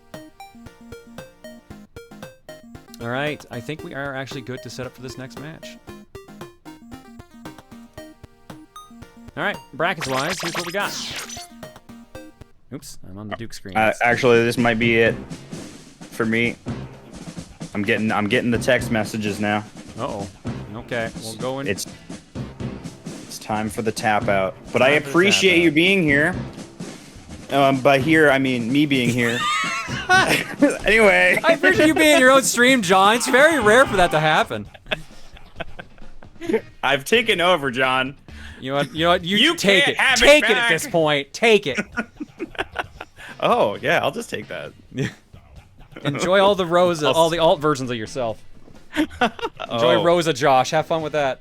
No, okay, that's enough. Goodbye. Bye, Josh. Happy birthday. Thank you. All right, let's do countermeasures for Iykludt, and then we'll dig into what's going on here tonight.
Ailita, thank you for the raid. Hopefully your stream was good too.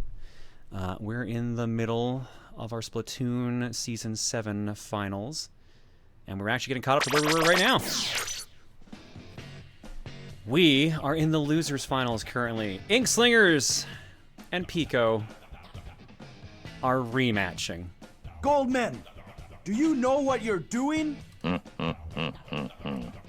I don't.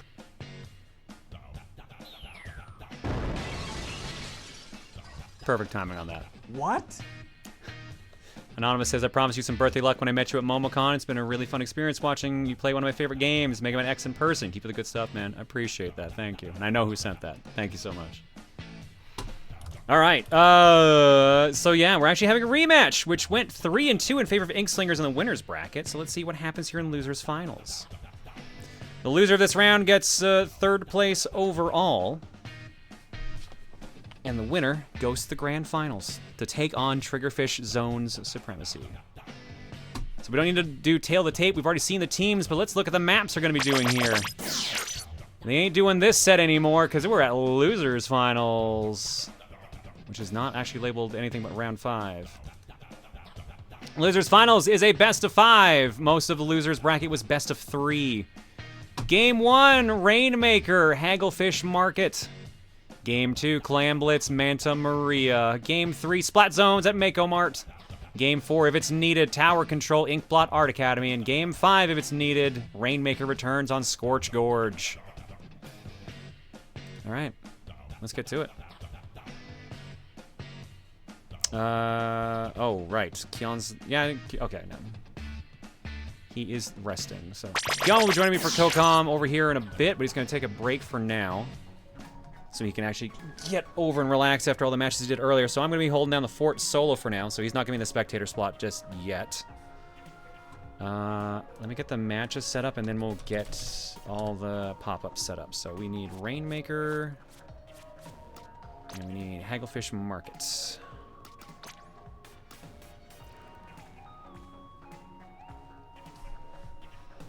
Brackets-wise, Inkslinger is on top.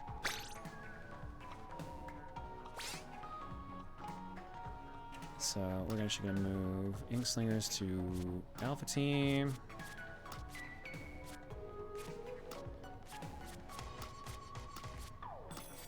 And now I just make sure I didn't accidentally screw that up, which I'm pretty sure I just did.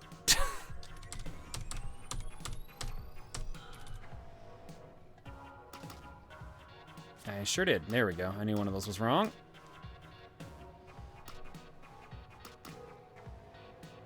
Storm, Ghost, Espurr. And that should be right now. Dogs, Eykludt, Leo, and Arbiter. Perfect. There we go. All right. Let's get them in. Let's get them set up. Let's change the assets here meanwhile, because we're back to nothing score-wise, and we gotta get the right icons in there. Inkslingers, you are Alpha Team. You're taking on yourself, apparently. And PEKO, you're down there. Boom. Done, done.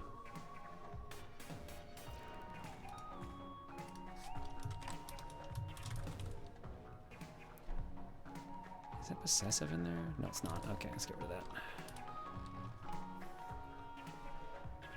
Boom. I do like this setup. I like this modular setup that Icy set up. It's really good.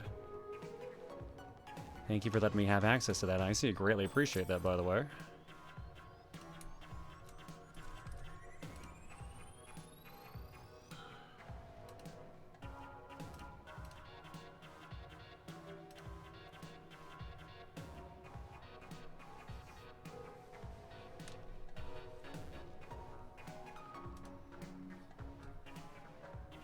All right, let's get the prediction going here as well. Conveniently, we already technically did this one before, so I just got to change the order of the names, and then we have the prediction ready to go. All right, who will win best 3 of 5? Predictions up for 2 minutes. Inkslingers is in slot 1. PEKO's in slot 2.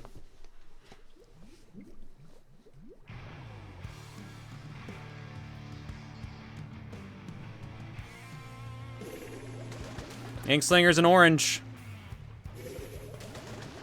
PEKO in purple. And here we go. Back to Rainmaker. Let's see what happens.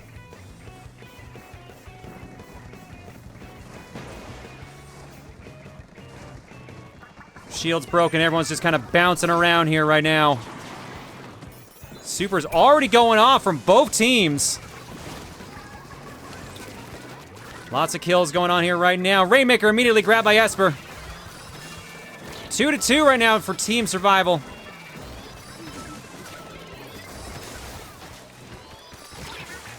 Espurr just barely holding on, but gets pushed backwards. Rainmaker's down. Eykludt, you going for it? You're right next to it. You take that progress. Checkpoint 1's right in front of you.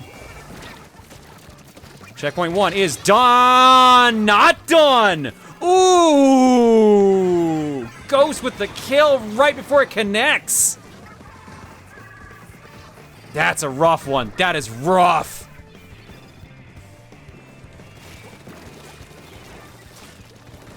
Are we looking at a reset? Yep. Back in the center. That really sucks for Inkslingers.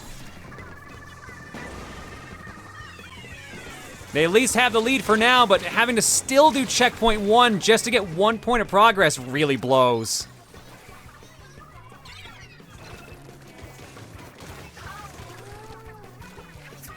And there it is right there. Checkpoint 1 now done. Oh, they got 2 points out of that. All right, so it was slightly better, but still, rough one. They could have ran right for the end if they hadn't had to worry about that. Speaking of running, Dogs grabs it. Immediately gets gatlinged.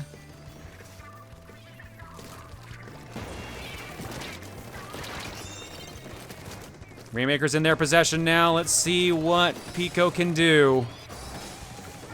They work their way back to the middle. They have not gotten back quite to the middle yet, so they've not made any progress on their scorecard. There we go. It begins. Checkpoint 1. Getting pushed away from it. Good guarding right now from Inkslingers, but it's starting to fade. There's checkpoint 1 done. Arbor's a little too late with that Kraken.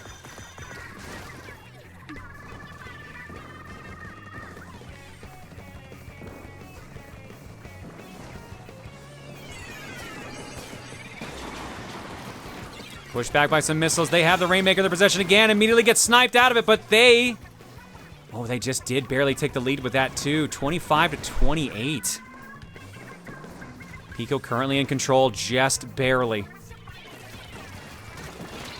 Do they go for the reset, or are they going to go for the... I think they're playing it safe. There it is. Rainmaker reset back to middle. Inkslingers just waiting around. They actually push past it. Anyone going for it, or are they just going to keep their options open to them? Eykludt takes it. Immediately gets met by jetpacks. They get 1 kill out of it, though.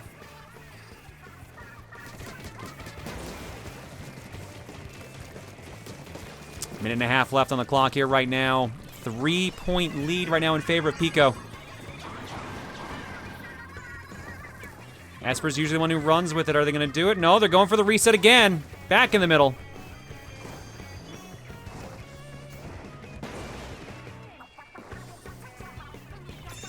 Eykludt grabs it again.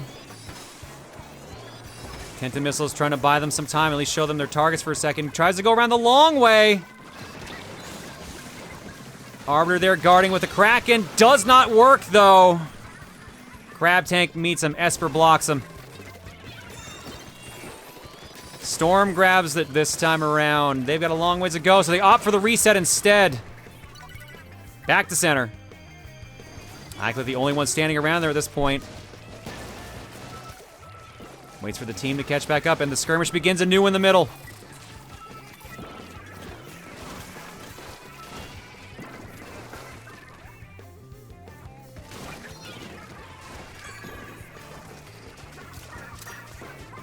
Right now, all PEKO needs to do is just hold on for 15 seconds. They have the lead, but just barely. Eykludt has it. This push is needed. No chance for sudden death otherwise. Rainmaker dropped. Crab Tank again doing some work. That's game. First point goes to PEKO.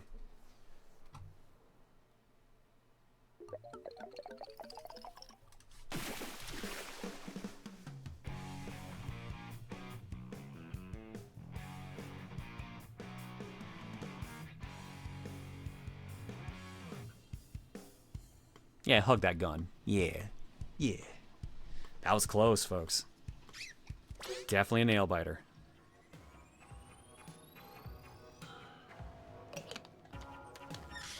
Let's go to game number 2, shall we? Game number 2, as a reminder, is going to be Clam Blitz on the Manta Maria. Give him a sec, see if anyone needs to swap.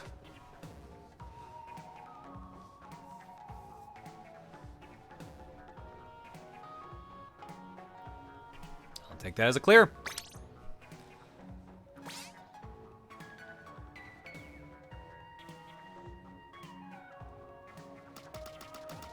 All right, we're going to Manta Maria here for Clam Blitz. I don't think we've done the Maria a fair amount today, but I don't think we've done Clam Blitz on it just yet, right? Might have seen that in the other streams. Yes, that was actually Losers Round 1. Was this exact one we're about to do? Where else did we see the Maria on our side? We saw Maria. Oh no, we did see Clam Blitz. Sorry, you're right. The semis. So yeah, we are seeing that one again. And we saw Manta Maria in the winners finals as well for Splat Zones. So apparently football really popular on this boat.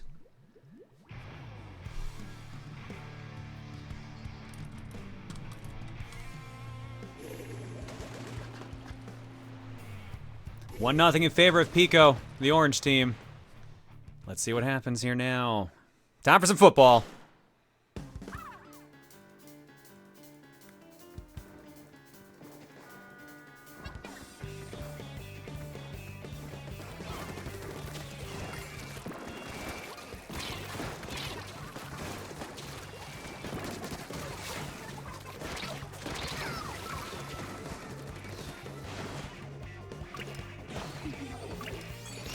That's not good. A bunch of players already knocked out from Inkslingers. No one's sitting around with a full football just yet. A couple players pretty close. Storm is... Nope, there we go. First football. Storm throws it right in front of the target, but just does not quite hit it. Someone else gets it in there, though. Can anyone capitalize and actually get more points in there? Yep, sure enough. Ghost gets a few in. Keeps that timer going. Doesn't look like there's any other clams to share there, though. Their team gets wiped out, but they do score 29 points in the process. Bears back up. Free football for the Inkslingers. Now all they need is clams and a good opportunity.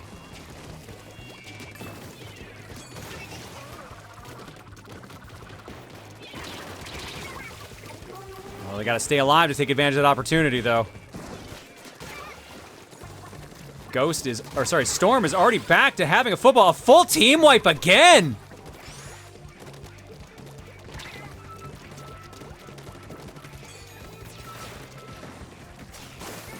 Oh, this is not gonna be pretty. It's in. Clams ahoy! Espurr's got a bunch. Penalty is already gone. They're down to 47 right now. This is brutal. Inkslingers also dropped their free football, so unfortunately... Nope, saved by Eykludt. They need that 19-point penalty right now for PEKO. Problem is, though, Inkslinger's not on the board yet. They really, really need this. One of their footballs is... Oh, barely. That one's almost gone. They still got their second freebie, but they don't want to lose their first one as well. They can make a really big push if they can just make it there. That being the key problem right now. Because PEKO is covering them like nuts. Football's down. Crab Tank doing some work again.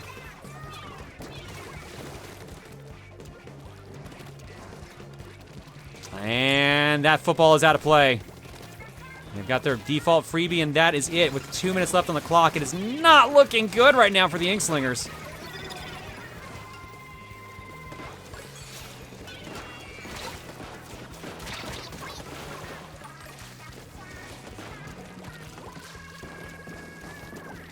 Leo's almost set for a football. He's got 5 right now. Not many clams picked up right now by both teams. But honestly, this has just been a super aggressive match to watch in general. Like, the ink's been flying everywhere. Oh, there was the last one he needed for a football. Espurr snags it instead. Espurr is on a murder spree. Almost wipes the full team by themselves.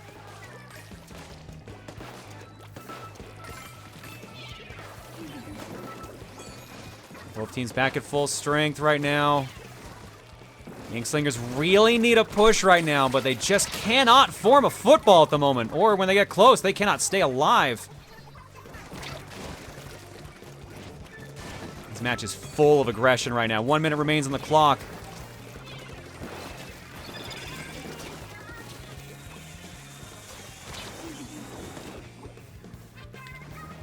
Free football still there for the other team.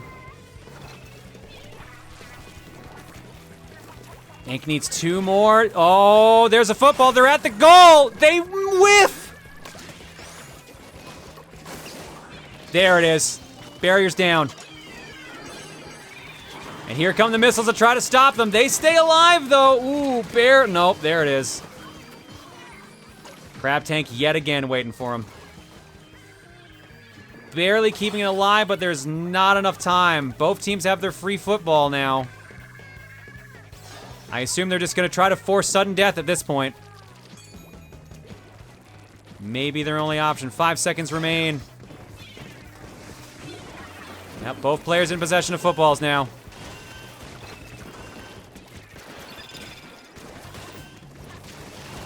It comes down to this. Inkslingers needs this. They need to get in there right now. 3 on 3. The foot. Oh! Oh no! This might be it, folks! One more clam! One more clam for a tie! One more clam! Can they get one more clam? They can't! Oh, it was too late! There it was!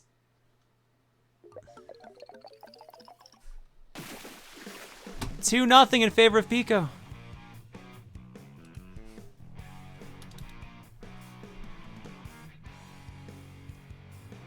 That is heartbreaking. Heartbreaking.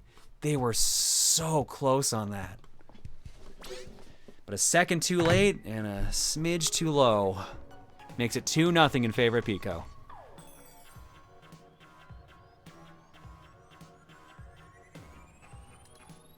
All right. Do or die time now. We're going to splat zones. We're going shopping. Inkslingers needs this. They need a run back right now. Otherwise, they are out. Third place is nothing to sneer at. But they did beat PEKO before, so this is going to be the ultimate revenge if PEKO actually manages to go 3-0.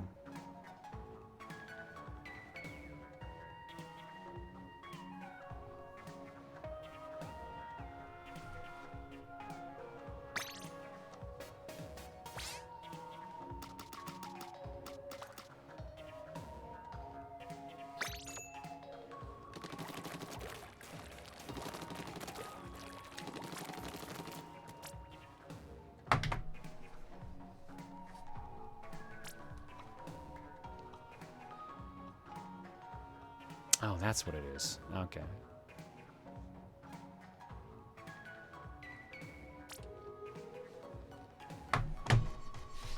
Couldn't remember the combo for turning on auto camera.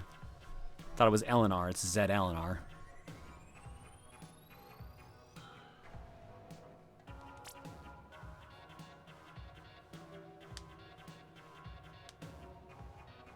The team's name is pronounced PEKO.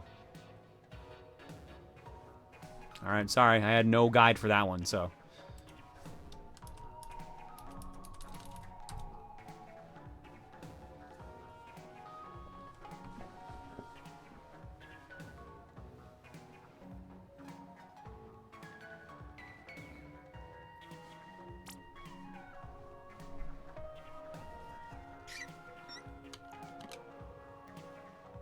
Thanks, Joe.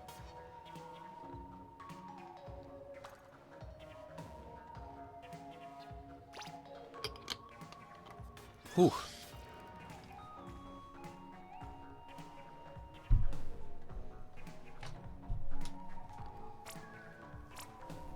Sorry, my throat's a little rough right now. But let's do it. It is time for match 3 of the losers finals. Is this where Inkslingers say goodbye? And do PEKO get their chance to try to actually take the grand finals in their first playoff appearance, too? Splat zones, let's go!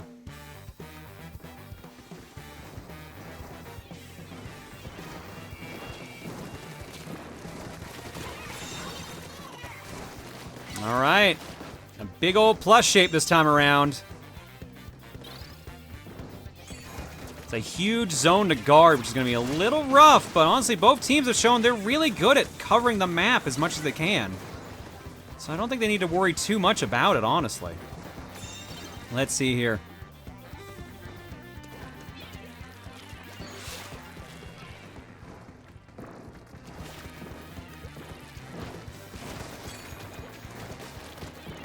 Inklingers currently in the lead, trying their best to keep it going here.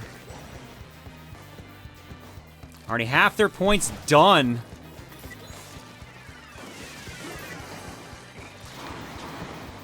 Here comes the bombs. The bombs don't quite connect, actually.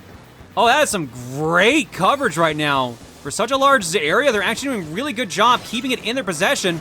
And as soon as I said it, sorry, commentator's curse.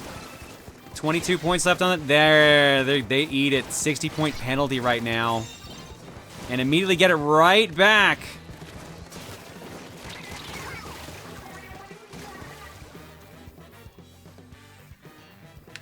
Let's see what we got going on here now. 40 points to burn off right now for the actual penalty. Inkslinger's doing a great job managing this right now. They've actually already burned most of their time. Making it look like it's a piece of cake. Espurr's down on the crab tank. Ghost throwing buckets, not doing much. The penalty is almost already gone. Penalty is out of play. 12 seconds, and that's probably game. Nope. Not quite yet. Arbiter hanging on for dear life, trying to keep it in their possession. Loses it. 49 points added back to the penalty.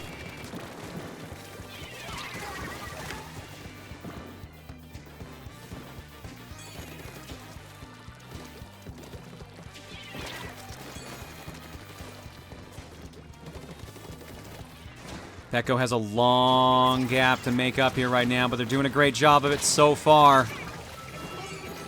Commentator's curse, my bad. Arbiter goes Kraken again. Not going to take over the base, but tries to knock out as many players as they can. Unsuccessful, though.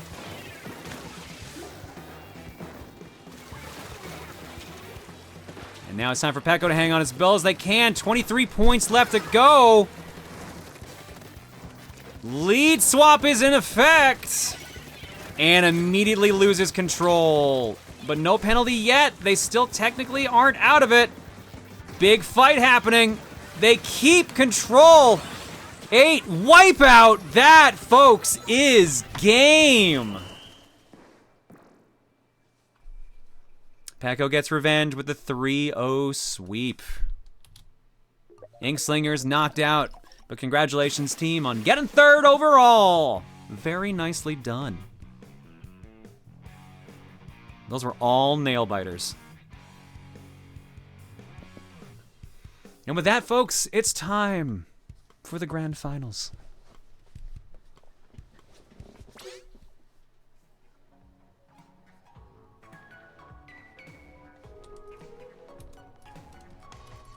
I'm gonna get all my brackets going on up here.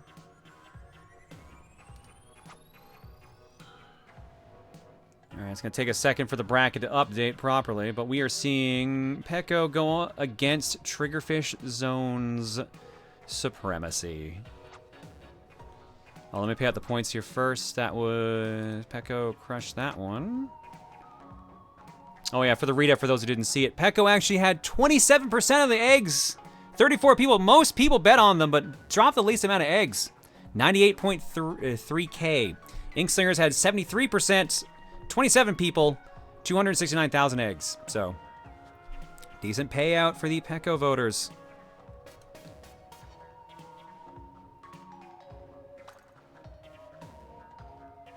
A bracket command, post the AHA message flashing. Yeah, because we didn't make a bracket command. So, because I just show it on stream. So, we just didn't have a bracket command for this one.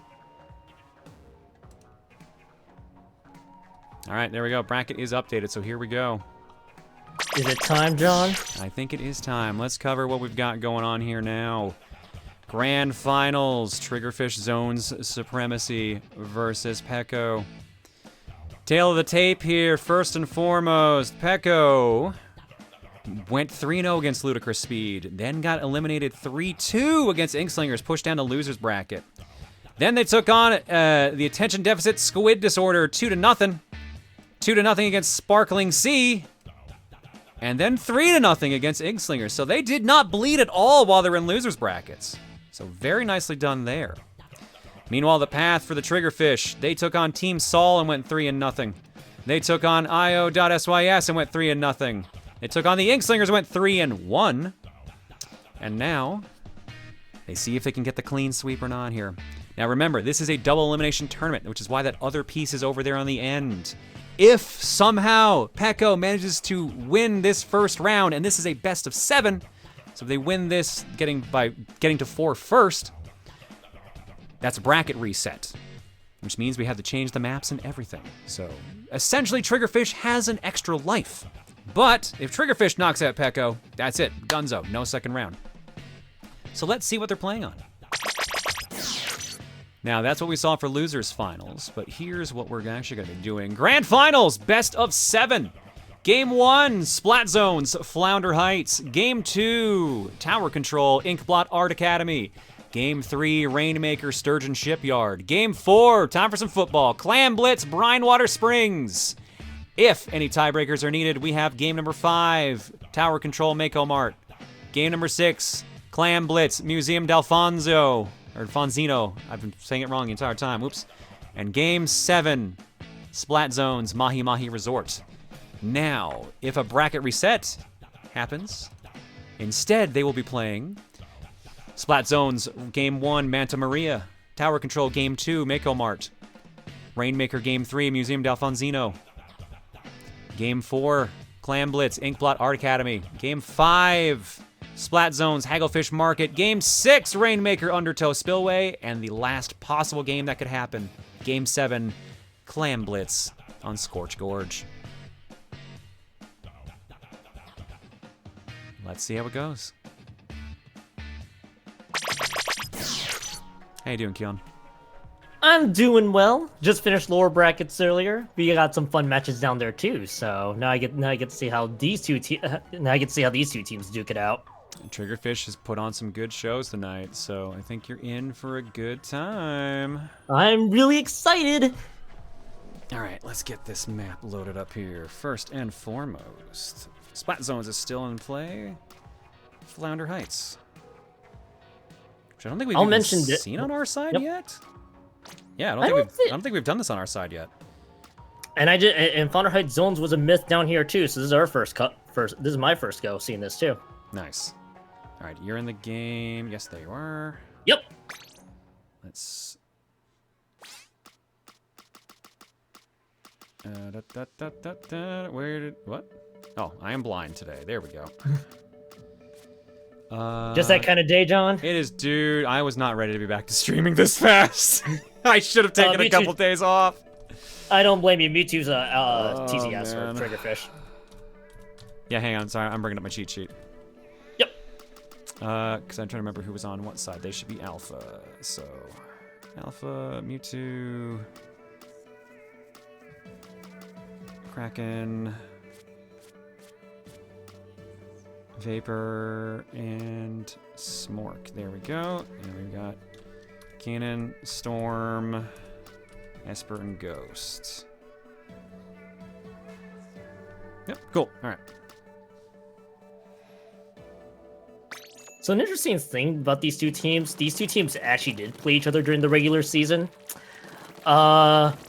it ended it with Triggerfish winning all 5 maps. I want to see if PEKO can actually, take a map off of Triggerfish. Hopefully, and I'm hoping that PEKO can force a bracket reset. I'm hoping for a reset too. So far, the only team that made them bleed was the same team that cost them their overtime loss. It was Inklingers. So Inklingers got 1 point on them. So we'll see how this goes. I'm gonna be really excited to see if PEKO themselves,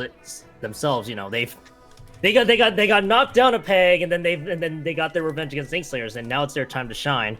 And I'm really excited to see how these two teams face. It's the number one. It's the best team out of the regular season versus the second best. So maybe if PEKO forces that bracket reset, it's gonna be so much fun to watch. Triggerfish wants to deny it, of course. All right. Prediction is up for 2 minutes. Let's change the info pane to say what it actually is. Grand Finals. It's time, chat. Let's do it to it. The Grand Finals have begun.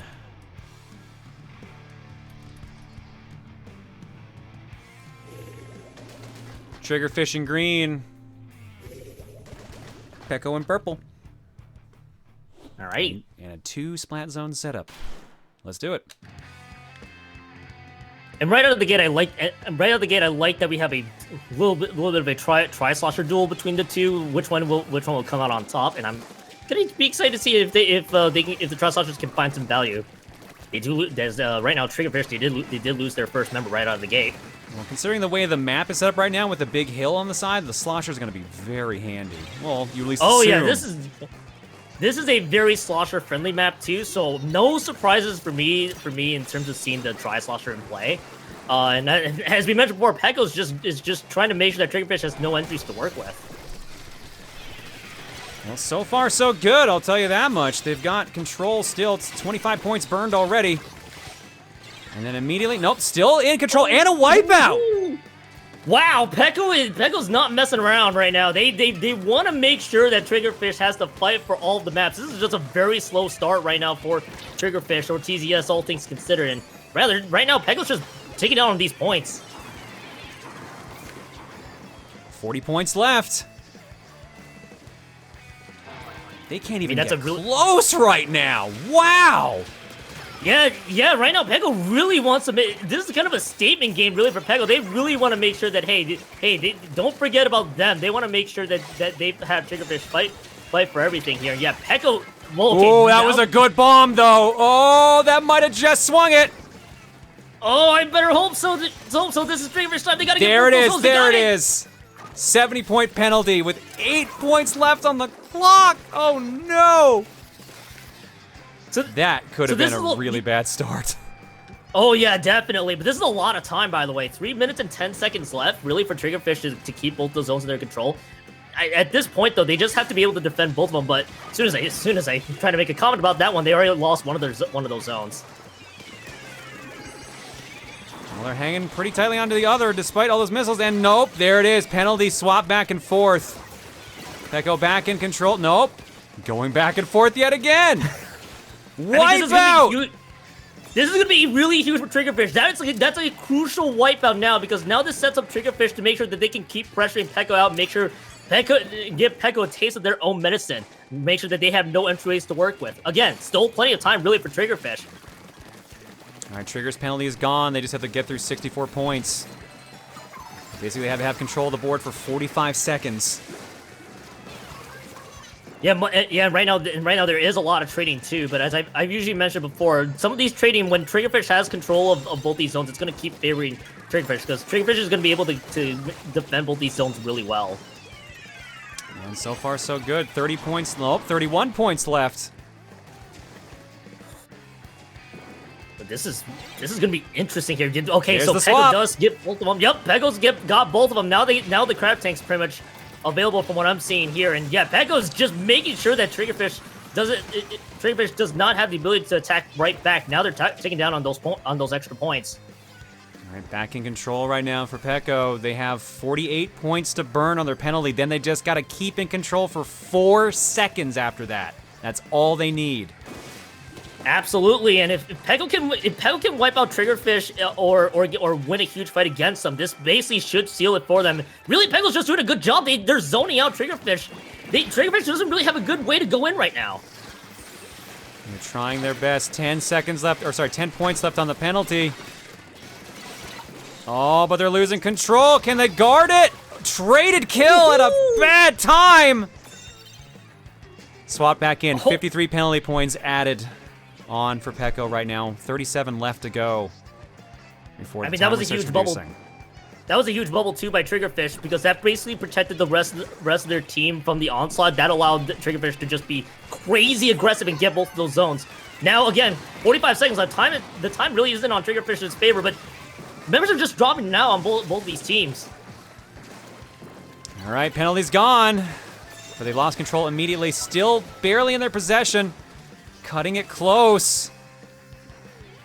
One side in PEKO's control. It's just a fight really for that zone, but Triggerfish just took out 2 of those members. To be fair, all PEKO needs to do is stall. That's all they need to do is stall just for a couple seconds. Although, that's not the stall they need. Look at the points remaining too. It's 15 points remaining, and that's a well-placed bubbler. They lead just swap. got the lead. Are they gonna beat the clock? Are they gonna beat the clock? They did. First point goes to Triggerfish. Very hard fought. Nicely done. I mean PEKO took it down all the way to 8 points too, but key usages of that big bubble there that basically helped protect the rest of the team the entire way through. And this allowed Triggerfish to just keep playing aggressive. That was a lot of time left on the clock to swing it back the other direction. That is not a safe 8-point remaining lead either.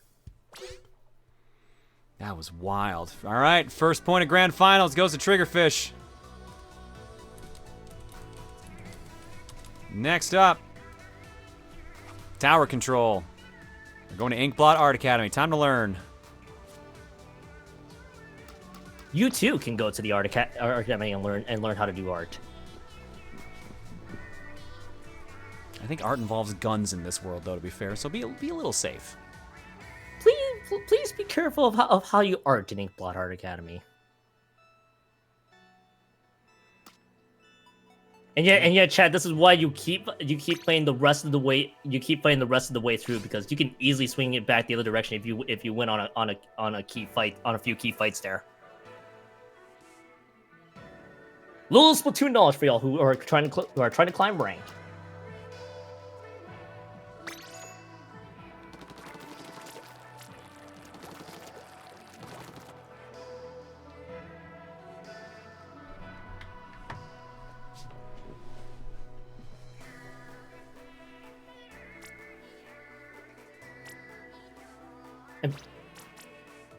And for those wondering, again, TZS winning their regular season matchup against PEKO with taking all 5 maps too. So PEKO was just so close to possibly making sure that TZS lost their first map against them, but TZS just stayed strong the rest of the way through. And again, this is why you play really the full 5 minutes. You basically play until the clock hits zeros or when the KO meter shows up, because any game. At any point, that map can be winnable for your team if you win on a few of those fights. And again, just perfect bubbler usage too to help protect the rest of the team is key to how TCS was able to swing all the way back in the last 10 seconds. And like we mentioned before, the only team so far that's managed to make any damage at all to Triggerfish was Inkslingers. So they both made them bleed a little bit in the winner's bracket, and they made them bleed a little bit in the actual season. So this would make the team, which I believe they're the ranked 2 seed this year, aren't they? Yeah, PEKO is ranked 2 seed. So they would not only, in their first playoff appearance, be damaging an almost unbeaten team, they would be making an amazing statement, honestly, which they already kind of have, being in second place overall currently. And they are a really good second place team too. It's just that Triggerfish is pretty much the number 1 seed for a reason. And it kind of shows, especially after that first map. All right.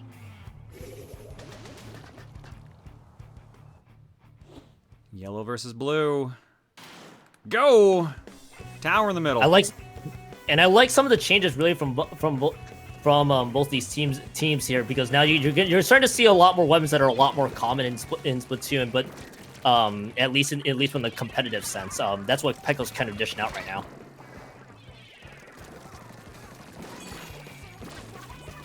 All you people in chat trying to look at the Splashomatic and all the horrors that fall through. Trade really on both sides.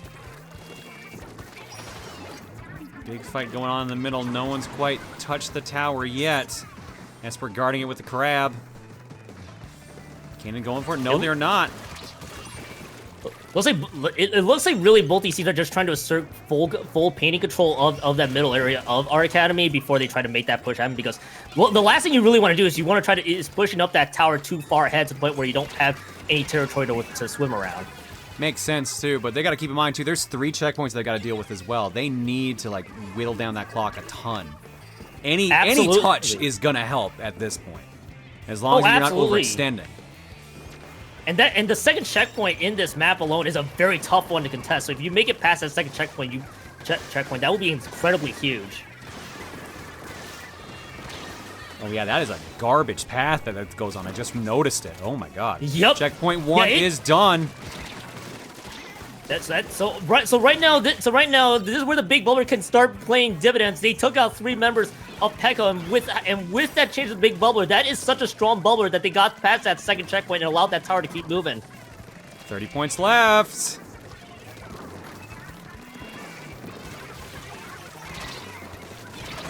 Oh, just barely stopped the wipeout right before the final checkpoint. And just an unfortunately late bubble there too from Triggerfish. That if it was just a few seconds early, it would have helped protect the team. But yeah, it was just popped just a little too late. But nice stop there by PEKO, all things considered. All right, Espurr resets the tower. Are they going to start making a movement here? Yes, they are. Riding the victory, hopefully. Checkpoint 1 has been reached. Oh, I kind of see why, because you can use that crab to. Oh no, I was going to say unless that bomb hits them perfectly. Oh.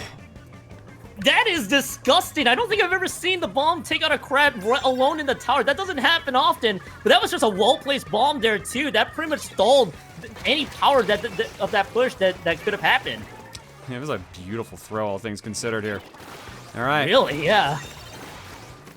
Tower is back in control. Triggerfish riding it again. And right now, and the key thing too for Triggerfish, they got past 2 of those checkpoints. So the more members that drop from PEKO's end, Triggerfish should be able to continue capitalize right now. Oh! Surprise hammer! Yep, you just saw that. That was such a huge hammer too to stop that push. But they also lost 2 of their own, so Triggerfish is still going to be able to push right along. Yeah, unfortunately, it did not slow them down for very long. Triggerfish doing a good job juggling right now. The tower, swapping on and off, making sure it's still moving, but like no one's really in a line of danger. Yeah, but yeah. Getting to checkpoint 3 is gonna be rough. Yeah, that third checkpoint can also be a rough spot too, because it's close to spawn, and as you saw, wipeout. Yep, PEKO takes the same wipeout. Probably a little bit different there. Yeah, that third checkpoint is also rough too, because that third checkpoint is right near spawn. So if you're caught out of position, just like what happened there to Triggerfish, that can also happen.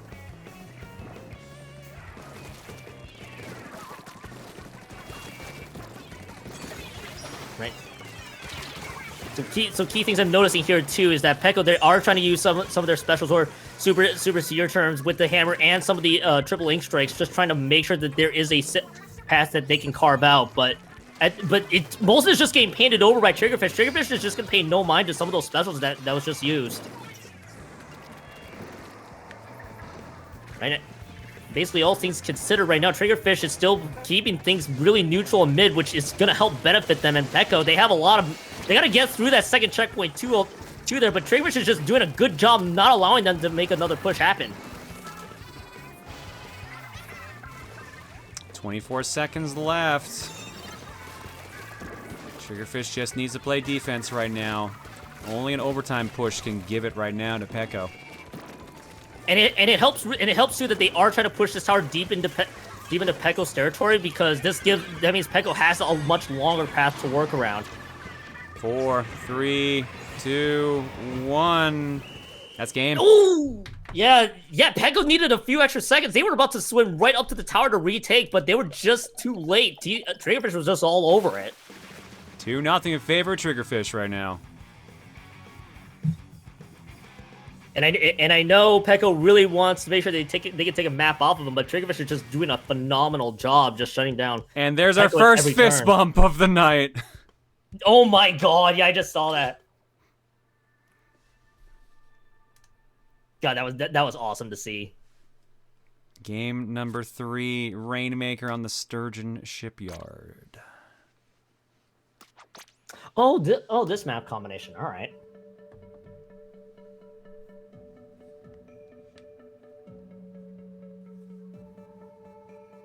Chat, we should be happy to see that fist bump on stream there.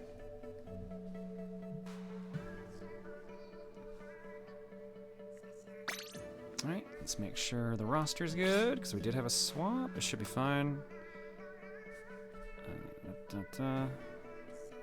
Oh, I'm on PEKO's list. That's why it's not right.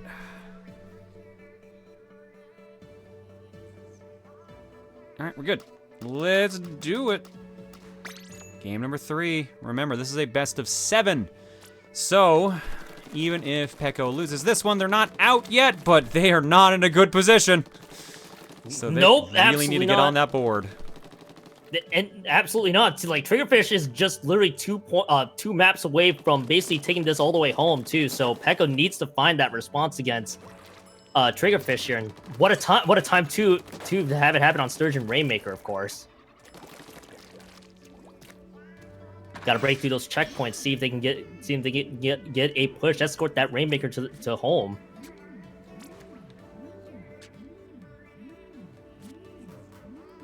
What's gonna be fun too for those chat not familiar with Sturgeon Rainmakers, the 2 checkpoint locations. One's on a very high hill, and the other one's on the lower hill. It's much safer to take the higher hill and go left, but I've been proven wrong before. Some people will always take the lower checkpoint.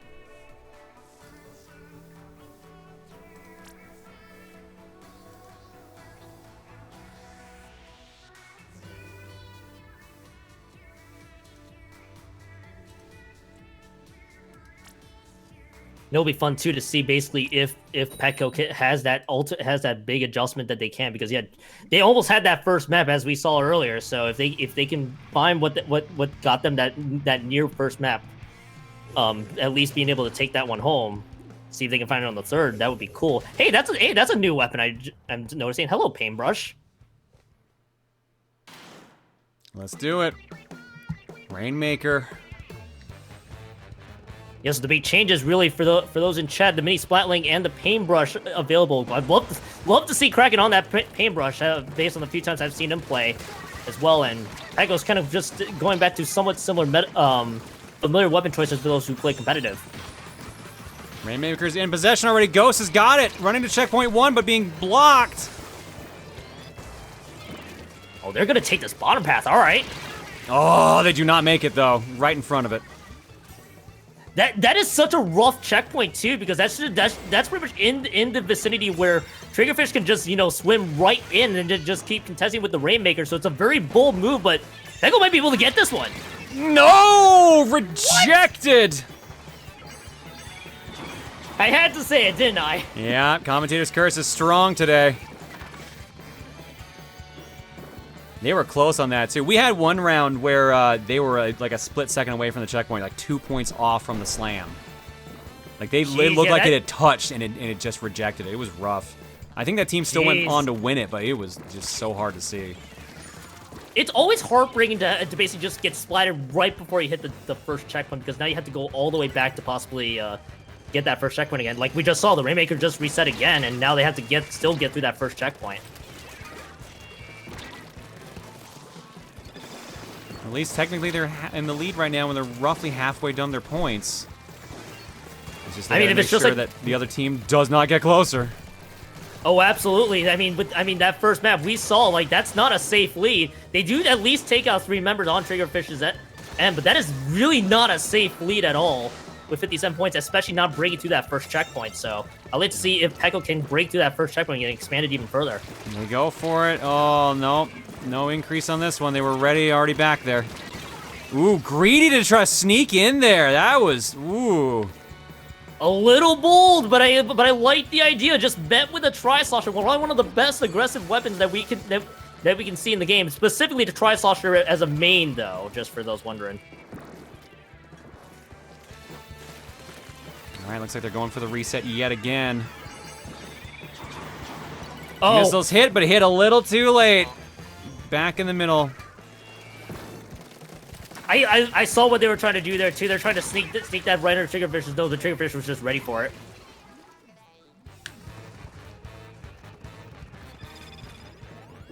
All right, barriers down. Kraken grabs it. Pretty much what I alluded to. PEKO tried to go for the right checkpoint. Are they going to go left this time? The more safer option of the two. Everybody's just going for that right checkpoint. It's just really fun going up, my dude. It's just really fun going up. Slam jam, thank you, ma'am. There's the lead swap. Lead swap and the slam there too. That's the first checkpoint. Oh, and here they go. Oh, they're. Oh my God. Oh, that was brave but greedy. I appreciate the greed though. They were just trying to get a lot more points on the board so that PEKO had a much bigger hill to climb, and PEKO's just having PEKO now behind again. As I mentioned before, that is not a safe 57 points remaining lead. Minute and a half left. They can still come back from this yet. There's the reset yet again on the Rainmaker. I mean, really right now for PEKO, they just have to start focusing on getting those specials farmed and then try to find the picks that they so desperately need. All right, Espurr grabs the Rainmaker again. What path are they choosing this time? I think, well, the path unfortunately is going backwards at the moment just because of how Triggerfish. Yeah, not the best call right now, but also not kind of their only option. Yeah, just Triggerfish is just playing so aggressive right now, which basically meant that PEKO is just getting pushed further and further back, and I think that's what Triggerfish wants to do, is make sure you don't have any room to get to that first checkpoint if at all. Well, the problem is right now they've only got 39 seconds. They've only got 19 seconds left on possession right now either. They need to make that push because they still have to break that first checkpoint. Absolutely, and the key thing right now is to at least get that first checkpoint broken. Oh, nope, no luck today. And Triggerfish is just ready for this checkpoint too. They just know that PEKO's just trying to go for the much more riskier checkpoint, and they just have a counter for it every time. 10 seconds left. They need to touch this. Oh, this. Oh no! Make a reset, folks. That's game. 3-0 for Triggerfish. They were like maybe a few seconds away from picking up the Rainmaker too. I was just a little surprised they didn't pick it up sooner because, yeah, as we just saw, the Rainmaker reset and there was just no chance for them to pop it out of there. Now all that PEKO can hope for is a reverse sweep at this point. Yeah, they're not in a good spot right now because this is technically championship point. It is. And it may all come down to Clam Blitz. Brine Water Springs is where we're going. Can Triggerfish get the clean sweep in the grand finals? And this is such a tricky map too to navigate all things considered for Clam Blitz because like one really bad fight can just swing momentum the other direction. I've had my fair share of witnessing a lot of Brine Water Springs Clam Blitz matchups, and usually when one fight goes wrong, it just continues to go sideways. So let's see PEKO play a lot more safe and try to play a lot more methodical if they can. Saltyboi, thank you for the raid. Might have enough time to run counter measures for you. Let me just double check, make sure nothing broke here.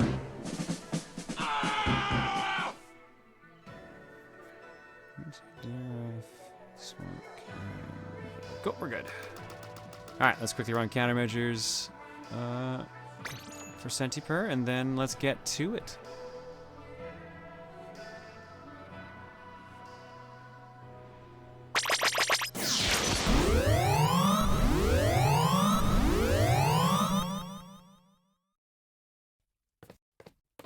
All right, general yelling for about 3 seconds like you're about to do a powerful attack. Think anime.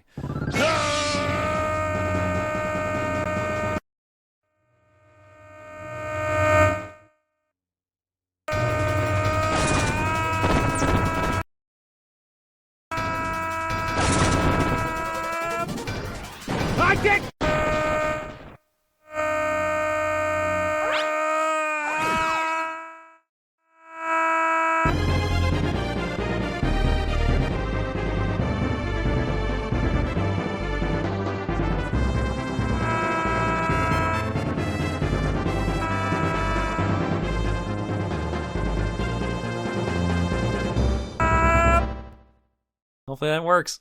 Damn it. Saltyboi, thank you for the raid. Hopefully your stream was good. You're in time for possibly the last match of the grand finals. Right now, Triggerfish Zone Supremacy is up 3-0 against PEKO. And it is a best of 7, first to 4. Triggerfish is also the winner's bracket side of things. So if PEKO loses, they're out. But if PEKO can turn it around with a reverse sweep, they'll force a bracket reset. I think we all want to hope for a reverse sweep, but yeah, Triggerfish has just gotten PEKO's number throughout this set. Oh God! Oh, the super scope. I got thrown off, yeah, for the same reason you did. So, something I'm going to allude to, one of the members of Triggerfish is just very prone to trying a lot of bold maneuvers, and I did not expect Super Scope in my playbook this evening. I love it, though, don't get me wrong, but... Like chat was telling me earlier, the gun itself is great, it's just the kit, not so much. Nope, no, it's not a good kit at all with the way, in the current state of Splatoon, I can attest to that, but but the main itself is fabulous to use from what I hear.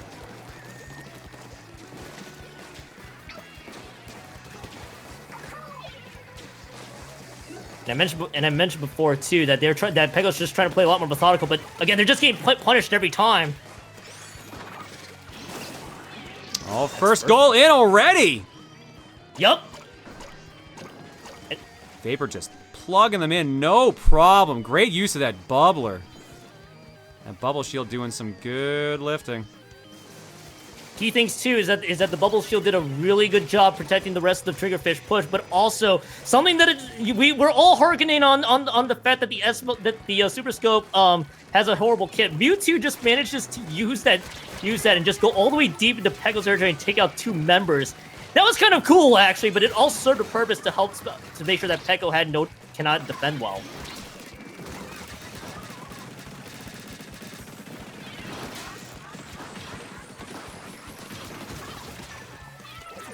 Key things right now for PEKO is they still need to farm up the clamps to make sure they get a power clamp. Of course, they got one that was free after the initial push, but I mean, right now, Triggerfish zones, they're just trying to make sure they don't give PEKO an opening.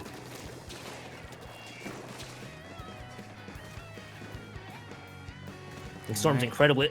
Yep. We do have a football... Nope, and the football immediately gets dropped from possession. Oh no, and they had to run away and leave it behind! It's always sad to leave a football behind in any scenario, but I think that's the correct move. PEKO was just in no man's land, and Triggerfish was just all around it, so you just have to cut your losses there. Oh, Smork. Oh, Smork. Smork, what? Smork's trying to... Okay, I was gonna say I'm not sure Smork's trying to be bold, but no, that's more safe than anything. Yeah, that football is definitely disappearing here now. Oh, actually, maybe not. Vapor got on it, but just died from it. I've seen teams try to throw that football back to their territory to make sure that they can keep it alive, but as you mentioned, now it's finally gonna disappear. It just took a little longer this time. Alright, that football's out. Barrier down. Oop, no, the other barrier, please. Thank you. No, stay in the other barrier. That's the one thing I don't like about Clan Blitz is the auto controls really get mad. Oh yeah, I can definitely attest to that. Barriers back up. They got 23 on that one at least, but they still both have penalties to burn. 62 to 77 right now. Trying to work out the math here. This is definitely a lot more manageable now for PEKO, putting it at least down to 77 points remain. They don't need that much of a stronger push than before, but at the same time, they need to actually get a push. They do have three specials or supers available too, so if they use that correctly, this could be good. But that's the key thing. They got to use it well.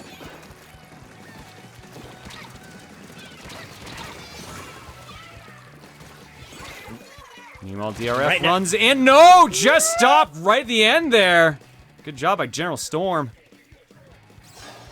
Storm being a good general there, trying to make sure he protects his base every time. And yeah, DRF was so close to sneaking that one in, just a hair too late for DRF.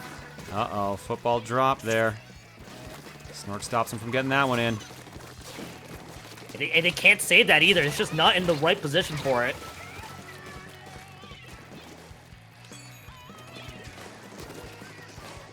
50 seconds left, really, for PEKO. They have to get a football at some point, and then get even a smidge more clamps, at least extend the set. But Triggerfish zones, they should have to understand that all they need is just one extra push. Yeah, well, right now Storm needs one more clam, then he's got a football. There's the football! But where's the push, importantly? Oh, that's the problem right now. Oh no, the football might be in a bad spot. That is such a rough spot, too. Maybe not, maybe not. They still have it. There's a shield guarding the way. Shield's broken. Can they get in? There's the push! But they need clams! Uh-oh. 10 seconds. Oh no, oh no, oh no, oh maybe? Tied up, tied game. But they need the one! There it is! They got it! I was wondering where that clam was gonna go! That was literally almost disastrous. I thought I was about to get deja vu from, I think, the previous set where they were just one clam short. Nope, they made it count this Inklingers time. yeah. PEKO on the board! More importantly, too, that PEKO takes a map off of Triggerfish zone, so they join the ranks of Inkslingers. Inkslingers as well, taking a map off of this juggernaut team. So we keep on playing. All right, we go to game number 5. Time to go shopping. Tower control in Mako Mart. I literally just covered this one too. Yep, still championship game, or point rather, for I keep saying the wrong name, Triggerfish. I don't know why their name is the one I keep goofing. I mean, yeah. There are some names I also goof on too. All right, so now we need to see if PEKO can manage a reverse sweep right now to force a bracket reset. They got step 1. That is step 1. The problem is it's a 4-step program. Oh yeah.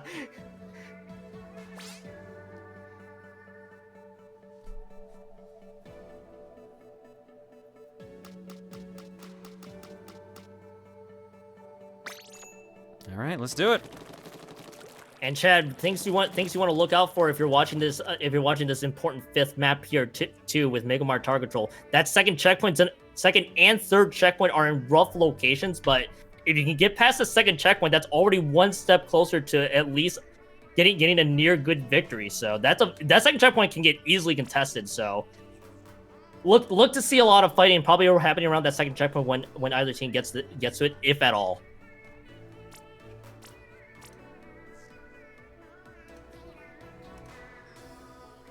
And I also don't think we're going to be seeing the S-Blast again unless they are allowing Mewtwo to pick just more random weapons. They might be yelling at Mewtwo a little bit now. Although, to be fair, they did go with the bazooka. We know that. The Super Scope did some work. Oh yeah, I mean the Super Scope.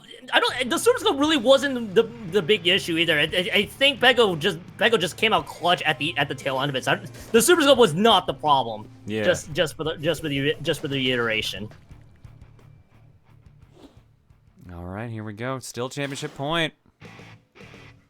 Different blaster this time from Mewtwo, but I think this is a much more sensible blaster to see.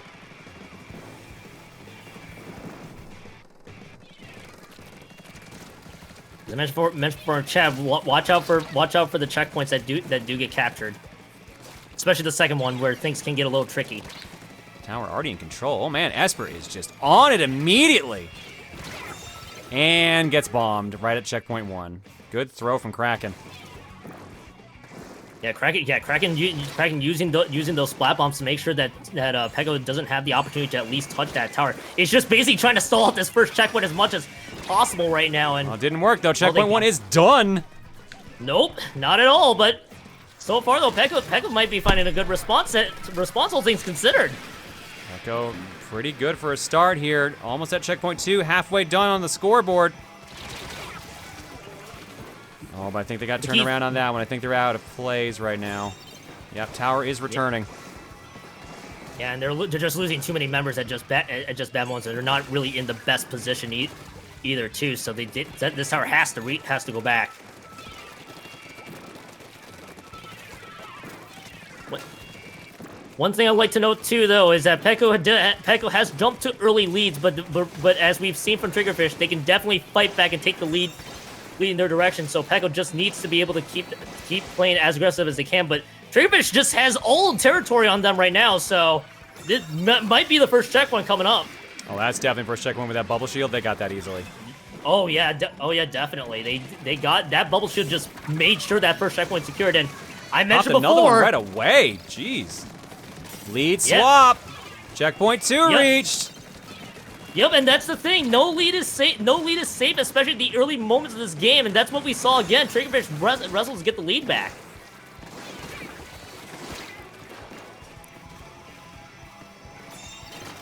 And again, what really helps Triggerfish too is the fact that their weapon that helps spawn those big bubbles is a very heavy painting weapon too. So you're gonna get big bubbles up a bunch, and so did Mewtwo just got one as well. Checkpoint 2. Done.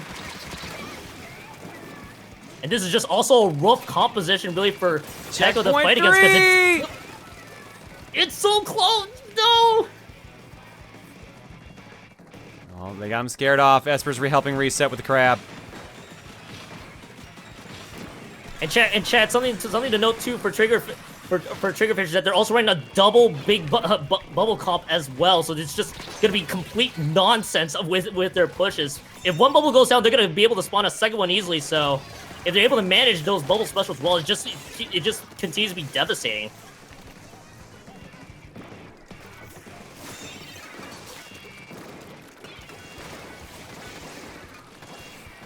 More importantly for Triggerfish, they're just trying to make sure they keep that Tower Hubbard in PEKO's territory, which is not a bad plan either, but not helping PEKO's case is the fact they keep losing members in crucial moments.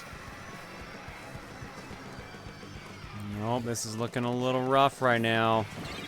A minute and a half left. And the crummy thing too for PEKO is they still have to get past that second checkpoint once they have the opportunity to, but or Triggerfish rather is gonna try to make sure that PEKO doesn't get that opportunity, and it's just really smart. All things considered, yeah. They didn't even do any damage to the checkpoint at all by the looks of it, so that's gonna be a rough one in general. Oh, absolutely, and that second checkpoint, as mentioned from earlier, it's a very tough checkpoint to break.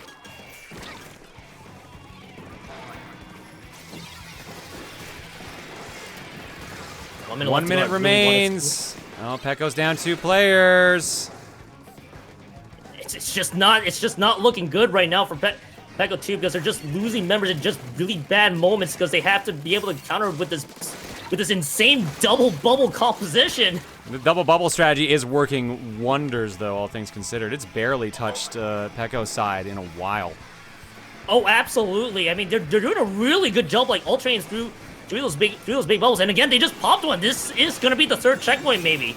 That is indeed. Here we go. Here we go, folks. Yard Grand Champions. Triggerfish zones supremacy. Congratulations, Triggerfish, winning this entire season. They did drop, I think, throughout so far from both regular season and playoffs. They've only dropped a total of 3 maps. And they have had to play a lot of maps to get here, so it's just been an overall dominant performance by this group. Got two round losses in the actual winners bracket, and then 1 overtime in the actual regular season. That is a really good record. Absolutely, they almost pulled off like the undefeated regular season, which we've seen before too. But that one overtime loss blemish from Inkslingers means that we didn't really have a true undefeated team. But yeah, this team is really dominant, and it really showed throughout this grand final set. And there you go, folks. Your grand champions, Triggerfish. Congratulations to all players. Our top 3 overall turned out to be Triggerfish in first place, PEKO in second, and Inkslingers in third, which I believe, as people were saying earlier, this is like the best showing Inkslingers have had in all 7 seasons.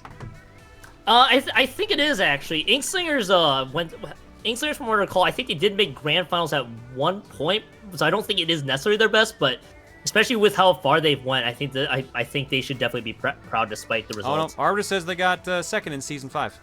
Never mind, then that is incorrect then, but still really good showing. I mean, third place, nothing to sneeze at too. And yeah, Arbiter's correct from my recollection. They got second in season 5, so they definitely played very well. Well, there you go, folks. That is the end of the tournament. We have our champions. We have our top 3. Now, I did say I was going to show off the team cards for everyone else that didn't actually show up. So let me quickly do that. Alrighty. Everyone else that did not show up on stream, I'll just kind of go through them in order, which I'll see, because we've already done ADSDs.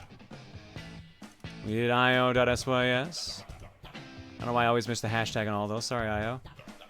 We did not do the IRS. They were the 6th seed overall. 90 points, 27, 15, and 3 with 14 KOs. Second straight playoff appearance. 90 points for second straight season. Anakin, Alexis, Tax Fraud, Panda, Par2, and Kiwi. 11, 8, and 1 since week 8. Team quote, your federal tax return is overdue. The Bucket Man will be visiting you shortly.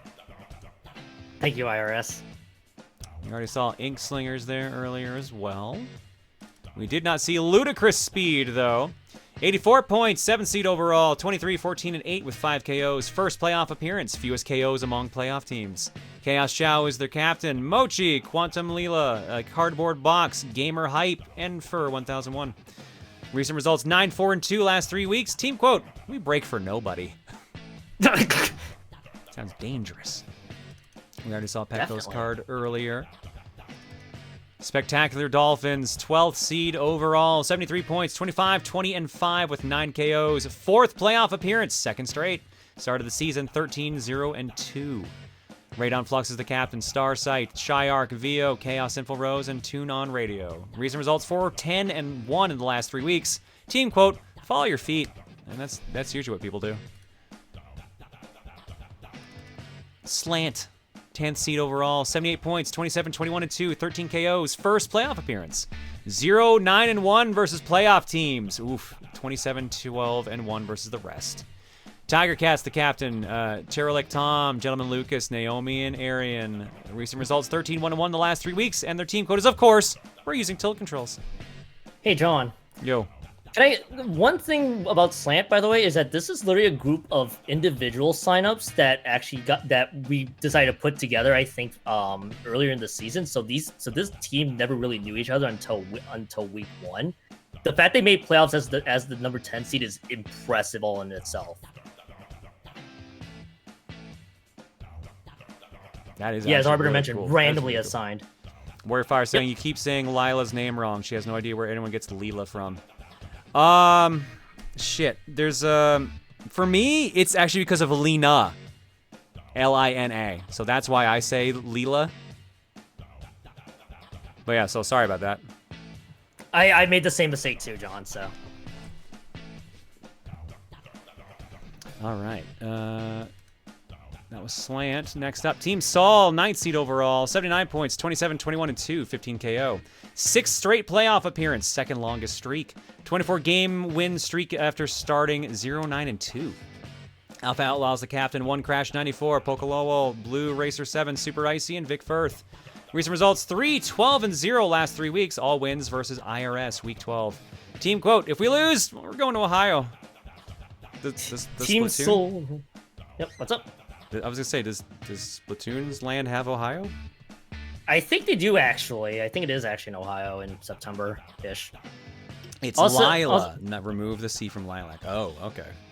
Yeah, no, I would not have definitely thought that was lilac. I would have thought Leela or.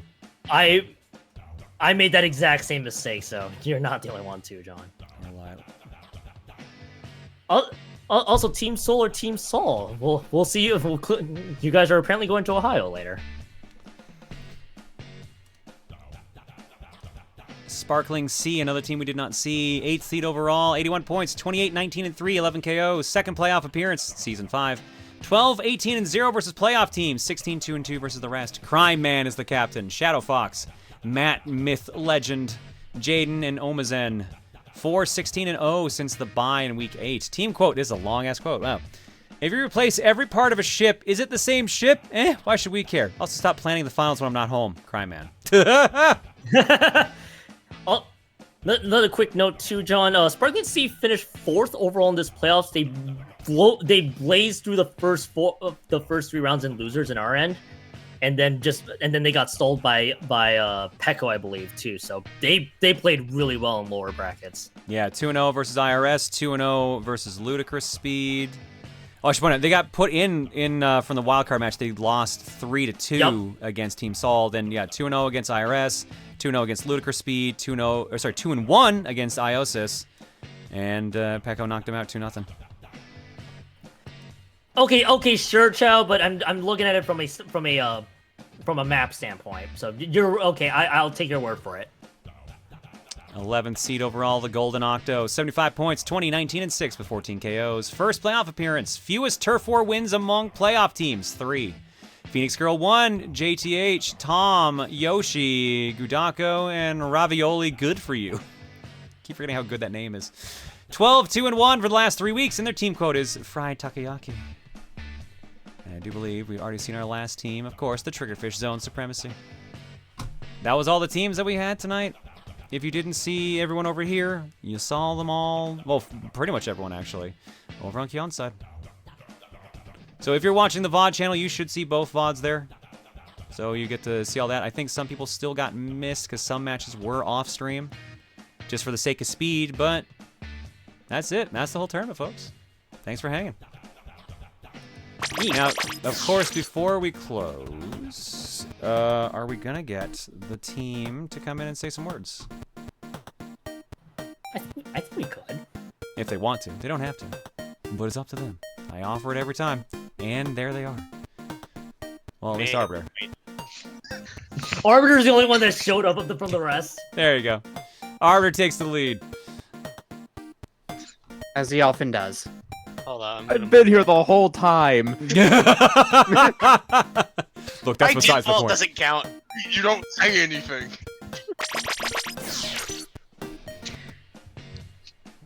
All right, folks. Well, would you like to say something? Why do you think Okay. it's context for my team's quote? Stupid climblets. Arbiter had a heck of a run, I gotta say. Stupid clamblets. The one Oh, clan. don't worry. Clam. My martyr did my team in too. Rhinewater didn't do us in. We couldn't find a clam on Manta. That was so. Man, Hey, at least you that didn't was just so miss a rough. power that would have won you the game. We are literally yelling in voice chat, "Where's a clam? We need a clam. We just need one clam." Can confirm, I was listening.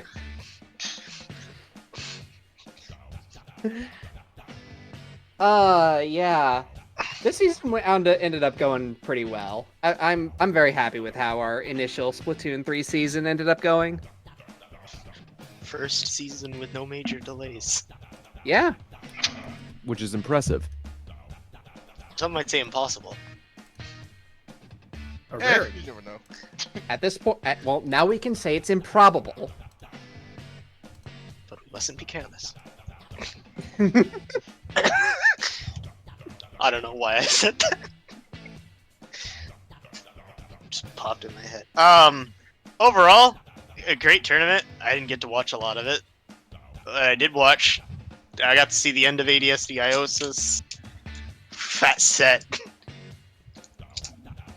Yeah, I don't know what to say.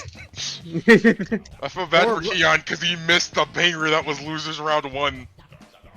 Okay, so the little bit of backstory is I literally had 3 tiers of matchups I wanted to pick, and I know my co-com wanted to watch the Sparkling Sea one against IRS, so I was like, yeah, I'll honor that for you. It was also one of my other stronger picks. I'm sorry, only half of the games were good. To be fair, I didn't expect it to be that much one-sided either. We in previous seasons when I've done lower brackets, I usually end up picking the wrong matchups early in the later end. The wrong matchup only happened when it was inevitable that they had to face each other, which was losers round 4. So I think we did a good job for quality this year. Yeah, I'm just struggling to say anything because I got put through the ringer. Sol is forever cursed and will never see past top 8. I'm convinced. I Not allowed. I just want to get those guys another tournament win. They deserve it so much, and it's been since the original Turf tourney since they've got one. Inkslingers 100% deserves it with how much effort y'all have put in. Yeah. Absolutely. It's always next time. Yeah. So Chow, it's funny you met. So I'm reading Chow's message. Still saying you should have streamed C versus Speed. I looked at that matchup and thought that would be a really fun set to cast. But we didn't want to give C too much screen time after doing their first matchups. We needed to flip over to the other side, which was ADSD and Soul in this case, or ADSD and Soul, for lack of a better pronunciation. Oh my gosh, There Keon, were- no, the rest of the team is going to kill you. Realistically, we could have chosen all the losers bracket matches, but we can only stream one. We can only stream one. I'm gonna be real. Like for this, for lower brackets, we had a lot of good quality matchups in our end. It was just a shame we had to pick one. This is the closest season by far. Yeah. Oh, 100%. No grand finals bracket reset, but I mean all the games were incredibly close. So Even when it didn't seem like it, like even the 2-0s had a little bit of back and forth in them.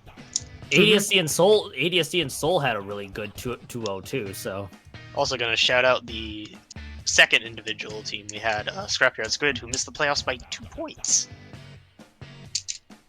I think it was 2 points. It was a very small number. It was 3. two. It's literally on screen right now. Final seed decided by 3 points. Okay, yeah. But yeah, that was one of the other individual teams that got thrown together. So we almost had 2 of them. Yeah.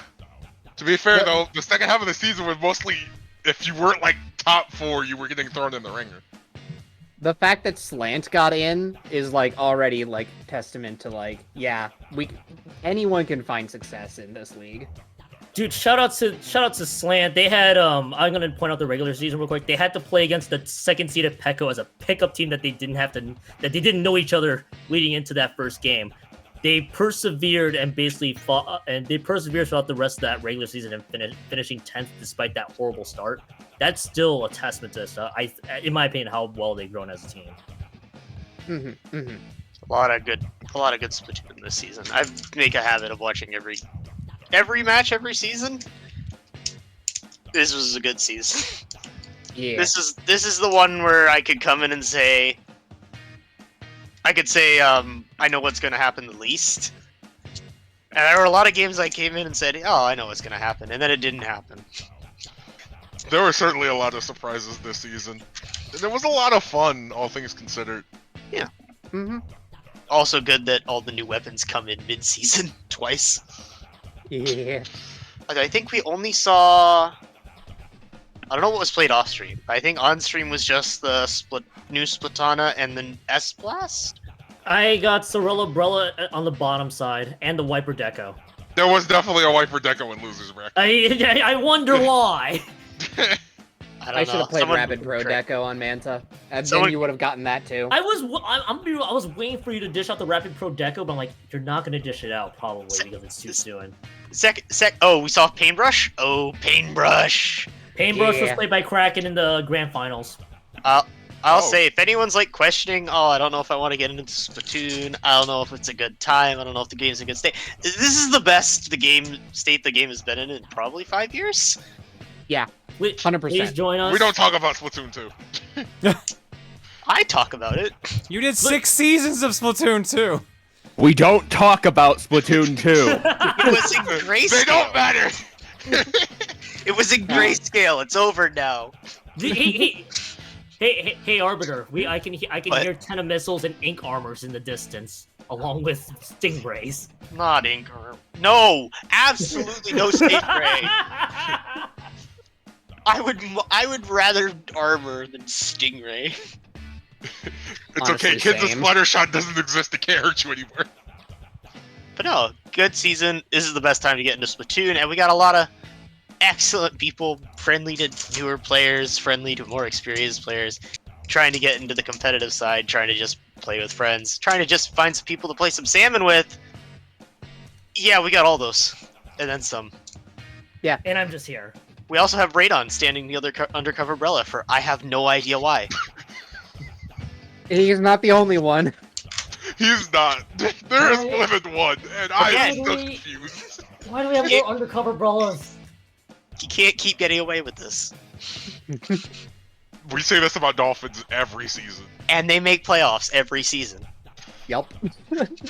But yeah, anyone who's looking to play more Splatoon needs a community to do it. Hey, we're right here. We've got people to play with. We're going to even have more events that we're going to fire in between the main seasons. I know at least I'm planning to have another Rondo in about 2 months. So at the very least, I'm getting plans for that. I gotta figure out what people want to have for next month. Yeah. I mean, there's a lot to do. I'm gonna Even take, just I'm gonna not take us. suggestions. I want to see what people want to do. But yeah, we've got all Turf War events. We got all Clan Blitz events. We got. Did I say Turf War? No, I said Turf War. We have Splat Zones events. Whatever piques your fancy. Twilight Yeah. Zone's Rondo. Someone's trying to get Table Turf up and running now. Well, that's Lila. I think Lila was the head of Yeah, that. it was Lila. But Yeah, anything Lila's They on donated. that They table in their sub earlier. They mentioned it. Yeah, but DSL exists with one mission in mind. Come play the game. Yeah. We are here as your excuse. Please get addicted. Wow. All right. I have a healthy relationship with this game. Don't look at my hours. Don't look at mine either. I've seen the hours a number of you have. The Splat 2 hours were a bit scary. The first hit is only $20 for a year of NSO. Depending on how you manage it, it could be even less. Heck, first week is free on a new account. True. Just in time to get hooked. Arbiter's got 670 hours. Oh, you were 70 shy of hitting You're only at 3,000 on 2. 670? Wait, how much short was I of hitting 3,000? You were only 70 hours short of hitting 3,000 in Splatoon 2. Yeah, I'm not going back. Oh, but you That got might it. actually beat me in this game, considering my hours. Oh my god, I just saw that. 2,930. 400 hours on Monster Hunter Rise. Only Oh, 400? geez, I gotta I'm at- get that number up. I'm at 505 for Splatoon 3 already. I didn't realize. Last I checked, I think I was at 870, and I'm concerned. 825 for 65 you, on I see. Splatoon 2. But no, guys, Don't I have look a at my healthy Steam. relationship with this game. It's fine. Perfectly No. healthy, yes. But no, even have a coach's corner if you just want any help with anything, because it's for general advice. Right now, it's mostly used for builds, but you know, It still leads you in the right direction. It's still coaching. I've got a whopping 50 hours in Splatoon 3. More than me. yeah, but I it's think all I having recall fun you and mentioning salmon that it runs, was so. mostly in salmon, yeah. Yeah, It's the all majority having of fun that in was salmon. single player and salmon run, yeah. Yeah. Salmon run's a lot of fun in this game. And I get to miss another big run because I won't be home. Ah, Well, that's unfortunate. really? Yeah, it's It's next double week. It's next week, scales. right? Yeah. Well, If it- I if have it- to find time for it, but I'm not the one going on vacation sometime. This time. It's double scales. That's so unfortunate. Yeah. All right. I guess let's start wrapping up then. I'll ask this question, but I know you're gonna laugh. Any idea when the next event to expect is gonna be from the team? I'm probably going to spend the next week asking what people want to do, and then I'll try to find a weekend next month to do that. It'll probably be late in the month. Let me look at the calendar real quick. Probably be like 15th, 22nd. It'll probably be a Saturday. At the very least, like I said, I am planning on having a Rondo event, which is usually a weapon randomizer or silly stipulations every round kind of tournament. That's going to be in late August. Can you make the randomizer not hate my team this time? No promises. This is comeuppance for me running the randomizer here. Yeah, it really is. All right. If you want to join in on the server there, typing !PSL in the chat. We'll bring up the link to join the Discord over there. so let's start wrapping up, shall we? First and foremost, I do owe a Wisdom of Duke, apparently. I owe that to Una Lee Fox. Here you go, Una. My friend will have this thing open in no time. Damn it. That one doesn't come up enough. Alright. Schedule for the week from me. Tomorrow is Fortune Cookie, starting around 7 o'clock Mountain Time. We are going to be doing a sponsor segment as well for Etrian Odyssey Origins Collection. So we're going to be playing, I think, Etrian Odyssey 3 for 2 hours in the middle of that. And then that's the last stream! There might be something really short on Monday, but I'm not banking on it at the moment. Because Reese is going away for a month. She talked about this on her stream and on Twitter today. She's going away for a month to go visit her family, and we are driving across the country to do that. So I will be joining her for the drive, and then I'll be flying back after. So there is basically no streams next week, except for maybe something on Monday. Give Reese our best wishes. Yes. Whatever. Likewise. Yeah, so the next stream for me, if there's not something on Monday, will be Monday the 12th. And who knows what that'll be. I'll figure that out. But yeah, just giving you guys a heads up on that. You can go check Reese's streams and her Twitter for her talking about that. And yeah, tomorrow's Fortune Cookie. So folks, what... Oh wait, actually, hang on. I did not do eggs, my bad. Aussie Icarus for 49, Maddie the Millennial for giving the sub to Princess Pixel, Tails Faraga for 83, That Unknown Skull for 59, Captain Joe for 75, Tiger 413 for 57, Ty Cyan for 36, Luna Chi for 13, Captain Trainwreck for 53, Dexter AOC for 3, Crazy Crash 546 for 45, Captain Joe with a gift sub to Faelina, or say Faelina. Ice King Roxas for 14, Viridian Owl for 37, I'm a Spoon 73 for 73, nice. Gamer Mooney for 87, Clay Dogs for 116, T-Man 64 for 64, nice. And Aiden C97 for 77. Thanks for subbing and hanging out tonight, folks. Your shuffler egg is this one. You will give me a toaster. A toaster. We're not going to do Art Block tonight. We're just going to knock it all out tomorrow. I think that's a good plan. What's our raid message? Commentators curse. Where was the commentator's curse? Wait, I have to. The last we had four a couple matches over here. Yeah. I had a couple in Grants too. Please tell me it wasn't the Clamblitz game that was commentator's curse. No, it wasn't, I don't think. And if it was more so like, it was usually a kill that happened. Okay, A kill. It was okay. like usually splat zones, I think. Okay, I was about to die inside a little, so. No, I felt bad about that one when I saw him, like, oh. You're not supposed to die inside Arbiter, that's my job. I'm gonna spend like 30 minutes on the VOD for that, just trying to find a clam that was closer. If it makes you feel better, in the overhead view, I did not see any clams. I looked in bunker, I checked the street, I checked the little jump, I checked the plat, I just didn't see. And then there was just one randomly that was on the ramp Leo found. I think a PEKO member dropped it. I do see one clam being pitched. I'm kind of cool with one clam. Alright. Let's go raid Juker, who's currently playing No More Heroes 1 by the looks of it. Actually, that might be No More Heroes 2?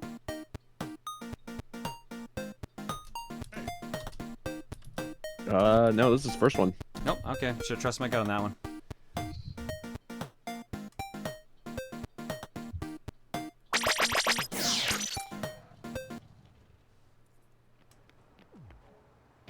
I think he's grinding out the pizza butt missions by the looks of it. One clam? Why you come here? Did the finals come down to one clam? One clam! One clam. One clam!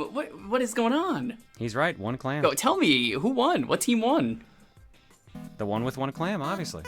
Alright, we're out, folks. I'll see y'all tomorrow. Thank you for the Take it raid. easy.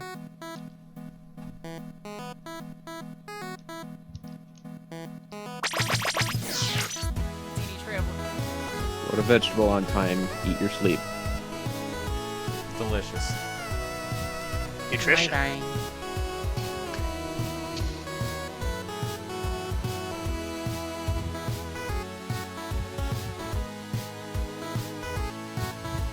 Remember, Triggerfish was always the best map.